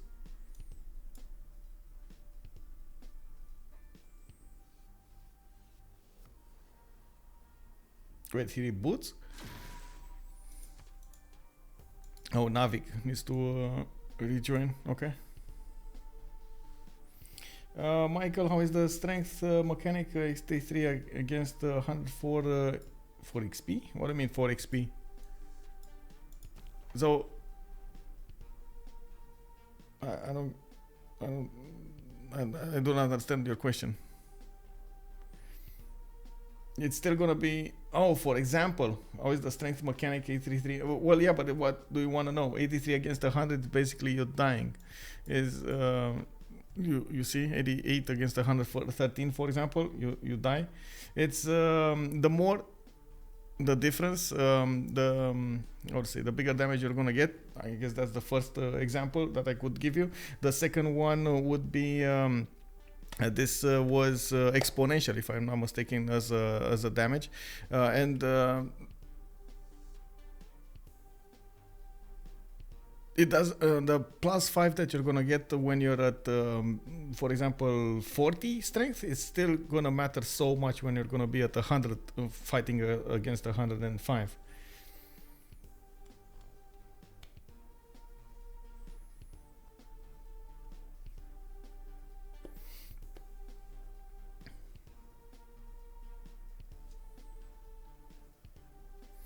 Well, we do have a quick pause going around over here. And by the looks of it, on China, he's going to need to reboot. Most of those units from Russia did get pushed back. Of course, most of them actually died. That city of Voronezh will flip to England, not back to Russia. And I do see on Canada's land, he's trying to get St. Basil Cathedral. Amazing production in Ottawa, by the way, for turning that St. Basil. He's on 158 points of production, while we do see banks coming up from Montreal. St. John with one turning research labs. He's trying to get bigger in the science. Of course, Batoudoo did get research labs for quite some time now. We don't see a lot of units coming out from Madrid. He's trying to get more cities out, as you can see over here, putting one to the south. I do see a few encampments being built, and of course he's going to try to go for the oil generation, and quite a few of them did also get pre-placed. We do need to see when he's going to actually finish them. Is this from Madrid? Oh, this is from Madrid. So, okay, he is going to go for the west attack at some point towards Rome. It's probably going to be tanks. Let's see, refining one turn. Okay, he got steel walls. He did. So it's like one take away from getting his tanks. He is probably going to need to keep his faith, so he can keep on buying cuirassiers or switch to heavy chariots or something to buy a lot of them. Since I just got here, what are the potential win conditions for his team? St. Basil on Canada. Oh, yes, we will see some yields. Potential win conditions for each team. I would say that could be a culture victory on Canada, but I think at this point it's more gonna go down to a potential concede vote.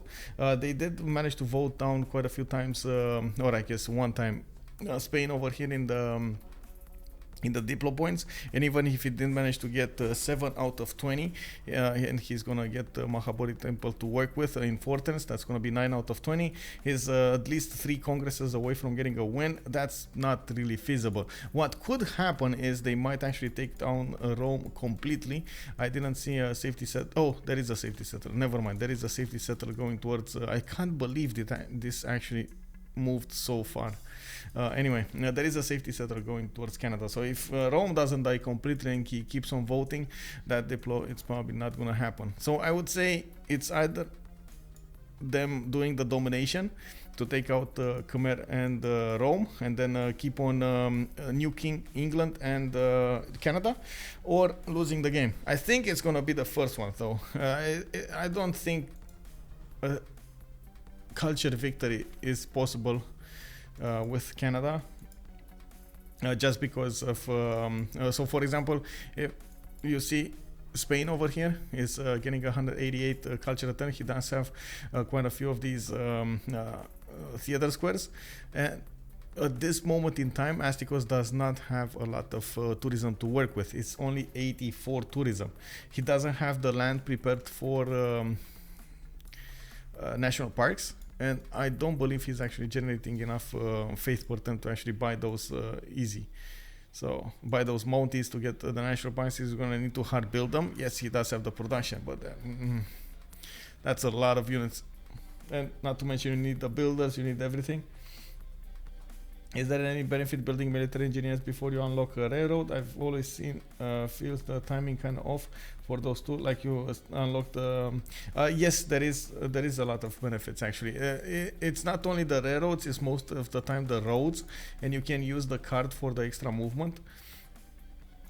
Giving your army quite a bit of an advantage over here. You might even get an extra attack on the artilleries and so on with it, and ideally, you want to get, especially in this scenario where you have a relatively close proximity to your enemy, but even in scenarios like this, it's longer, you still would require to get a road. It doesn't matter which kind, well, I guess it does matter at some point which kind of road, but just the fact that you have a road is going to help you so much to replenish the front line. You always, when you go into offensive, you have to take into account the fact that you're going to lose units. And if you take into account the fact that you're going to lose units, your second best thing to do is keep on building those units, replenishing the front line with new units when your units die, to keep on pushing your opponent. That's one of the things that I've seen make or break wars. You know, like you either win or lose wars because you did have a good amount of replenishment, resupply line for your units, or you didn't. And one of the reasons actually most of the players that do build their infrastructure to go against their opponents manage to win and break them.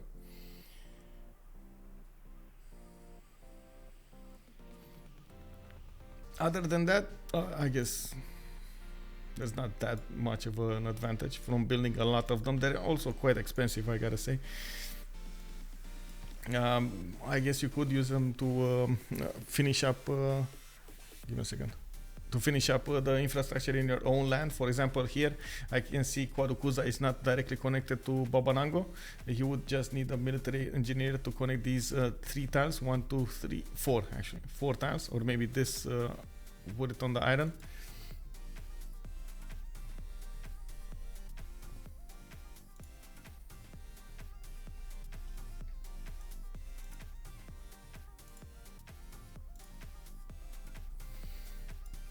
It's a shame that Canada has not set themselves up for national. I know. I mean, I'm not sure what he's doing here. Science, culture, gold. The thing is, they had a challenge this game. Then I'm pretty sure in their comms, they were thinking, okay, what do we need to do? Well, first of all, we need to keep Rome alive, and we need to keep Khmer alive. Like those were the 2 objectives. Then we're gonna see what we're gonna get as a victory condition. And I'm sure they thought, okay, we need to get as much gold to Khmer and Rome to keep them alive, because we can't do anything else. We can't get troops there, right? They're too far away to be defended by our own troops. So they set out to get as big of an economy as possible. You can see Canada did prioritize getting as much as possible those commercials going, some harbors in there and so on for the extra trade routes and getting as bigger as possible. He did manage to do it. I gotta say, this is a very good result. 278 gold per turn from Astikos is not something you want to pass by. Switching from that culture focus, from that commercial focus to the culture focus, that's gonna be the hard thing to do over here. And yes, Canada has a lot of culture potential when it comes to its ice hockey rinks, but it doesn't have a lot of tourism potential unless you actually set it up as a lot of theater squares for one, and a lot of forest for the second one, because you do need your national parks and national parks to thrive on a good appeal. If you have mines, it's not going to be a good appeal, so you need the forest to actually work this. You can see over here, he just doesn't have the appeal. He would need to use builders to take down the mines, improve the tiles with forest, and then get either national parks in there or lumber mills for some extra production, and of course increased yields. I do have to point out, I think Canada is the only one in the game who gets yields from national parks, so that actually couples very, very well with his late game. Actually, does the cat even work against steel wall? No. Wait, yes, it does. Wait, it does. Do full damage against the city walls, but it's you need melee and anti-cav units. Like, who's gonna use melee and anti-cav units? That's the problem. Is really nobody's using melee and anti-cav units at this point. There were a few players that really wanted to use infantry, for example, and they did manage to surprise quite a few other players by using them. But it only works for, you know. Looks like he's rebooting his PC.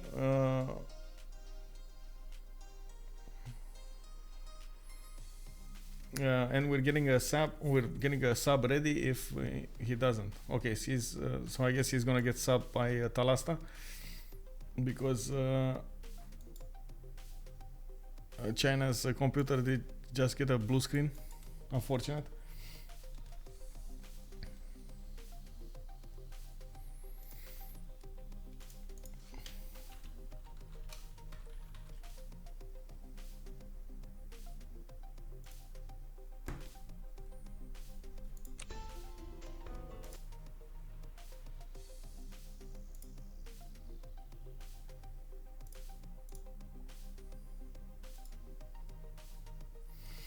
Yeah, crash and burn. Yeah, it happens, man. It happens.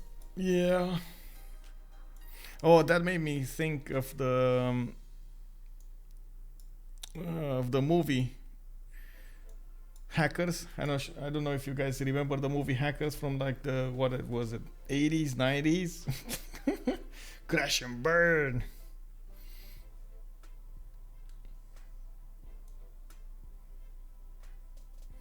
Yeah, AI Kublai doesn't like Spectator Michael. Yeah, he's really sad about me. He's very unfriendly to me. He knows I'm seeing him in all his splendor, and he's very unfriendly. I can see through him. Yeah, exactly. Oh my god, I actually put it up at some point to watch it, but I totally forgot to watch it again. I need to watch it again. It's amazing. When they did the sprinkler show, oh my god, the sprinkler in the school, or when he was left on the, let's say, top of the high school. Angelina Jolie, yeah, exactly, that one, amazing movie, man. Man, she was so young, Angelina Jolie. Oh my god.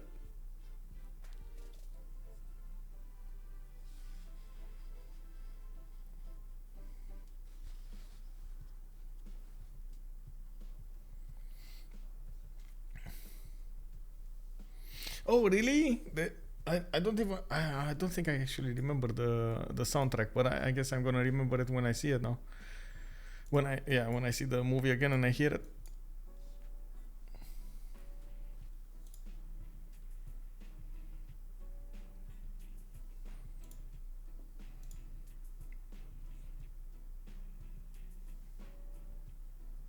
Oh, they need to validate the sub. It looks like for some reason. Okay, I didn't know they actually should do this. Well, I guess this gives me a moment to take a look at the results from CPL League. I think we do have what, 3 games finished. Give me a second. Where is it? Where's game? No, scheduling. Scheduling is here. No. Schedule. Yeah, there we go.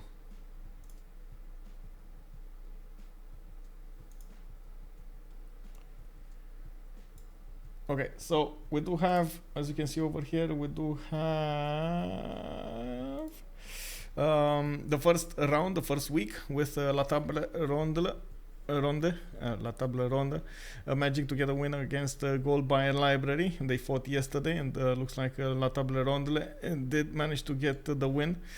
La Table Ronde. Okay, La Table Ronde. Okay. Forever Young going against Australia. We did see the first game actually on Sunday, and of course they managed to get a win. We do have quite a few of them tomorrow and the day after tomorrow. I believe we're actually gonna follow. I'm not sure exactly which one was it, but I was trying to get one of those. CivFR going against Lesan, the Shark, on Thursday, I believe, at 1600 GMT. I'm gonna try to get this game going, and I did ask if I could join. When he cites 1984 book, so cool. Can't believe this movie is almost 30 years. I know, right? 30 years. Oh my god, that's so long. I do not feel that old, bro.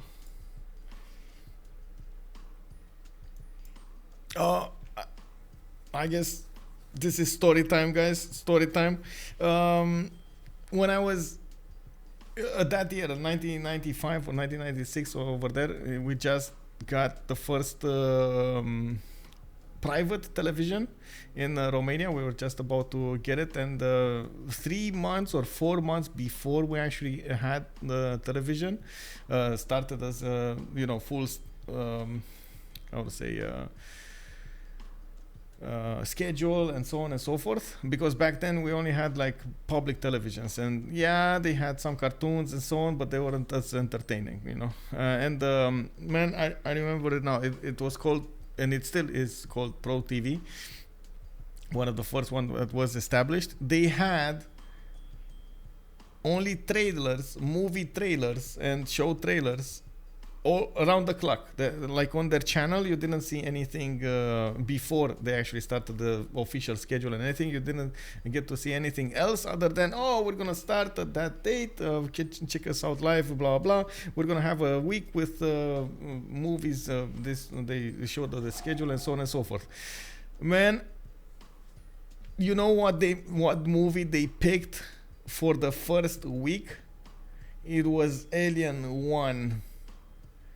Oh my god, I watched that trailer like, I think, and I'm not kidding, more than like 1,000 times until I actually got to see the movie. And when I got to see the movie, because I was, you can imagine, I was like, I don't know, 80 years old or something like that. I was like watching through the fingers because, oh my god, that movie, bro, amazing movie. Quite something. Oh, he doesn't have a BBS active. Oh, kick W, bro. Yeah, that was quite something. That was quite an experience over there. Then they managed to put on TV Sequest as a show, and Stargate, Sequest and Stargate, and I made my father watch Stargate every Wednesday when it was on.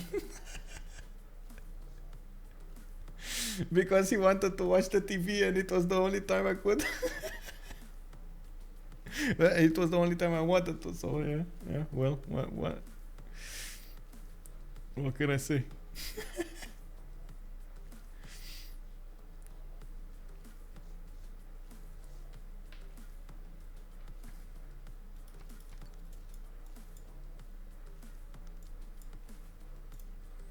Let Carter fix it. Yeah, exactly. She's the biggest brain in the room. That was such a cool movie. It still is. I'm actually quite sad we don't see another series like Stargate with. Well, I mean, I understand that we can't get the same characters, but I'm pretty sure we can cast quite a few ones. Hey, good evening, Alexis. Hello there. I like the idea so much. It opened up the possibilities for so many good scenarios to come out.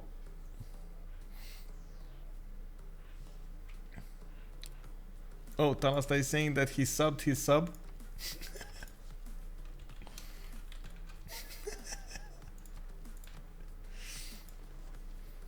Hey, Marcus, but a new account. Hello there. Well, we'll see how that will develop over here. Let's see. On China, of course, Talasta is going to need a few moments to actually get into the game. He does need to see what his sub did, or I should say the player that he sub did. Nawyk. We do have Nawyk actually. We do have him needing to prepare against Khmer, and of course Khmer on the west side, he does have a problem. Zulu is gonna push him with tank armies and artillery corps, not to mention some artillery armies still showing up on the front line over there. He's trying to upgrade as many units as possible, and you can see the field cannons do deal a little bit of damage, just a tiny bit of damage, but not a lot of against those tanks. Oh my god, man, that pesky mosquito is at it again. We do see also Zulu needing to hard build most of his units right now. They don't benefit from a lot of gold in the bank, so I'm pretty sure their economies are going to be suffering. We do have Batoudoo still chugging along at 310 gold a turn. And he is trying to get a few more of these points of gold with more trade routes, but at the same time he's going to need to also get the science and the production for the upcoming part of the game. We do have Valladolid going for the Potala Palace. We still have 8 more turns until the next era passes, until the next World Congress, and you can see at the moment the tourism is not that big. It's not at all a concern, while Las Palmas is going to get Mahabodhi Temple. Valladolid is going to get Potala Palace. So another 3 possible points of Diplo will arrive over here. We do have also on England quite a few possibilities for him to push out of his territory, but I do think he's going to need to prioritize his recovery of his empire, of course, for the next probably 10 turns or something like this, before he can actually do anything against Russia. Russia is getting a new heavy chariot course to bear against his opponent, and probably the next target will be Rome, and he might do a pincer movement with Spain. How do you call this? Like pincer movement, or is this like how to say, squish maneuver? Because he's gonna attack from the left, he's gonna get attack from the right, and I'm pretty sure he's gonna get boxed into the city of Ravenna and Rome at some point. It's just probably a matter of time. I'm still very surprised of the moves that Alexis Krempp did. I'm not saying I'm pretty sure they were amazing. They still are doing. He managed to do so much damage to his opponents, but couldn't actually get cities away from them. That's my only question. Usually the players, when they do this, they do try to take away cities or cripple their opponents by doing this. It does look like Romrom is still doing a lot of economy. He does have science, he does have the culture to work with, and he's doing quite a bit of production also. Squish maneuver. Yeah, it's the squish maneuver. Yes. Press X to follow. Why England on Highlands doesn't sound good? Oblixi asking us a question over here. It's mostly because of the economy and the late game production that you can get with England over here. It's not bad as a choice. You do see that he's generating quite a bit of economy. It would have been much better if he managed to put cities on another continent. Unfortunately, he didn't actually do it.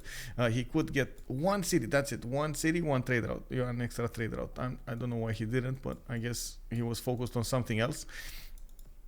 In the meantime, we did have Rome getting a safety settler towards Canada, and of course he's gonna live under the helpful wing of Astikos. He's gonna need to do something to defend his allies and try to get a victory condition at the same time.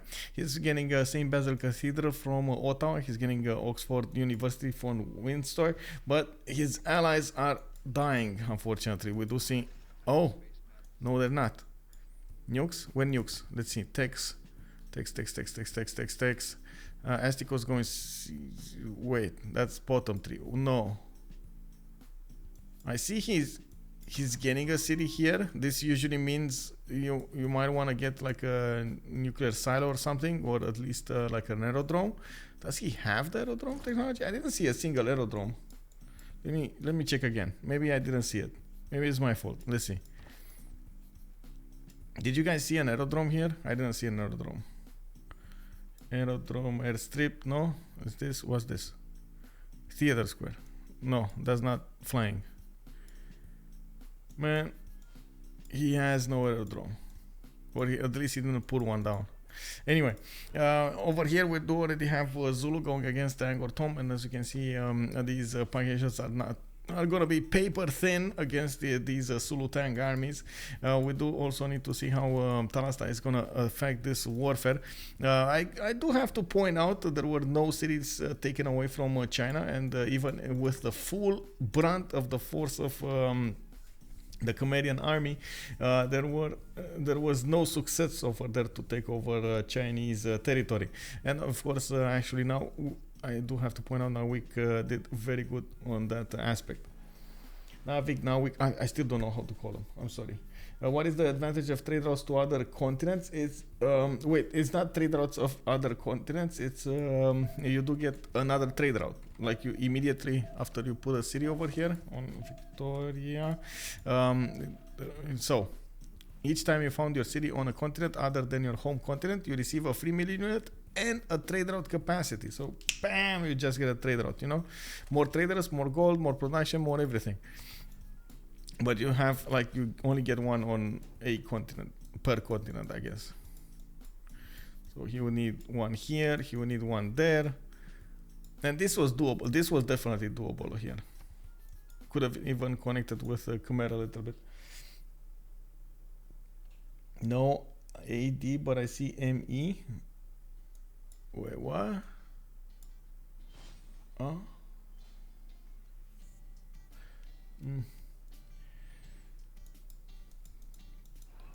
Anyway, we do have Zulu moving in, and it looks like we're just waiting for the artillery armies to take down the city's defenses. These are still walls over here in Angkor Wat, and it looks like he's still gonna go for the pillages first, which is a good thing. You do reap the benefits of your attack and try to get more units in the front line. You can see he also managed to get the great engineers to build the road over there, the military engineers to build the road towards Angkor Wat, while he is using those roads to get the tank armies much faster on the front line than he would have normally been able to, especially through those hills. Now we do have more artillery armies coming up from his other cities, three of them actually from what I can see, while he's getting a supply convoy from Ulundi. And I do see, there we go, there's another artillery army coming up over here.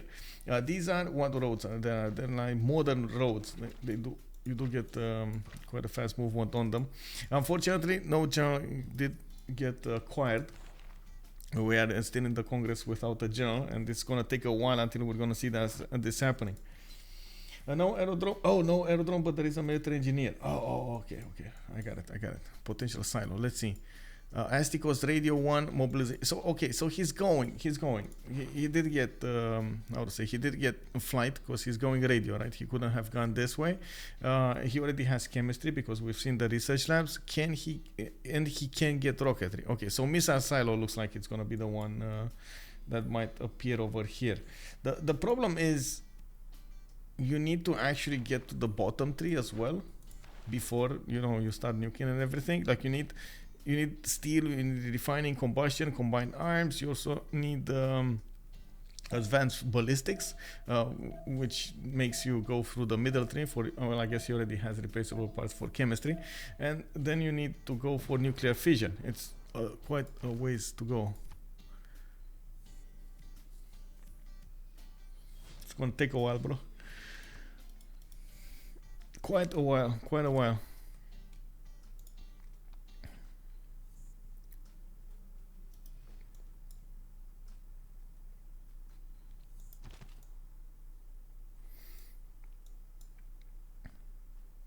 There are an important number of units here from Khmer, and what Khmer is going to try to do is delay this takeover as much as possible.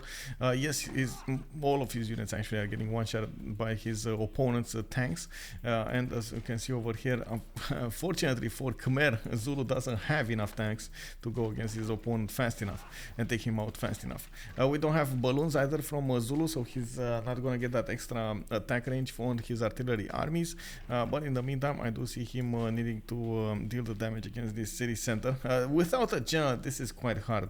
That extra movement, that ability to shoot and move and so on, it's very important for the artilleries. 12k science, and the closest to him is 7G. Yeah, I mean, 9k, and Spain is just so big. Oh, we got tanks coming out from Spain, only a few of them, and they might actually go against Rome this time. Oh my god, he might actually go against Rome this time. Took us so long to get here, but we did. We did it, boys. We do see Russia also getting missionaries. Wait, did he get Crusade? Did Russia actually get Crusade? He did. Oh, Pepe got Crusade, man. We got +5 combat strength. Amazing move, by the way. This is exactly what he needed to actually go against Rome. It's only a matter of gold over here for Alexis Krempp to upgrade his units. He does have 849 in the bank, and he could definitely upgrade his cuirassiers. Is he waiting for... Oh, he has tanks. He has tanks, actually. Oh my god. Okay, so he's waiting probably for his artillery armies to come out, and then he's gonna go on the offensive. I don't think he has enough oil, though. I do see 1, 2, 3, 4 of these, 5 actually in camels. That means 10 oil a turn. Let's see, 1, 2, 3, 4, 5, 6 oil per turn, by the way. 1, 2, 3, 4, 5. So he would be missing a few oil points to actually go against his opponent here fully. Does he have an oil tile anywhere? Oh my god, that's gonna help him out, but I don't see one. I don't see an oil well anywhere. That's a problem. Not even in the water. There's no oil. He has oil here. He could get a city next to that deer tile and get the oil. You gotta do it, bro. You gotta... Oh my god, that's like 6 oil. That's so much oil.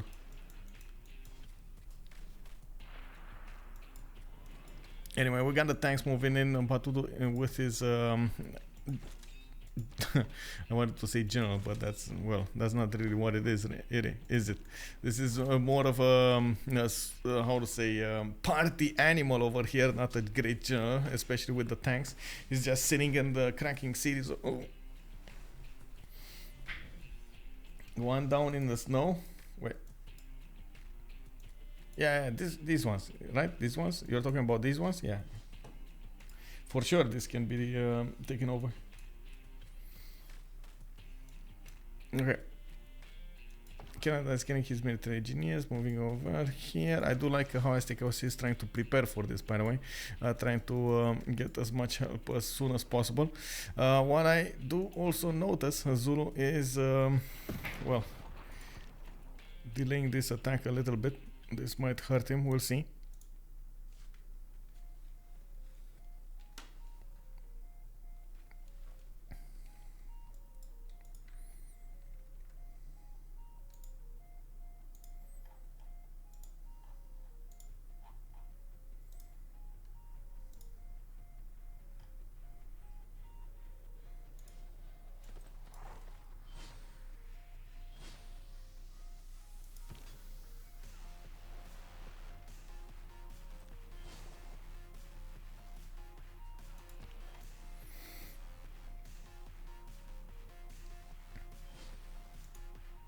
Well, now that Khmer did manage to get to tanks, this is going to be a bit harder for Zulu to punch through, especially since he did not actually take out the initial units of Khmer, the pre-builds.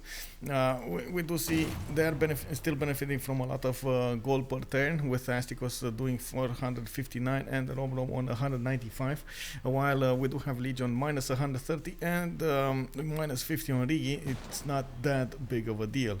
We do need to see how many hard builds and what will be the production output of Zulu over here on the front line to resupply his units, and of course if he will completely switch his empire into building units and tanks to go against his opponent, or do it halfway. If he does it halfway, he might actually lose this.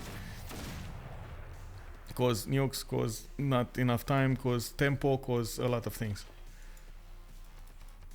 I'm also concerned about China. Talasta is not actually doing anything. He's getting some oil for his allies here, but not really building the units and leaving all of that effort to Zulu at this point in the game, which I guess it's fair because again, Floppyflong is the bigger one over here when it comes to sheer amount of firepower, and of course those artillery armies, tank armies will get as much strength to bear against his opponent as possible.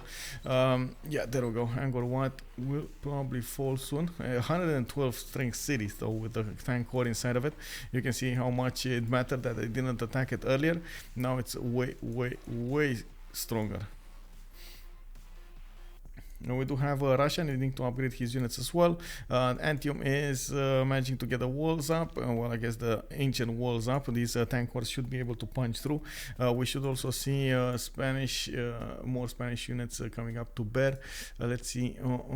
Spain. Okay, 110 nuclear fission. He's gonna be faster on this than Astikos. Astikos is better. Oh my God, machinery! Are you kidding me?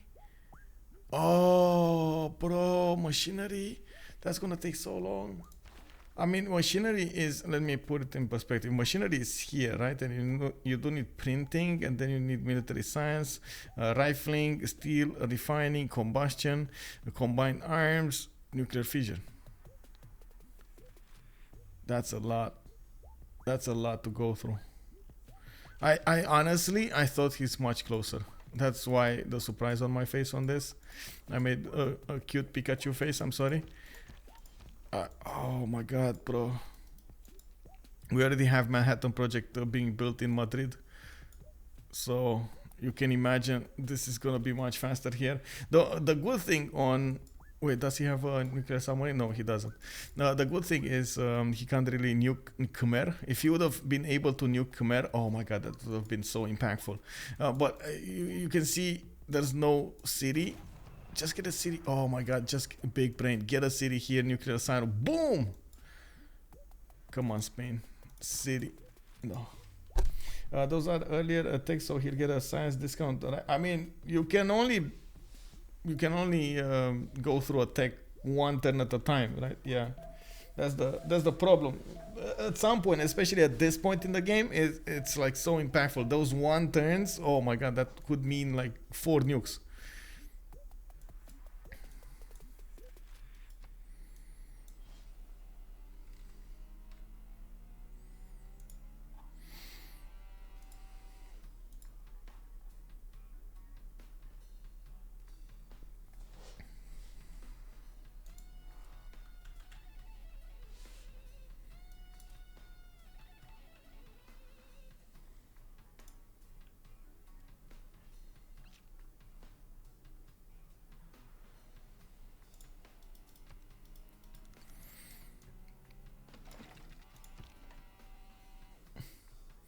Spain is going for nuke subs. He's half done by the time he finishes the bombs.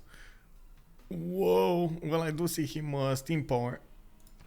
It's gonna take a while to get those nuke subs. First of all, you need to actually get the submarines, and second of all, you do need to get here telecommunications. It's not that easy, but I guess he does have a lot of science to work with. 600 science per turn, so that is an important number.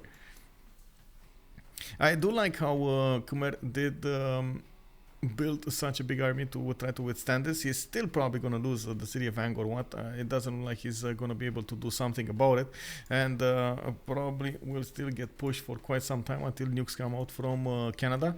But I find it extremely unlikely that he's going to lose Yasudarapura and Indrapura after all of this. The big question is, what are they going to do in the long term? Because I believe there's a time...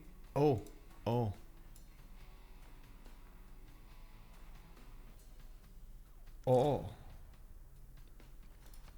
Spaceport Ottawa.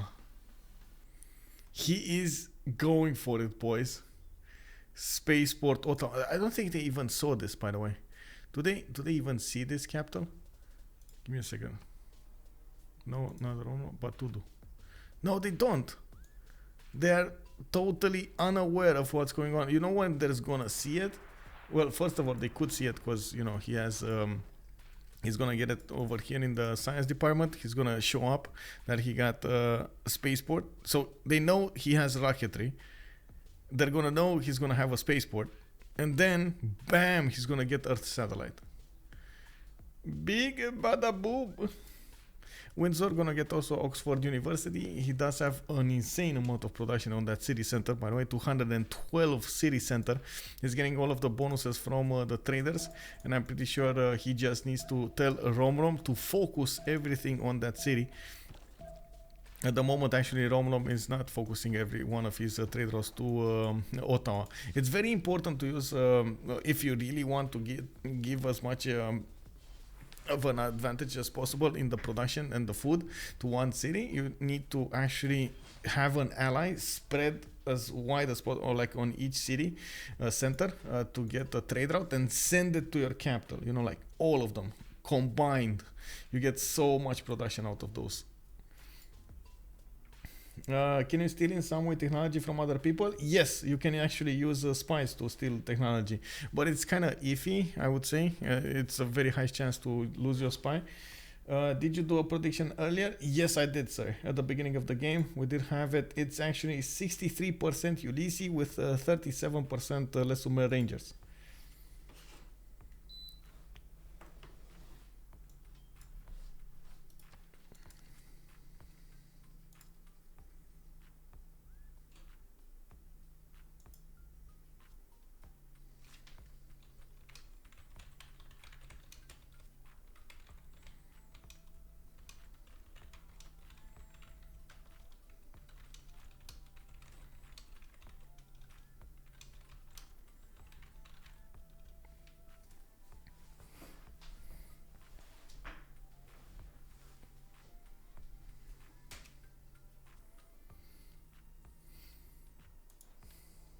If you steal, no, I don't think so. No, I don't think you can steal telecommunications and not get computers. That's something that I haven't used in so long. Sorry, I was having to respond to a private message there. We do have Zulu pushing in Khmer. He did manage to get a bit more damage on those walls. You can see the 119 strength from Khmerian tank army arriving there. Of course, Floppyflong has been building quite a few more tanks here, and is trying to get the encampment training projects going for the generals. Now we're one turn away from the World Congress, and you can see he knows he's going to get that advantage here. He's going to try to get an advantage from getting a general. It's quite expensive to get the next one, but it's still going to give him that extra +5 and extra movement, which is going to matter so much if Khmer doesn't get it. Spain science jump. Canada is far out of range from nukes. Yeah, Canada is very far away from nukes. Spain did manage to get Antium. I do see him moving towards Ravenna. Of course, Riggy over here did know he will be dying at some point. We got tanks from Russia pushing on Aquilea, and more settlers are just... oh my god, this is... oh, double tourism. Okay. Let's go portrait. And cold. And me. I guess faith could be one, but no faith.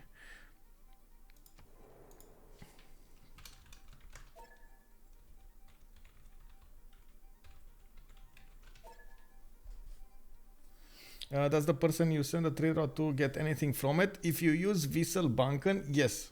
That's the whole point. If you use Wisselbanken, you get 2 extra points of production and 2 extra points of food on both cities. And Wisselbanken is, let me actually take a look. Wisselbanken. Your trade routes to an ally city or vassal city state provide +2 food and +2 production for both cities. And you can also see that you get an increase with 25% for alliance points. This is extremely important. You can imagine you have 10 trade routes, that's 20 more production, 20 more food on a city center for both cities. Like, well, I guess you focus it on one city of your opponent, on your ally, but you do spread it on your... without that card you get nothing. Yeah. But everybody uses the card at this point in the game. I'm pretty sure. Let me see. Astikos, Wisselbanken. We got Romrom, Wissel. Oh wait, is this Romrom? Bro. Yeah, Wisselbanken. So Riggy, I guess Riggy doesn't care. Riggy is way too far away. On Talasta, let's see. Wisselbanken. On Shaka, Merchant Confederation, and he's using the -50 artillery card. And this Wisselbanken on Spain. You see, they're definitely using this. Flux the Gnome, hello there, sir, and welcome. Thank you very much for the follow.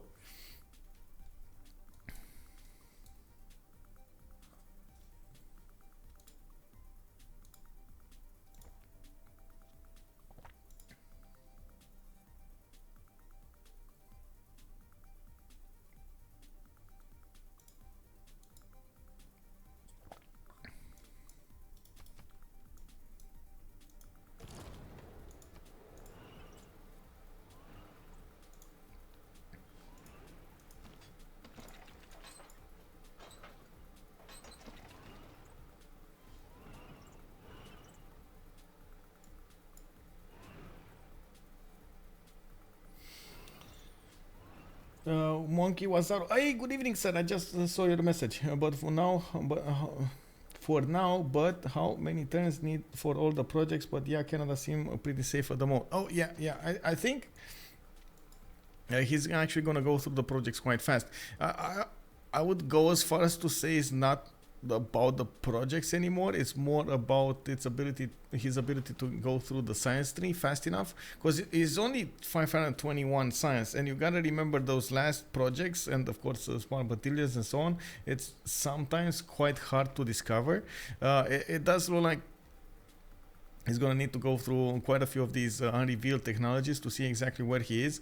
And of course, going middle tree, bottom tree, top tree, and so on is going to take a while. And you do see these are expensive technologies.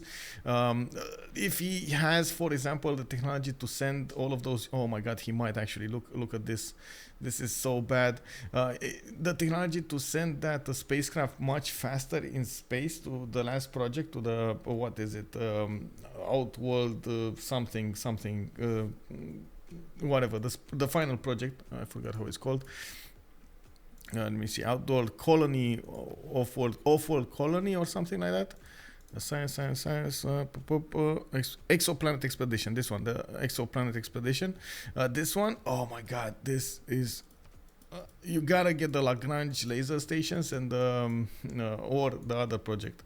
So basically, you're gonna need a lot of spaceports. You're gonna need a lot of science, and you're gonna need a lot of production to push those projects through. Not to mention power and so on for those to work properly. That is gonna be insane amount of time and production spent. We're gonna need to see if Zulu can manage to get nukes next to Canada fast enough, or if we're gonna see something like China, for example, enter the war and get something over here. He would be, you can see how England did get especially against his opponent over here, a city to the west side, so he closes up the window to actually go through this, like the pathway to go through towards Canada, and they're gonna need to fight England rather than Canada. Very, very important. We do have, of course, Khmer actually losing. You see, he's pushing back. Oh my God, losing artillery after artillery here. This is Floppyflong having an issue over here. It doesn't look like he's gonna get that city anymore. Honestly, it doesn't look like he's gonna get that city anymore.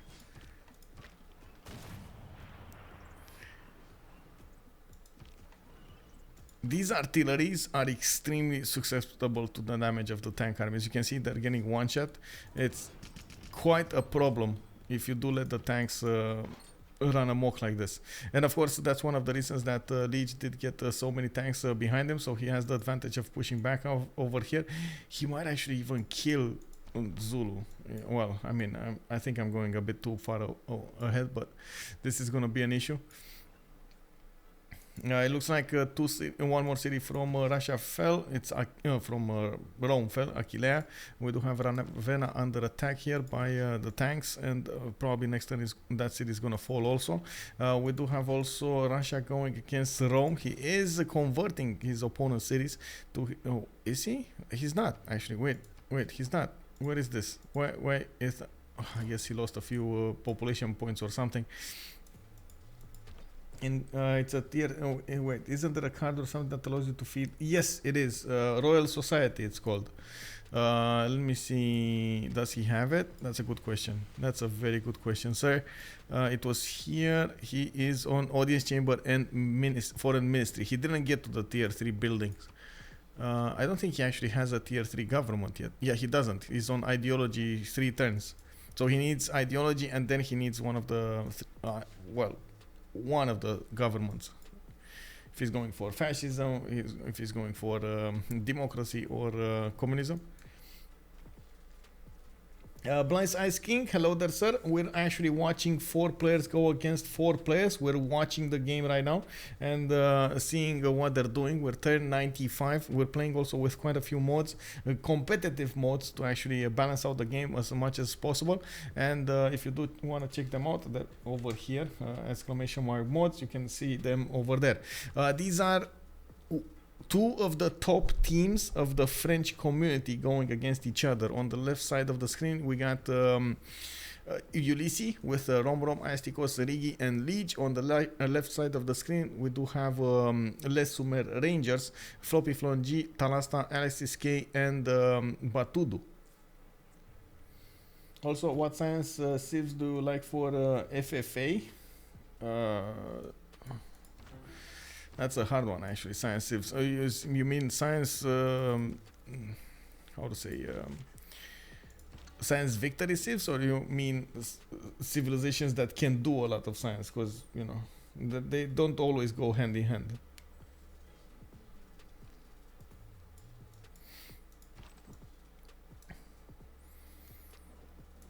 For example, I wouldn't have picked Canada to go for a science victory. I would have thought he was gonna go for culture victory in this case, but it looks like we got bamboozled.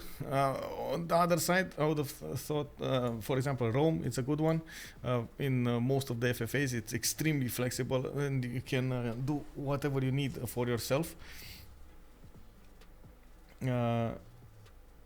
You get rolled every time you go for a culture. There is a balance that you need to keep if you go for balance in FFAs. You need to always have enough. So, for example, you need to get steel walls. You need to get your be close enough to tanks, but at the same time go to computers as well. So you're gonna need both. You can't go too much culture without a little bit of science. You need to keep do a balancing act to get both. But I can say it's not that easy to get a culture victory in FFAs.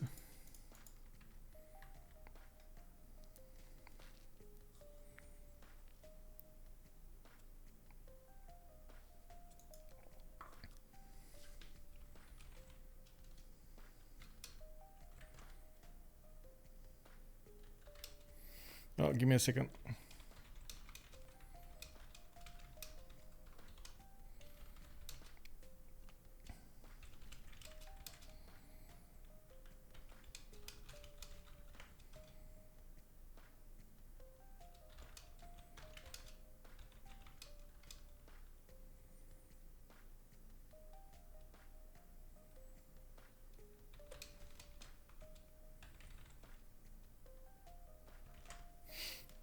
There we go. IO202, hello there, son, and welcome back. How did Lege survive Kesheks with elephants? Wait, there were no Kesheks, bro. What Keshek? I see what you're saying. You thought this was Kublai Khan Mongolia? This was not, sir. This was actually China Kublai. I don't think the spawns were equal on this one. I don't think they were that far apart. I gotta say, even in this scenario, we do have high rollers like Astikos and Batoudoo, and yes, sure, we do have some low rolls like Riggy and Peter, for example. Both of them actually having quite a bit of a problem keeping up with all of their necessary needs. Yes, Rome is gonna fall, but mostly Rome is gonna fall because Spain is pushing into him rather than only Russia. Russia did try quite a few times and didn't manage to get through by himself.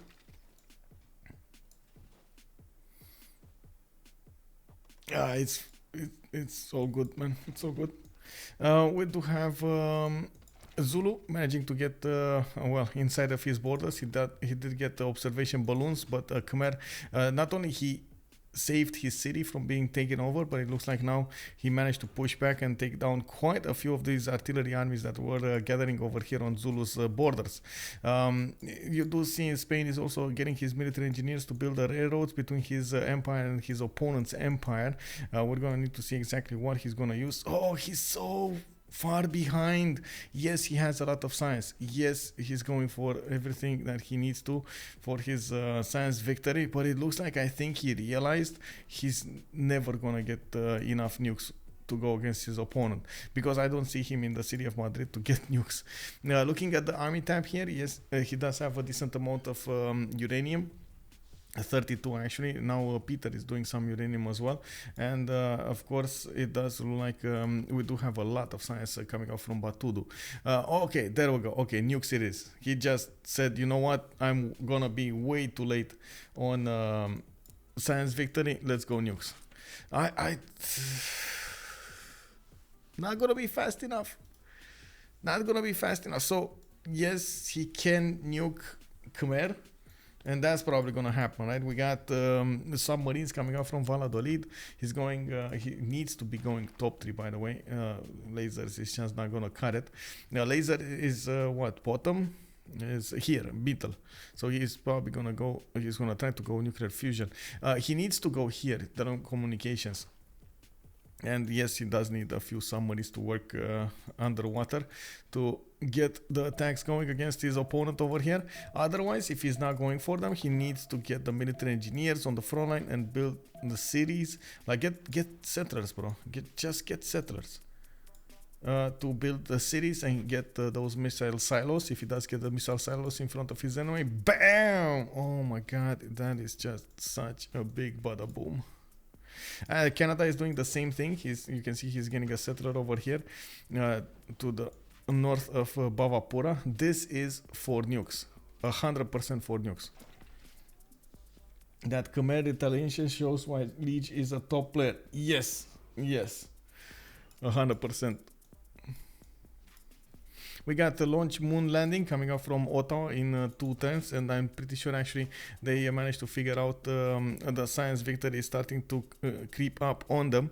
We do have, let me actually take a look over here. The first project started, the second project gonna be finished soon, and of course he just needs Mars colony, and then bam, exoplanet expedition. We do need, and at this point I'm just gonna keep the screen on the text because we do need to see when Astikos is gonna try to get smart materials. You can see he's barely on combustion, which kind of feels like it's a bit late, as in he's kind of falling behind over here on the tanks. He's now gonna take a while to get through all of these towards for example this one, right? Launch Mars colony. You do need to go through all of the bottom 3 to get there. You need composites. Composites needs synthetic materials, plastics, combustion. So that's what he's doing right now. He's trying to get there. I hope I see the day that robots are the meta. I think we actually had last week one of those days.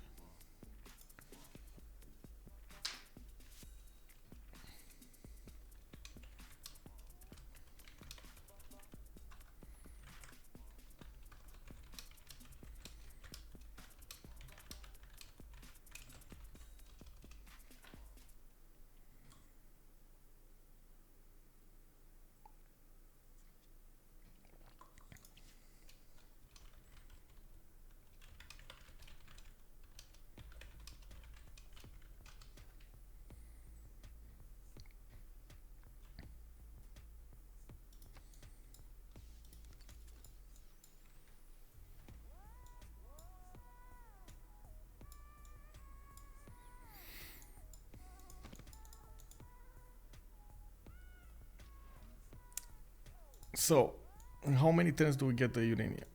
Oh wait, again he switched? Okay, I guess Batoudoo at this point is a bit conflicted. He doesn't know if it's gonna be good to go all in nukes, or if he's gonna need to do half and half, or is he gonna go missile silos. What is he gonna do here? He's getting military engineers. He is 100% gonna try to get those railroads built. Okay, there we go. We got planes, bombers, possible bombers coming up from the east of Ondini, while he is wanting the submarines out of Valladolid. I didn't see a single bomber though. Where does he have a bomber? Honestly, I didn't see an aerodrome, so maybe again that's my mistake here. Anyway, we do have him with a settler. Oh my god, no, 15 turns to get here, not gonna happen. So that's 16 turns to actually attack somebody from this location. This is not even enough to nuke Ottawa. It's not close enough to nuke Ottawa.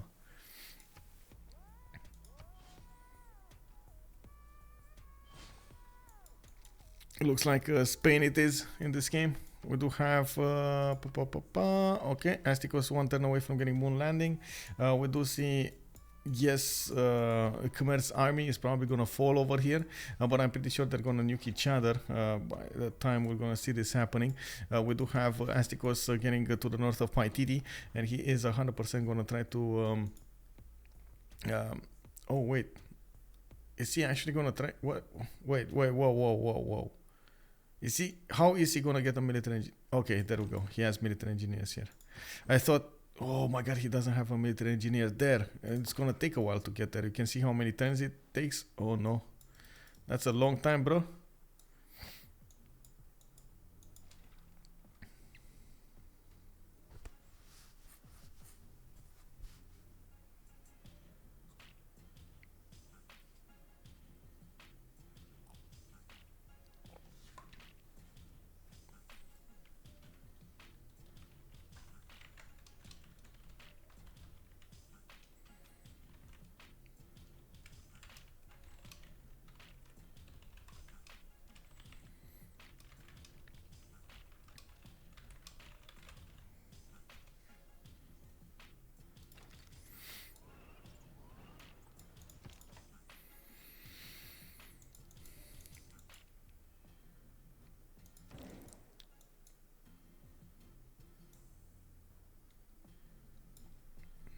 Okay, so Astikos going right now for plastics. He's over here.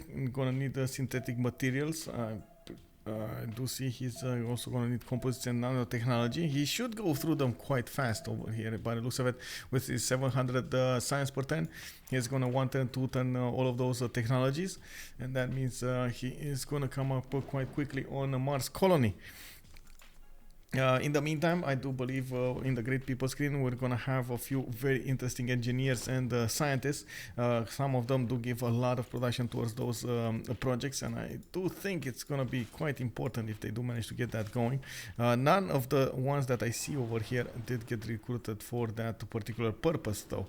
Looks like Ataruga is also gonna be taken down, and that was a city-state of Batoudoo with 25 envoys being put into that. That's gonna fall in just a few turns over here, probably next turn actually. Seeing the Mounties getting ready, seeing the fighters also getting ready. You didn't see science victory as an option until Canada already got through 2 phases. Yeah, I mean, I think he thought Canada is gonna go culture. And when he saw that Canada is not actually going culture, as in he doesn't have a lot of tourism, he thought he's safe enough to, how to say, procrastinate, I believe is the word, as in not actually go as fast as he possibly could towards a victory condition. And he thought, oh, I'm gonna have time, I'm gonna build a few more cities, I'm gonna actually have time to get more infrastructure going, and so on and so forth. And he didn't realize the danger he was in, because honestly, he didn't even have vision on Ottawa. He doesn't know this is a 240 production city now, 214 production city now. This is extreme production on Ottawa. It's very good. result here from Canada.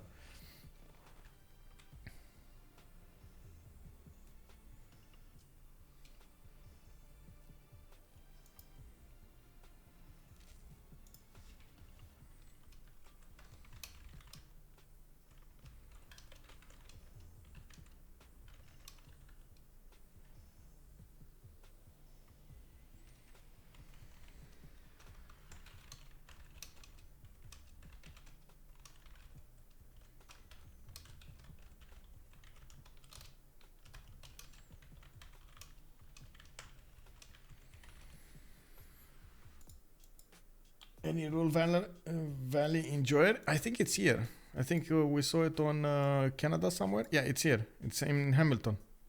144 strength city. Oh, I mean, production city. He does already have a spaceport in it.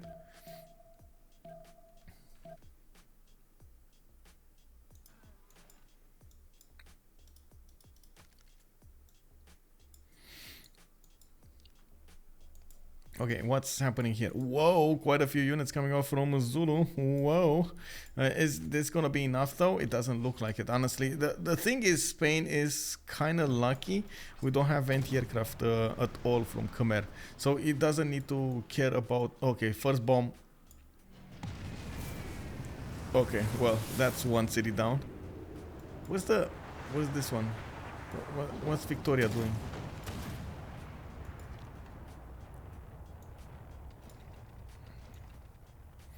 Okay, so they managed to get that bomber in. I still don't know where he built it, honestly. I didn't see a single aerodrome.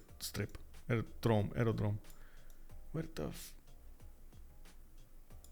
man, am I...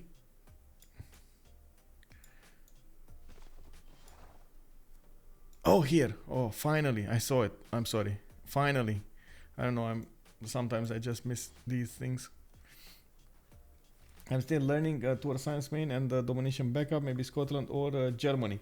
I do believe both of those choices are quite good when it comes to science and production at the same time. Definitely Scotland or Germany. You can try out the goals also for some early tempo. And I would definitely say something like Khmer or Menelik and try to go work ethic. If you're playing on the vanilla version, work ethic with something like, how to say, Secret Path is just insanely strong.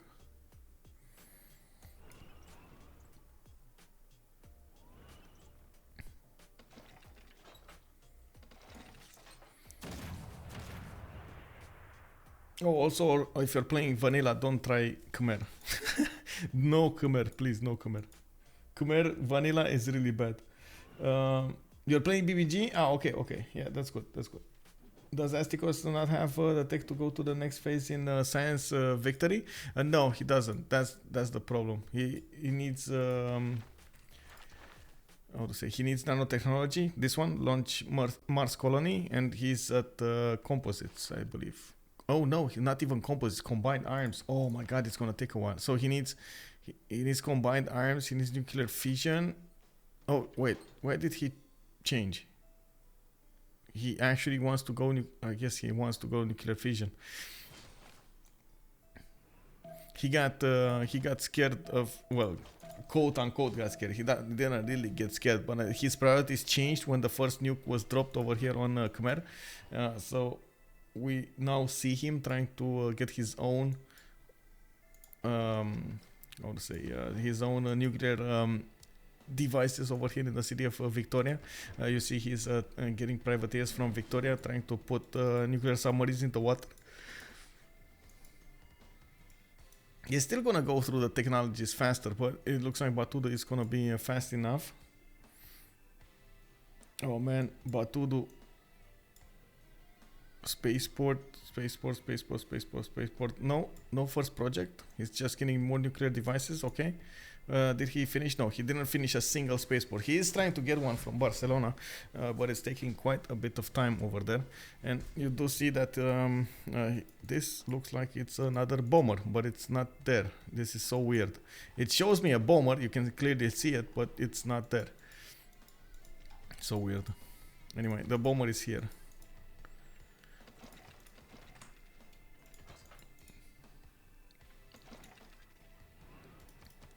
What did China do in the meantime? Did he just get more? Oh, I see, helicopters. That's what he's doing. He's doing an army of helicopters. Literally.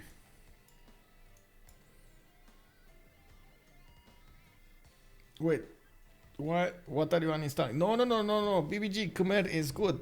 Non-BBG Khmer is bad, bro. Don't uninstall. Don't uninstall BBG. No.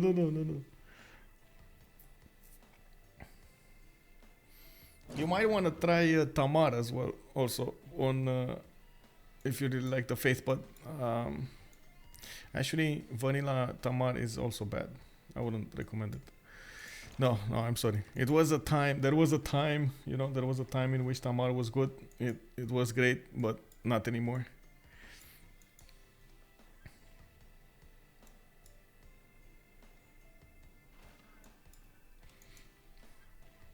Okay, so Valadlor is gonna get the spaceport in 3 turns. He's gonna try to get that city working on the projects. If he keeps on nuking and forcing Canada to go around to get his spaceport projects going, this might actually be good for him. I'm not so certain it's gonna be enough though. That's a lot of science coming out from Astikos and Batoudoo at the same time. They do have a similar culture and they do have a good amount of production both. It's not that big of a difference in their production capabilities. I guess there is a difference in cities. Let me see. It's 13 cities versus 15 cities. So I guess Astikos is doing a lot more because he's doing more production on less cities, and Batoudoo is doing less production on more cities. That is quite important.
And the Yasodharapura got bombed. Now, well, that battleship could have been there and maybe stopped this from happening, but it was outside of the city center, and well, yes, it didn't get nuked, but I mean, it lost its ability to defend that city also. There is an anti-air defense on the battleships, and they do output quite a bit of firepower against those bombers.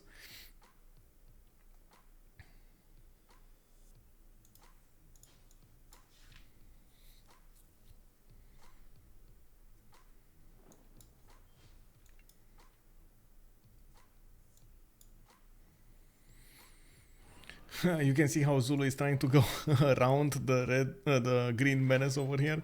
He's trying to get his units to stay alive and not step into that radiation zone. Well, that might be good, definitely good for him, because all of this land is gonna take away his units' health every turn. We do have Astikos getting nuclear fission, or did he just get nuclear fission? I'm not sure, because I mean, I think he just... No, I don't know. I think he's just getting it, not got it.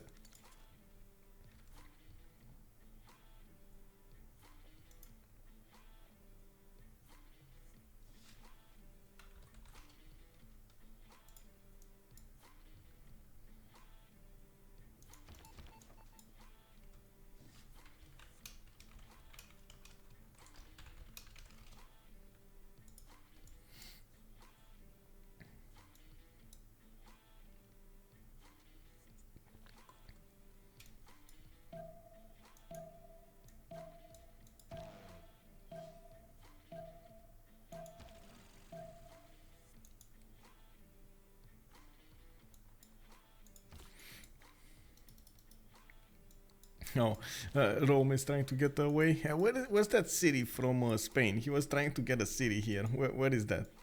Oh my god, he's still moving. This city is not gonna make it. This city, I believe this city is... Oh, this city is gonna die to one single Roman artillery. That got levied from Caguana. Are you for real, bro? Oh my god. No, anyway. That city actually needs to go through all of this hilly terrain with forest and so on. That's one turn per tile, as you can see, and it takes so long to get here, and he's gonna be faced with the Canadian fighters and the Mounties and so on. That's not survivable. We do have Astikos going for the bottom three right now. Of course, he needs to compose this to get nanotechnology, and he is one turning that technology soon enough.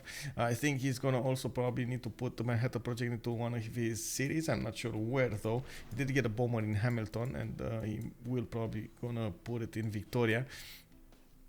Just needs to delay the attack.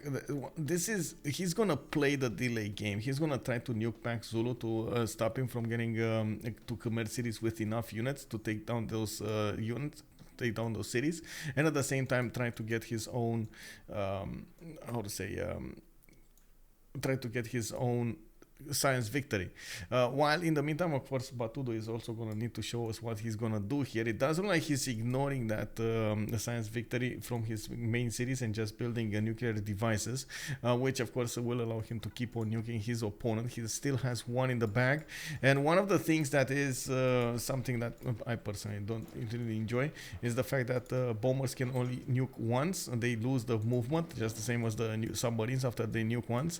That's one of the reasons I really prefer the missile silos, but it's kind of out of the way. You do need the city in the front line, you do need the engineer and so on and so forth, and to protect it somehow, so it's a bit more of a hassle to get that going. But if you do manage to put it properly, you can shoot as many nukes as you want in the same time. It's unbelievably strong.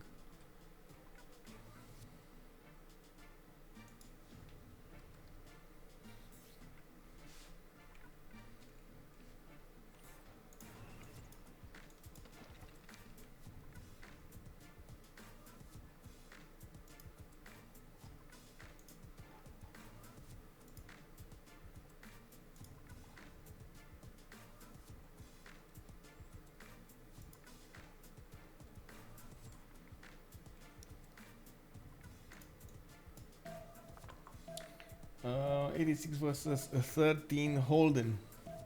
Wait, what's 86 versus 13? What makes Khmer good for science? Just sheer amount of population. He gets, most of the time he gets enough population to put down all of the districts that he needs, holy sites, theater squares, with campuses, with encampments, with whatever you want. Okay, yes, so the Rapura got taken out. Khmer didn't manage to take that down, to retake it, and as you can see, he actually lost one of his tank armies over here. He did attack the tank army that was that managed to raise the city, but now, unfortunately, well, he's gonna need to position his units to go against Indrapura. I am actually curious, where did that bomber go? It's not there anymore. Like it was here, but it's not here anymore. I believe he moved somewhere, and I don't see where. I don't see another airstrip. Did he move it to the south? Oh, he moved it back in Valladolid. That's a jet bomber. He moved it to upgrade it into a jet bomber. I got it. Aluminium. Wait. That seems good. Might try it out. Okay. Aluminium for space sports. Yeah. So far, I only play a single player. Does BBG make a difference in those games? Yeah. I would say even in single player, it does make a big difference in how the civilizations behave. But I do have to point out, you might be more satisfied as a single player by the sheer power of the nations compared to BBG. BBG does tend to tone down those high peaks of power. For example, Germany's extra district, for example, the extra damage on Gran Colombia and so on, versus buffing some other civilizations from the ground. So you do get kind of I would say extraordinary snowball going in the single player if you really want to, with some civilizations, of course. Nubia, Nubia. Pitatis. Yeah, we got the Manhattan Project coming out from Ottawa. We do have him converting his energy to nuclear power. Well, some of his series probably. He needs a lot of energy going. I do see him finishing up his other spaceports, and I'm still surprised we didn't see him going for Manhattan Project from Hamilton. Nanotechnology coming up next turn from Astikos. He is gonna get the ability to get Mars colony going, and then it's gonna be the start. He's gonna have to reveal all of these. By the way, this is gonna be an issue.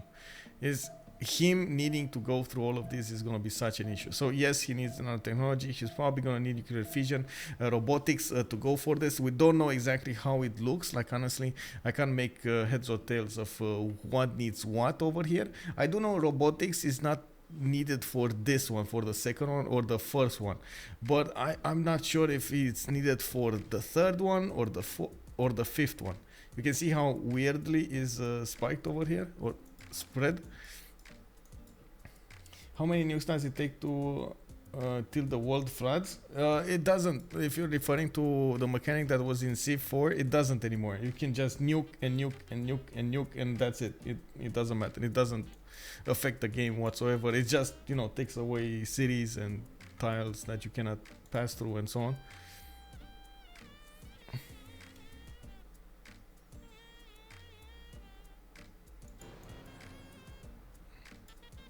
Wait, do you have another bomb? No. Okay, so we do have modern armor armies coming out from Khmer. Jet bombers arriving on the scene to the southeast of Wondini, and they're gonna need to do the attack. And the air guns are not gonna be. Oh wait, does he have? I wanna check. Oh, I can't see the. Oh, come on, bro. I can't see the. Damn. How do a plane? Give me a plane. Give me a plane somewhere. No, there's no plane anywhere. Oh man, I can't see the damage repelled by these anti-air guns. If he has Victor 4th or not, the anti-air initiative, it's the 4th promotion here, air defense initiative actually. Plus 25 for combat strength to anti-air support units within the city's territories. That is amazing.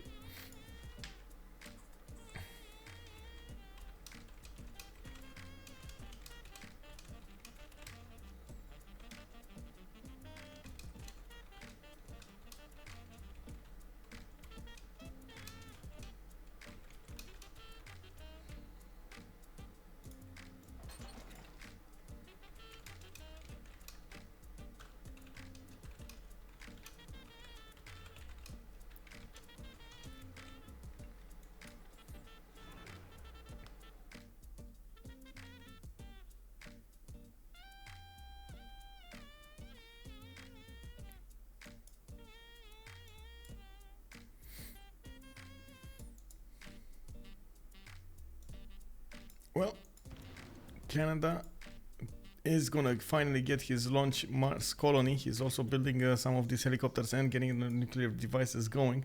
He is also gonna get ready his submarines in Victoria. I believe this was spotted at some moment. I'm actually curious if Batoudoo is gonna nuke that city before it manages to get anything out, or I'm not sure what he's gonna do with this one. He does have a jet bomber moved here, and I'm pretty sure he has enough nukes to play with, especially next turn when he's gonna finish one. Oh wait, he's only gonna finish one. I thought there were more in production. I guess he used them. Anyway, he's also gonna get his launch satellite project, the first one, in 3 turns. The problem is, oh my god, that spy, bro. Riggy, Gracilia did manage to take out the industrial zone. Pillaged it. Workshop, factory, coal power plant, all gone. Burned. Burn.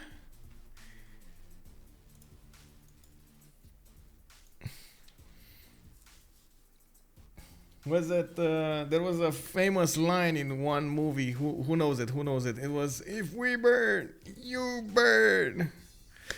fire is sketchy. Rome from ashes. Yeah, Rome from the ashes. It's unbelievable, man. He did it. Riggy managed to do it. Whoa, message 223. Really? Okay. That's some late messaging right here. Boom, boom, boom, boom, boom, boom. Oh, Victoria not gonna be oh, look at that submarine. It actually nuked the submarine. Man, that guy just went for a swim and he got nuked. RIP.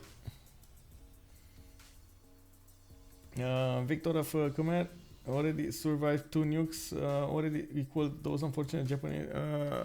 Wait, Victor of Khmer, he did? Oh, he moved back. Yeah, I guess, yeah, he moved back.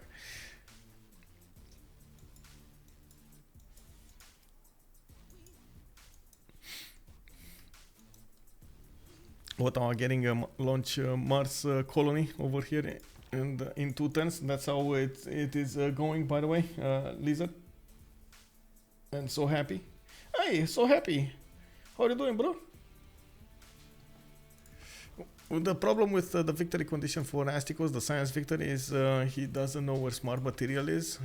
Let's see, actually. Does he know? Does he know? No, he's going laser. So he's shooting in the dark right now. He needs lasers, he needs nuclear fission, he needs robotics also to see what's going on here. How long does it usually take after Mars colony? This is... It not only depends on your aluminium, it also depends on your luck. It's mostly because you don't know where smart material is and the last technology, the off-world expedition, whatever it is. Let me see if I can find it. Off-world. Yeah, that's this one. You unlock the terrestrial laser station in Lagrange. Without this, you can't get to the last one. And this is one of the latest technologies. That's the problem. It takes so long.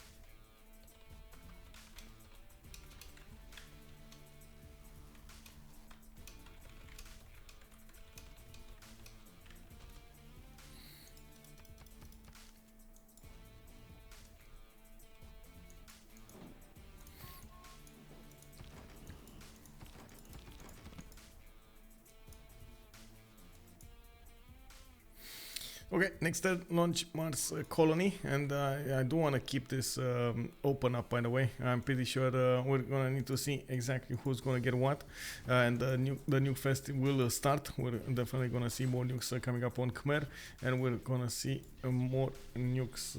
I guess, can he nuke this? I don't think he can nuke this. If he would have been able to nuke this, I think he would have already been able to, he would have already nuked that.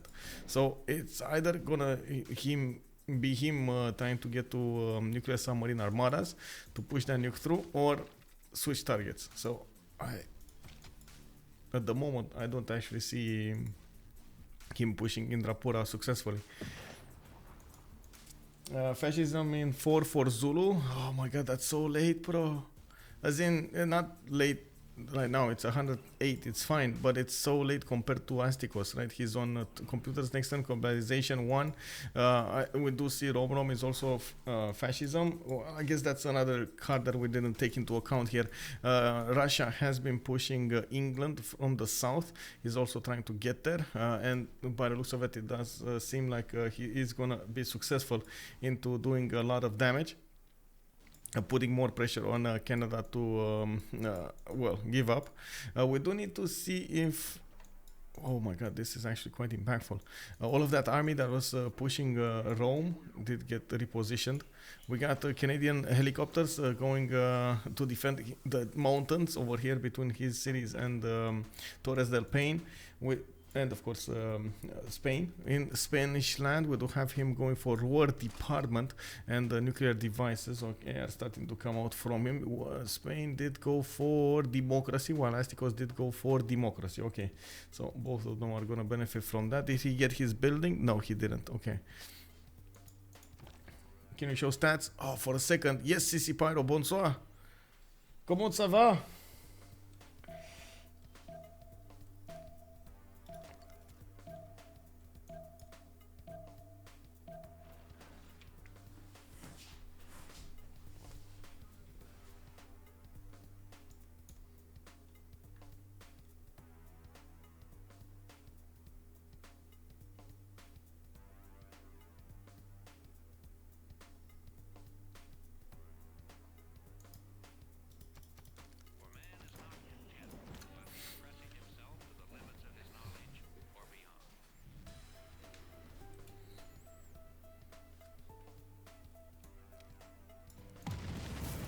Oh, bomb, bomb, bomb.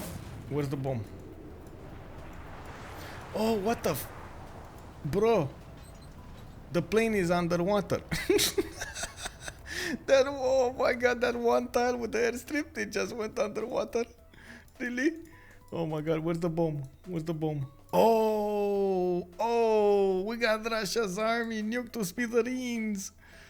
That's unfortunate. Well, I guess there still are a few tanks that could push through that artillery army range. Of course, like we've seen earlier, artillery armies are just not well equipped to handle the tanks.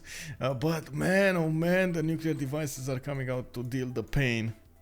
That's an army that I don't think Russia can afford to lose here and replenish. You can see he's also trying to even chop the nuclear devices. Okay. I mean, whatever works, bro. If it works, it works. How is he gonna get them on the front line, though? Does he even have a nuclear... Oh, I hear nukes. Is that submarine? Is that... Where's that? Oh, I see. Oh, Zulu army. That is unfortunate. I can only say unfortunate. You see, Victoria wasn't taken over completely. He just needed to get one single missile silo and that's it. Oh, and it looks like air defense initiative is alive in Indrapura, and that got pushed back. Oh my god, look at how man, this is a jet bomber that got damaged so hard.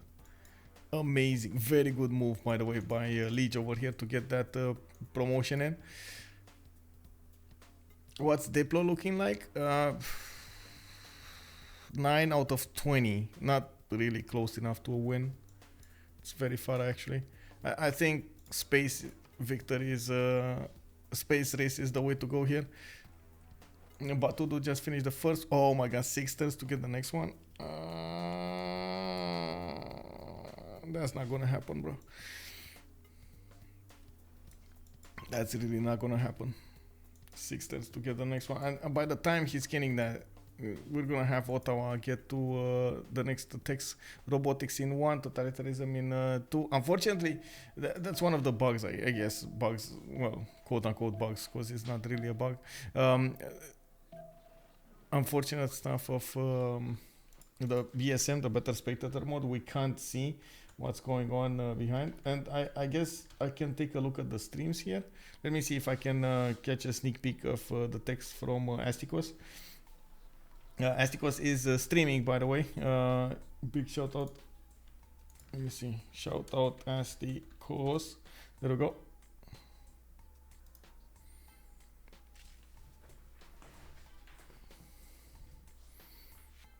Is all over the place.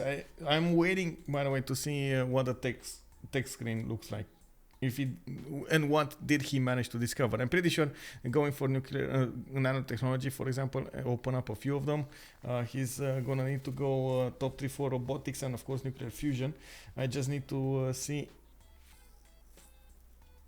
if he knows where smart material is. No, he doesn't. Okay, so he sees the bottom 3 over here.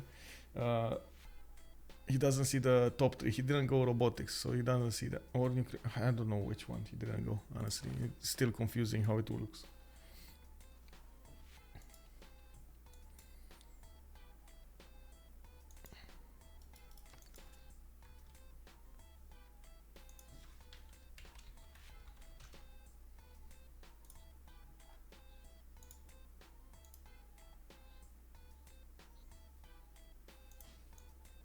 Hey, look at that. We got GDRs coming out. 1, 2, 3 GDRs coming out soon. And I do see some jet fighters also being upgraded, being promoted, being sent to the front lines and being built. We do see England did manage to stabilize the defense on the south with that nuclear strike. He did manage to push back the Russian army, got a lot of those deleted. We do have Russia trying to get closer over there with a settler. He's probably going to try to get some nukes in with I don't know with what. Is he actually gonna try to get that nuke in with missile silo? Does he even have missile silos? I'm not so sure. No, he doesn't. He's on radio too, so he needs how to say, he needs radio and he needs rocketry. He needs this for missile silos, so it's gonna take a while until he gets there. Whoa, Nalanda nukes, 32 turns. Okay, let's go, bro. GDR in Montreal. Wait, he already got one?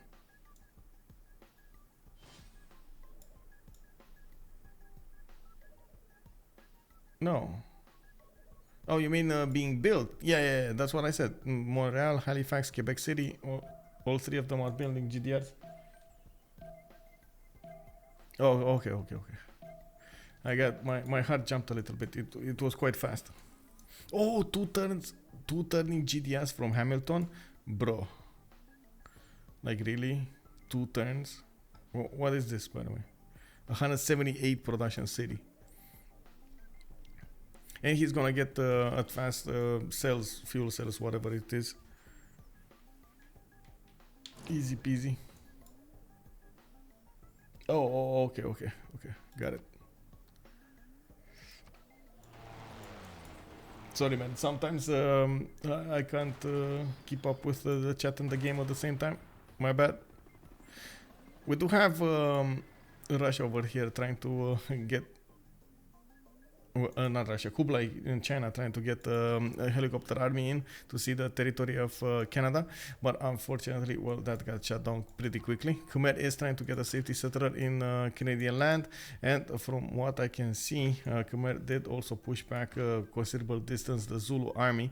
This is not going to go anywhere for Zulu, especially with the nukes that landed. This only allows Zulu to push through very little land, and of course if he does keep his units on that irradiated land, he's gonna lose health, so he can't push anymore. It is also susceptible to be attacked with nukes right now from that city in the north, which did get taken over actually. Zulu did manage to get a unit there and a helicopter corps and take it away. Now we're gonna need to see Canada do something about this, but I think it's too late actually. He dealt the death blow to this attack. Now it's gonna take time for Zulu to rebuild his army, to reposition it, to get health back, and so on and so forth. And this, I still don't know how the planes are standing on the water. It says submerged.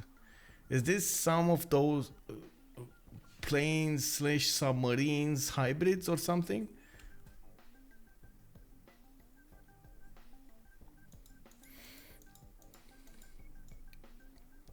Oh well.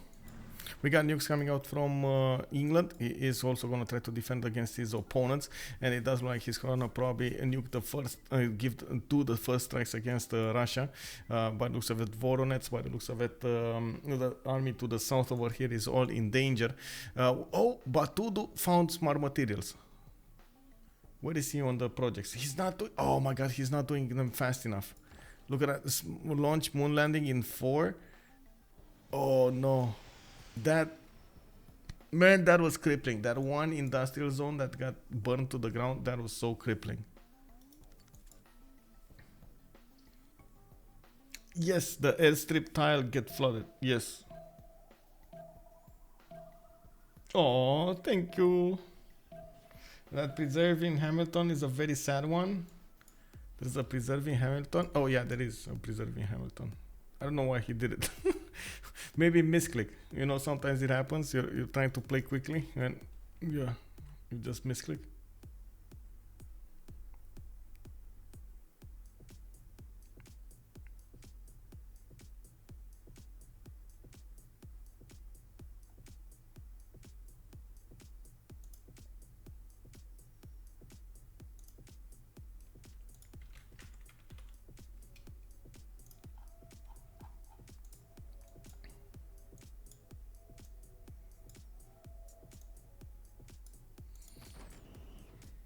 Oh, 110 Manhattan project in Nodwengu. I don't believe actually Zulu has enough production to work with this. Let me actually take a look. 270. Yeah, that's definitely not enough production compared to Astikos' 1100 and Batoudoo's 966. And I gotta say, Batoudoo, actually, if he would have had a spaceport in a much better productive city, but I guess he doesn't have, right? He doesn't really have productive cities. Maybe he would have been competitive here, but since he does have Valladolid on the coast, his industrial zone got taken out and so on. That just leaves him in a really tough spot over here to try to catch back up. I'm pretty sure we're gonna see Astikos find very soon smart materials if he didn't already. Give me a second. Let me see where he is at.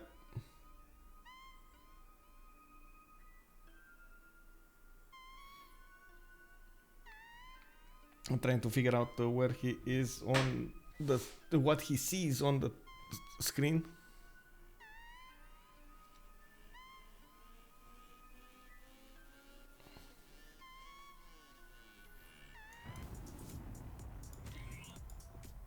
Wait, there was another bomb somewhere? I think I heard it with... Oh yeah, it was. Over here. Okay. Interesting. That's one Chinese helicopter. China also pushing, getting his bombs out, but I think this is a bit too late now. We're gonna need to see. It does look like finally Russia did get that settler over here to the south of the cities of London, but I'm pretty sure the second London sees this, he's just gonna bomb it. So I'm not so sure he's gonna do anything with it. He's gonna need to be so fast on the clicks to actually get something done with this.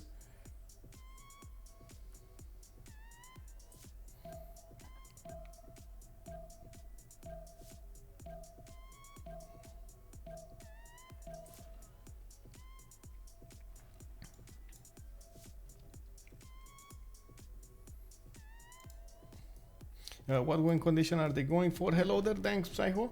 It's science, I think. So it's Astikos and Batoudoo going for the science victory.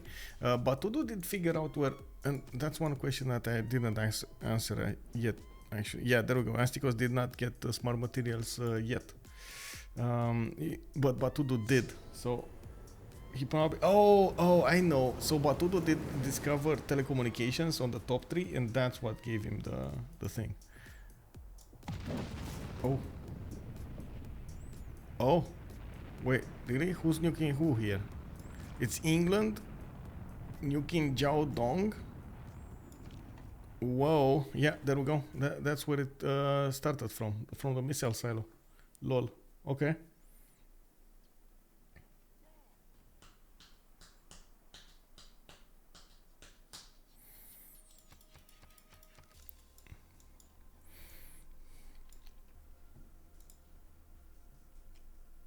I'm still trying to figure out exactly where Astikos is on the research tree. If only he would get this. Okay. Well, we did go into the modern era where we're turned away from the World Congress session. In the Diplo victory, it does look like we're kind of far away from anything reliable. And by the looks of it, we do have Batoudoo with a lot of science and Astikos with a lot of science. So both of them do have a decent amount of production. 998 versus 1165. It's a much better position for Canada when it comes to his progress in the science victory, and I do see him going for Royal Society also for those last projects. He's getting a lot of GDRs to actually get this going, and it looks like he might actually get through all of the opponent's armies, especially in China. He can definitely get it, but it's, oh my god, it's so far away though. I'm pretty sure he would have gotten the science victory faster than domination, but anyway, I guess it's funnier like this. It's more fun like this.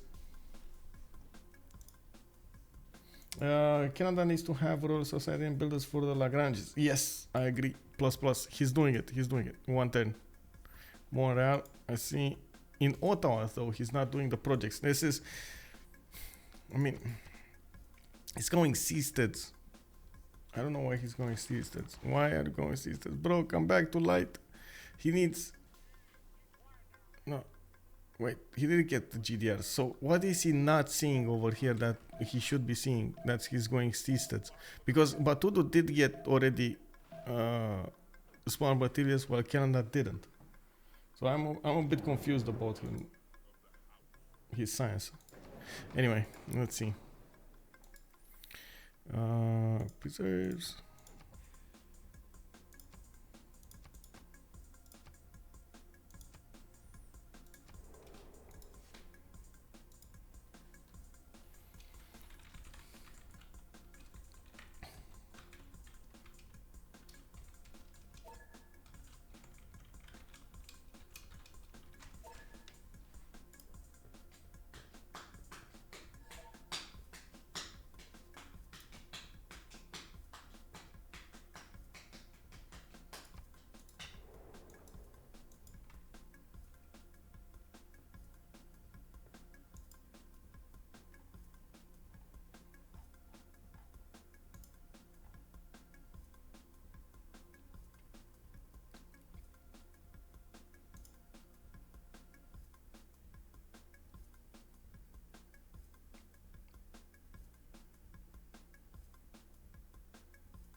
Oh, thank you, Psycho. How you doing, man? Haven't seen you in a while.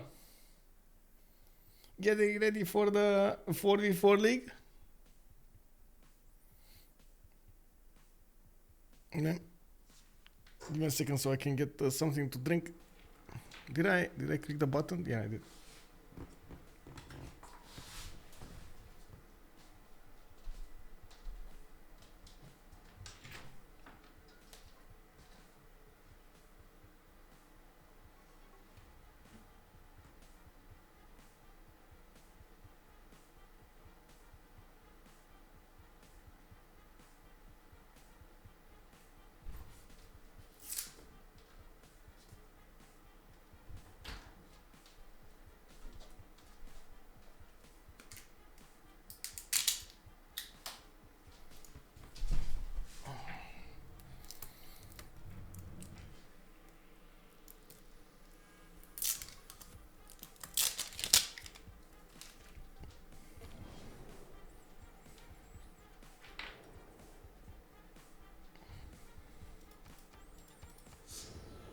Oh, nukes. Where nuke?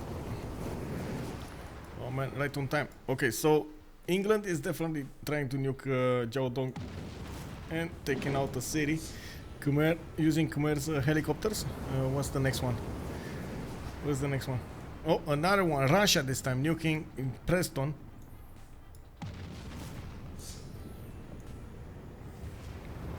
And Manchester, I guess. Oh man, if he nukes here on the... Oh, he didn't. If only he would have nuked that campus to take out the strips also. Oh well.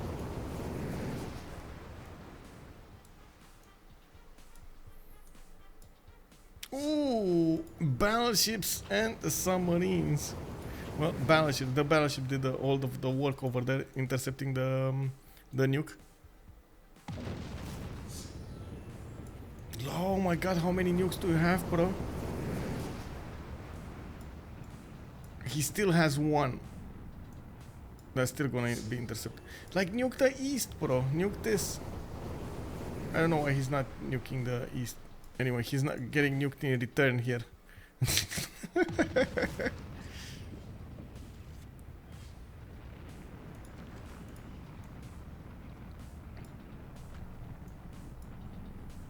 So many nukes.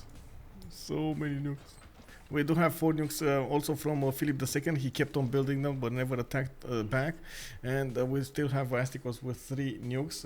Astikos also did get a decent number of GDRs. Now still building them from most of his cities. Looking at his army tab here, we do have him on 30. Well, uranium. I don't think it's gonna be enough uranium for Astikos if he keeps on building GDRs. GDRs, wait, giant robots do cost uranium per turn, 2 uranium per turn. I don't think he has that much uranium. Well, somebody's shooting something and I don't see where. Is that Russia? No. That was Russia. Where is he shooting it from? Or was it? No, China? No? Bro.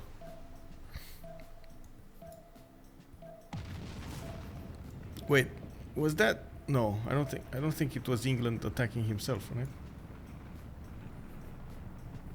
Is he marching on Spain with GDRs? It looks like he's going south somewhere. I don't know where he is. Let me see. Where are his GDRs? GDRs. I see settlers here. He did find out what Spain was doing, but I don't think he was not putting GDRs here. He was putting some GDRs here, and you do see a GDR. Okay, there we go. Those are the GDRs in Newcastle upon Tyne. One, and I guess he's gonna keep on going either to China or Russia. Oh, Voronezh is gonna die. That's gonna get nuked, bro. Oh man, that's gonna be such a beautiful explosion. 5 units, poof, into the air.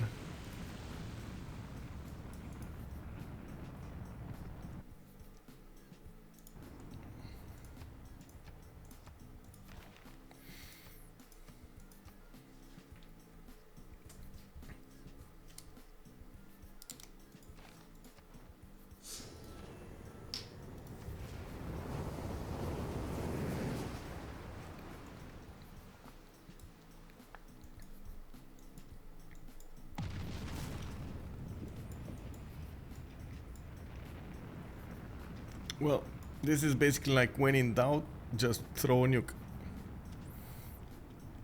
Okay, so that's what he was missing. Nuclear fission, maybe? Smart materials. Finally, he clicked on smart materials. Wow, that took a long time, man. I mean, maybe he had other priorities, but man, that took a long time. Admission Scott Research Station. Okay. Why not?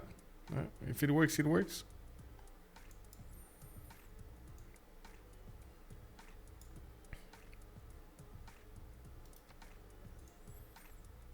Man, these tiles are beautiful over here. Uranium in the capital. Very nice, very nice. But I think he only has 1 uranium tile, if I'm not mistaken. Let me see. And let's see a second one. Oh, 2. Okay. 2, maybe 3. Let's see. No. No.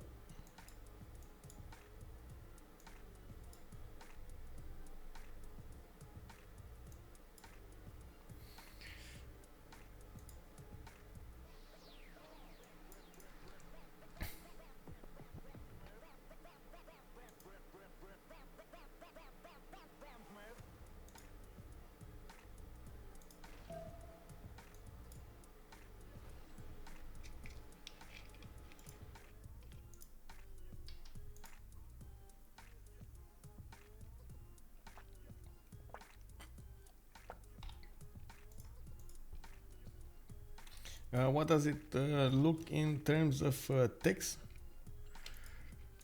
You mean how many texts do they have total or something? Where did I see that? In score screen or here? I don't remember. Oh, I see. Over here. Text known 70 for Astikos. Batoudoo is on 72. So very close to each other. And next turn we're gonna have Astikos get smart materials. That means he is gonna get the last project available. That's where it happens, right? You do need smart materials to get it. Over here, exoplanet expedition. Then he's gonna start working on it. And I do believe he has enough spaceports built already to actually give his exoplanet expedition quite a boost.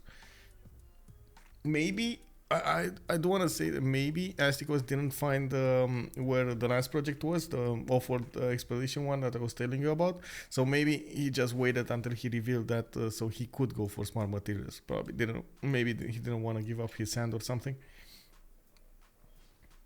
Yes, he should.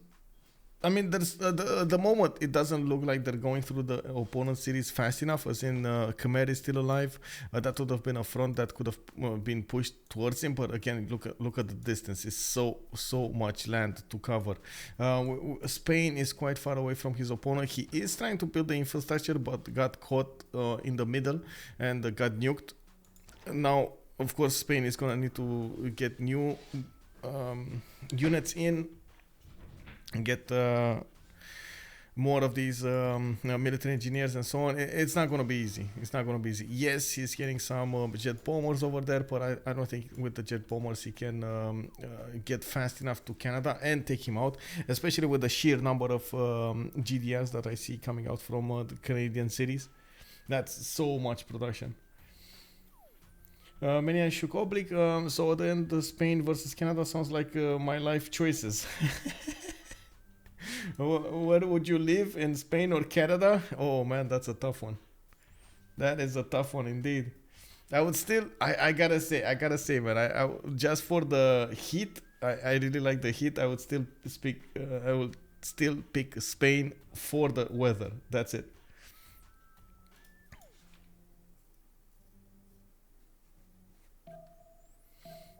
How much production does Canada's best city have? It was around 214, but that was before he started. Oh, 252 production on Ottawa.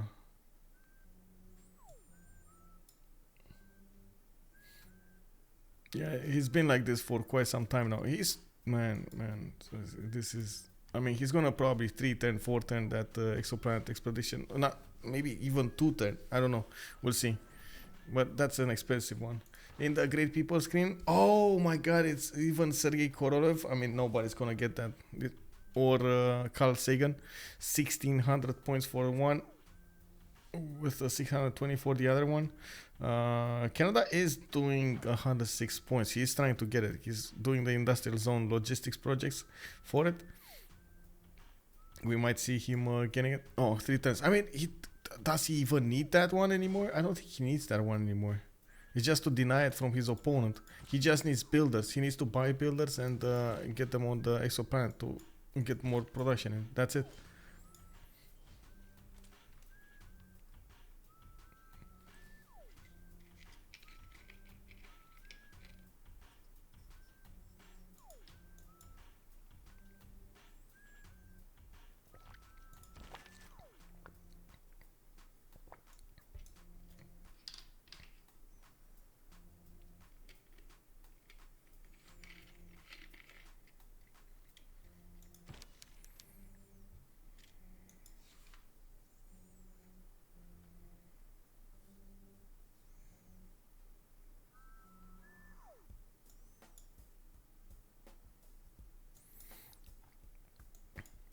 Oh, look at the people. They're so happy. They're playing. We got balloons. It's 1 and 2. Oh my god. Oh my god. Look at this guy. He's actually doing the. Oh, boom. Look at this. Bam. We got the fireworks going. What is Spain's status on same project? It's not gonna happen. I mean, he's not even close to the same project. Wait, his city lost a spaceport? Oh, kicked up. Where was his spaceport, by the way? Oh, here. He lost his spaceport to Grasilia again. Man, Grasilia strikes again in Valladolid. It doesn't even have the spaceports ready, man. This is unbelievable. Yeah. Happy people next to the smoke clouds. Yeah. Wait, what was that? I told. Oh my god. I'm getting rusty here. Where's what?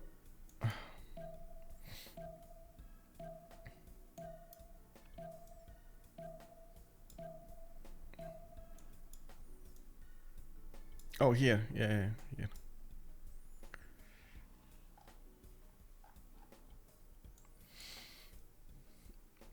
Well, I wouldn't really call it a solo win, mostly because he needed protection from his opponents, and I do believe Khmer did offer that protection, and also England from the south offered that protection. If both of them would have fallen, if Khmer didn't do the good moves to defend himself there and lost his cities, I'm sure Zulu would have been quite a problem for Canada to deal with.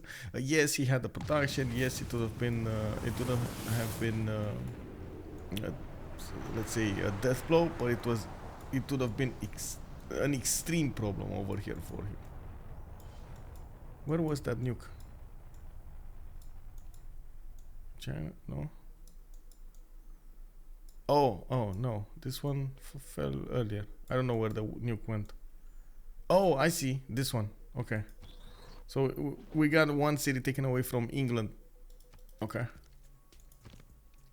But now I'm guessing with the arrival of the GDRs, it's gonna be quite a problem for China to keep his cities. It's 2 Deers Canada that did it all. Oh man, I mean he did very well here. 24 pop city, by the way, 24 pop city in the tundra. Whoa, that's a lot of fornication over there.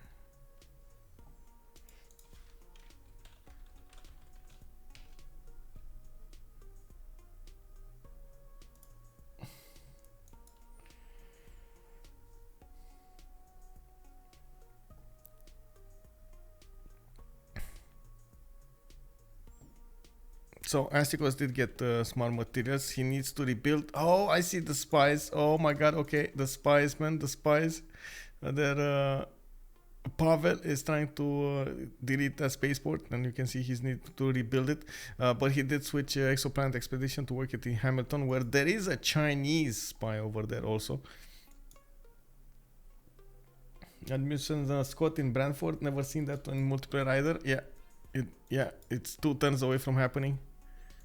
Where is it? There we go. You can see it in the snow, next to a geothermal and a big 6 pop city. Very nice. When it's winter 5 or 6 months per year, what else is there to do but procreate? Yeah, exactly. You nailed it, bro. Hyphenate. Welcome, sir. You did it.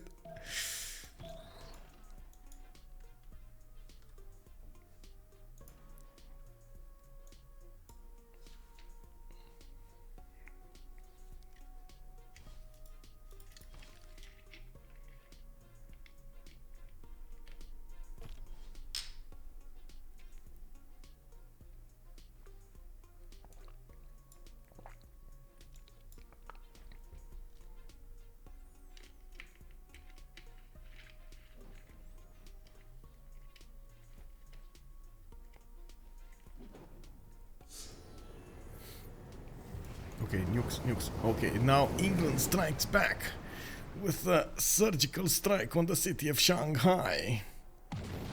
Bam! That city goes down, and Lege's modern armors move in. They are going in for the kill for the Chinese capital.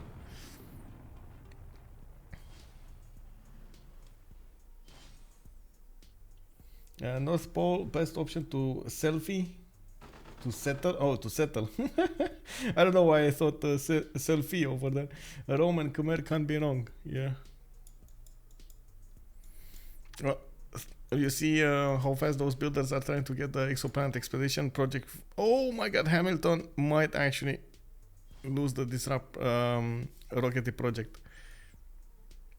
If they manage to get this out, it's gonna be unbelievable. He just needs to get this project. That's it. And look at that, the spies are disrupting him. That's amazing. We do have 2 turns for launch Mars colony in Valladolid. That's gonna, well, take a while. I do see Gracilia is on the job over there. Still in 2 turns. Might actually nail that before.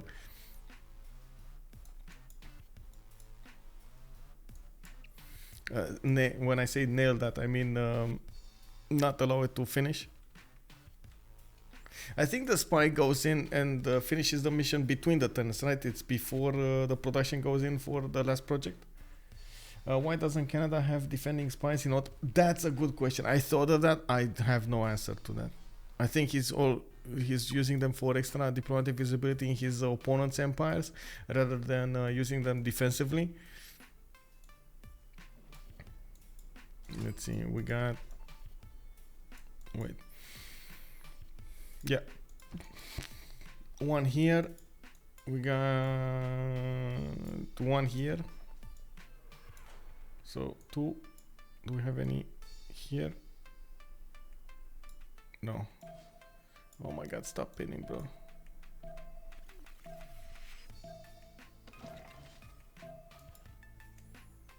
Oh, and here. So 3 of them are in opponent cities.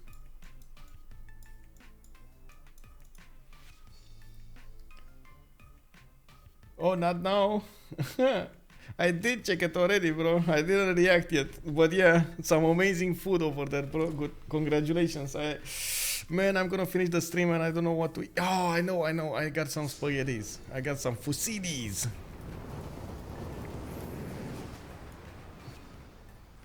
Canada definitely needs a defensive spy. Yeah, plus. I think... Oh, the spy mission didn't stop the project. Wait, there was a nuke somewhere. Let's check it out. More nukes, actually. No. Russia, no. I don't know where the F these are. Who's attacking who? Is it... No. Are they just... No.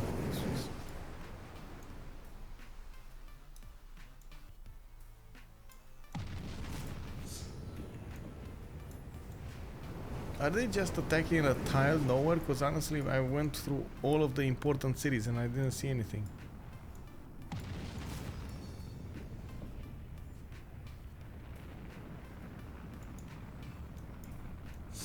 Oh, I see. Okay. On England.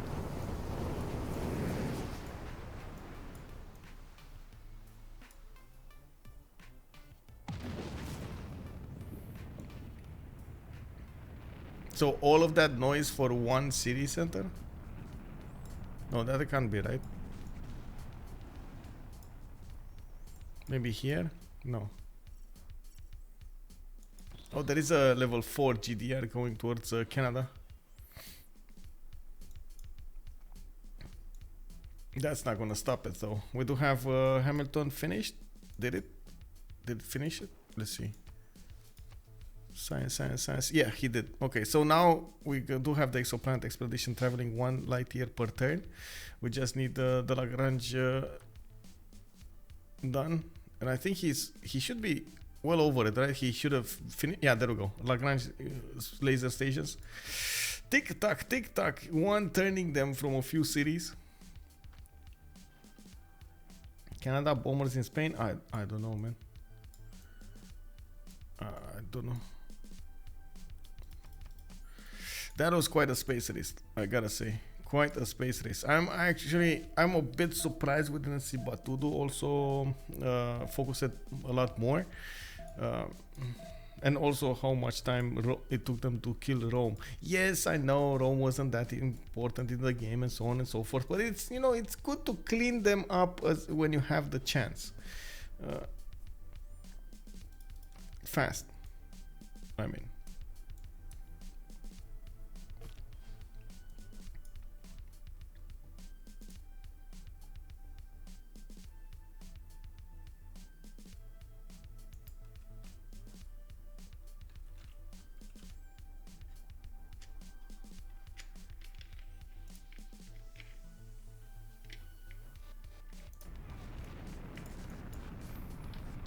And another one.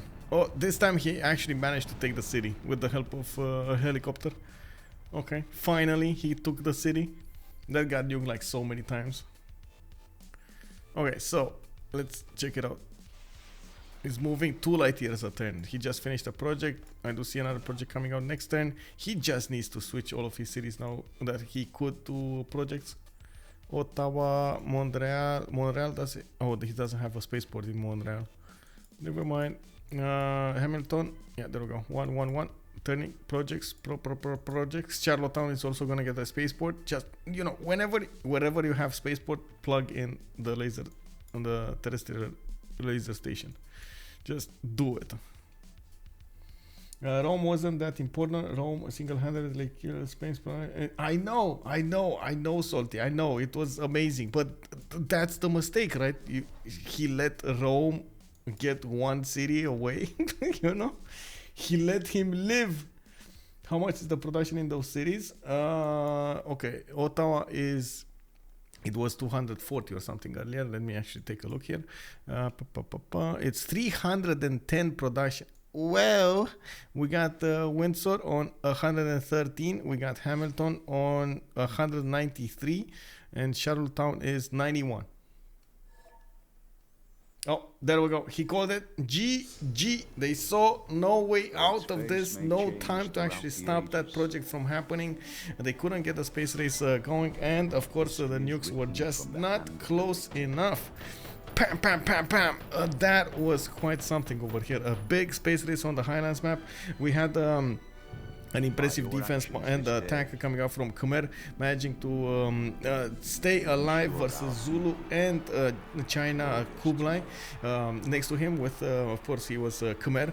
Canada did get an impressive amount of production on his side, and we will need to take a look at post-game chat over here. Let me actually throw up a GG well played in the screen and switch vision boom, boom, boom, boom, boom, boom, boom on the CivFR.com server. Let's see where they are at and see where we can join. A bit of a disclaimer, by the way. These are French players. They will gonna talk about. They will talk a lot in French. I'm sorry for this. If we will get a few questions, that's amazing. If not, I'm really sorry. But I do think it is important for the French-speaking viewers, so they can get the words out and, of course, hear what the players are saying. So, without further ado, I'm sorry. I'm actually quite.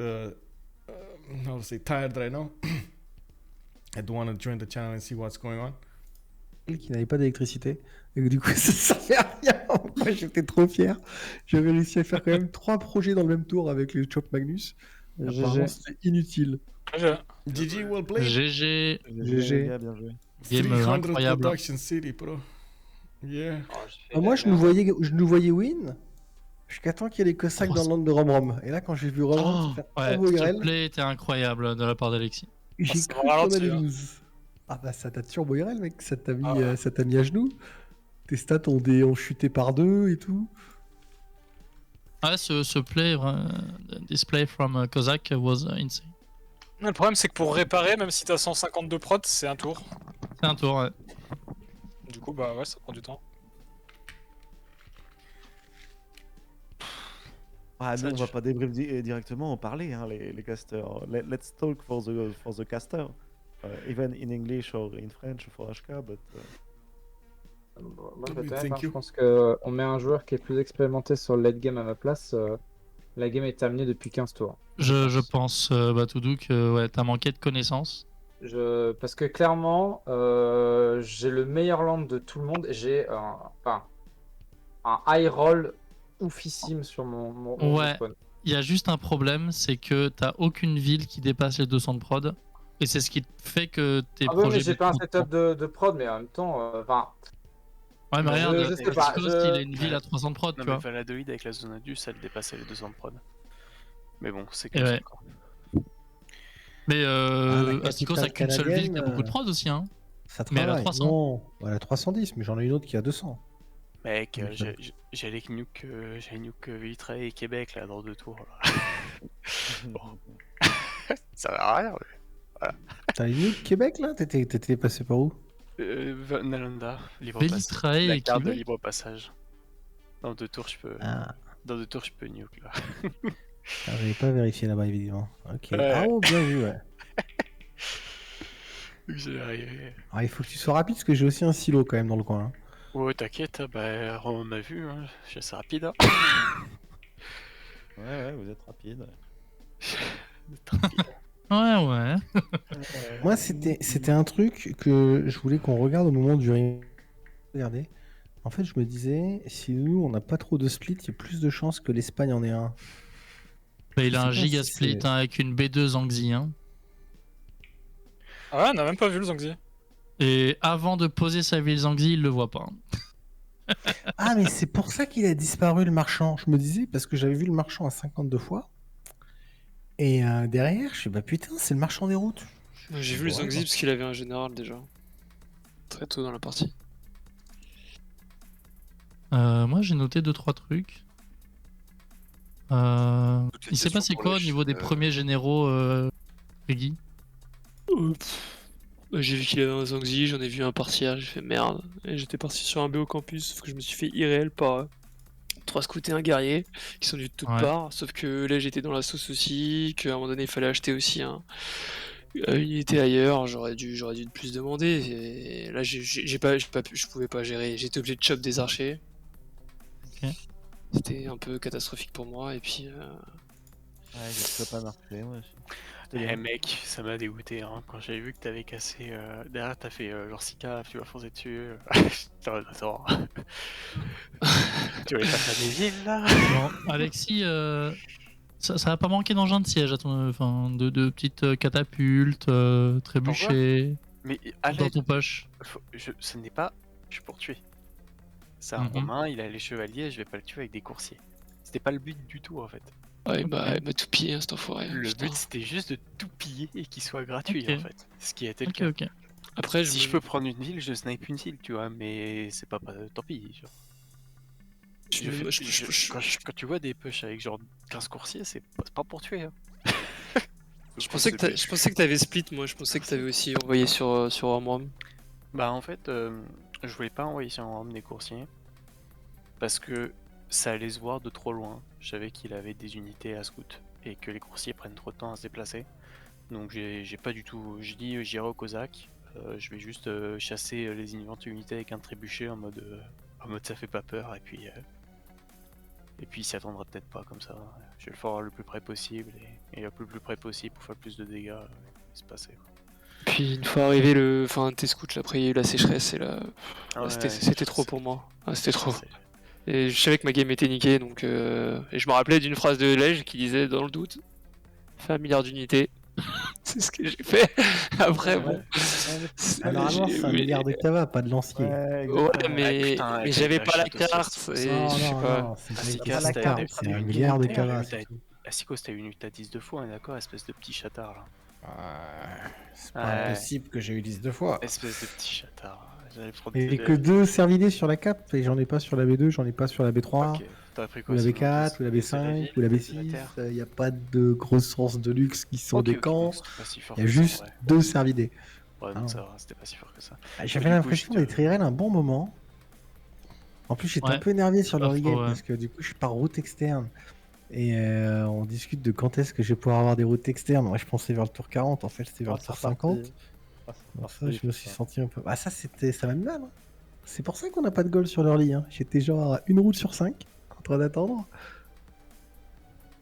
Et j'ai une question. C'est quoi cette réserve à Hamilton? C'est la quête de Tarouga, mec. Tarouga a dit fais une réserve et moi j'ai tout donné. D'accord. Je me Parce que suis moi, je vois la dit, réserve posée, je fais. je me suis dit, comme c'est fais la vie quoi, de là Magnus, je vais quand même pécho avec d'autres chops en Il a vu un truc à la Lege et tout, même pas, y a pas d'attrait. I gotta say, I'm quite tired, and I'm not sure if I can keep waiting. I would really like to close the stream, but I do hope you guys enjoyed this show. We had an amazing game on the Highlands map with the Lesumer Rangers going against Ulysse. Ulysse did manage to snatch this victory, and of course we're going to need to see what will change in the point screen. I do believe we had something like this come. Oh, no, this one. So Team Ulysse will get one more point over here with one more game played under their belt. They're going to be 7-4, and of course they're going to get closer to Lendeman the Quit. Actually, I think they might be, well, if they get another one, they will be above Lendeman the Quit. very important to go for. With much pleasure, Sir Luke 77, Salty Capybara, always amazing to have you here. And to hope you enjoyed the different kind of content, of course, with the Science Victory coming out today. Tomorrow, we're gonna have a bit of a different game. We're gonna have Tuvu Monsingi going against D-Shark, and they are coming up, I believe, in the 3rd division, and the new guys on the block, by the way. I'm not so sure, actually. I do need to check that out, so I don't speak out of bounds over here. Honestly, I'm not sure exactly in what division they are in, but of course I can take a quick peek over here to see where they are. Maybe yeah, it's 2nd division. It's 2nd division. Tuvu Monsingi, it's 2nd division. D-Shark, 2nd division. Okay, so from the 2nd division over here, we're gonna have a game, and I do hope we're also gonna have some interesting content tomorrow. Same time, 1830 GMT, and I'm gonna make an announcement soon on my Discord. I just got the information from them a few hours ago.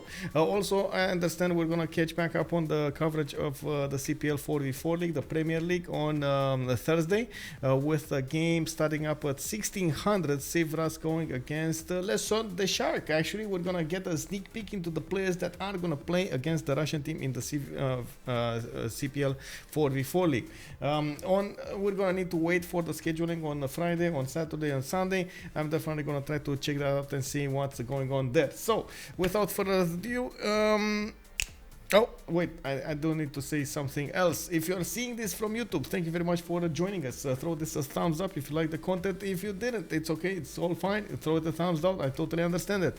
It does help me understand that I'm going to need to get better and everything. Also, if you do have any questions about the game, or if you would like some more details about the tournament and so on, throw it, or even if you saw something interesting in the game, anything, just throw a comment in the comment section, and I'm gonna try to get back to you as soon as I see it.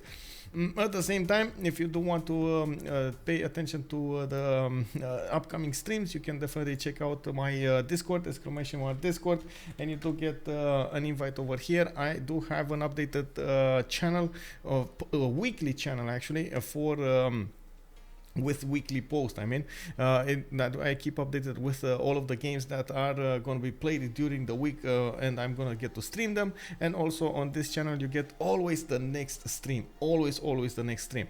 So thank you very much for joining us, and of course I do hope you enjoyed your time over here. I'm gonna go to sleep because I'm very tired. Definitely we'll need to get back up tomorrow and see where we left off.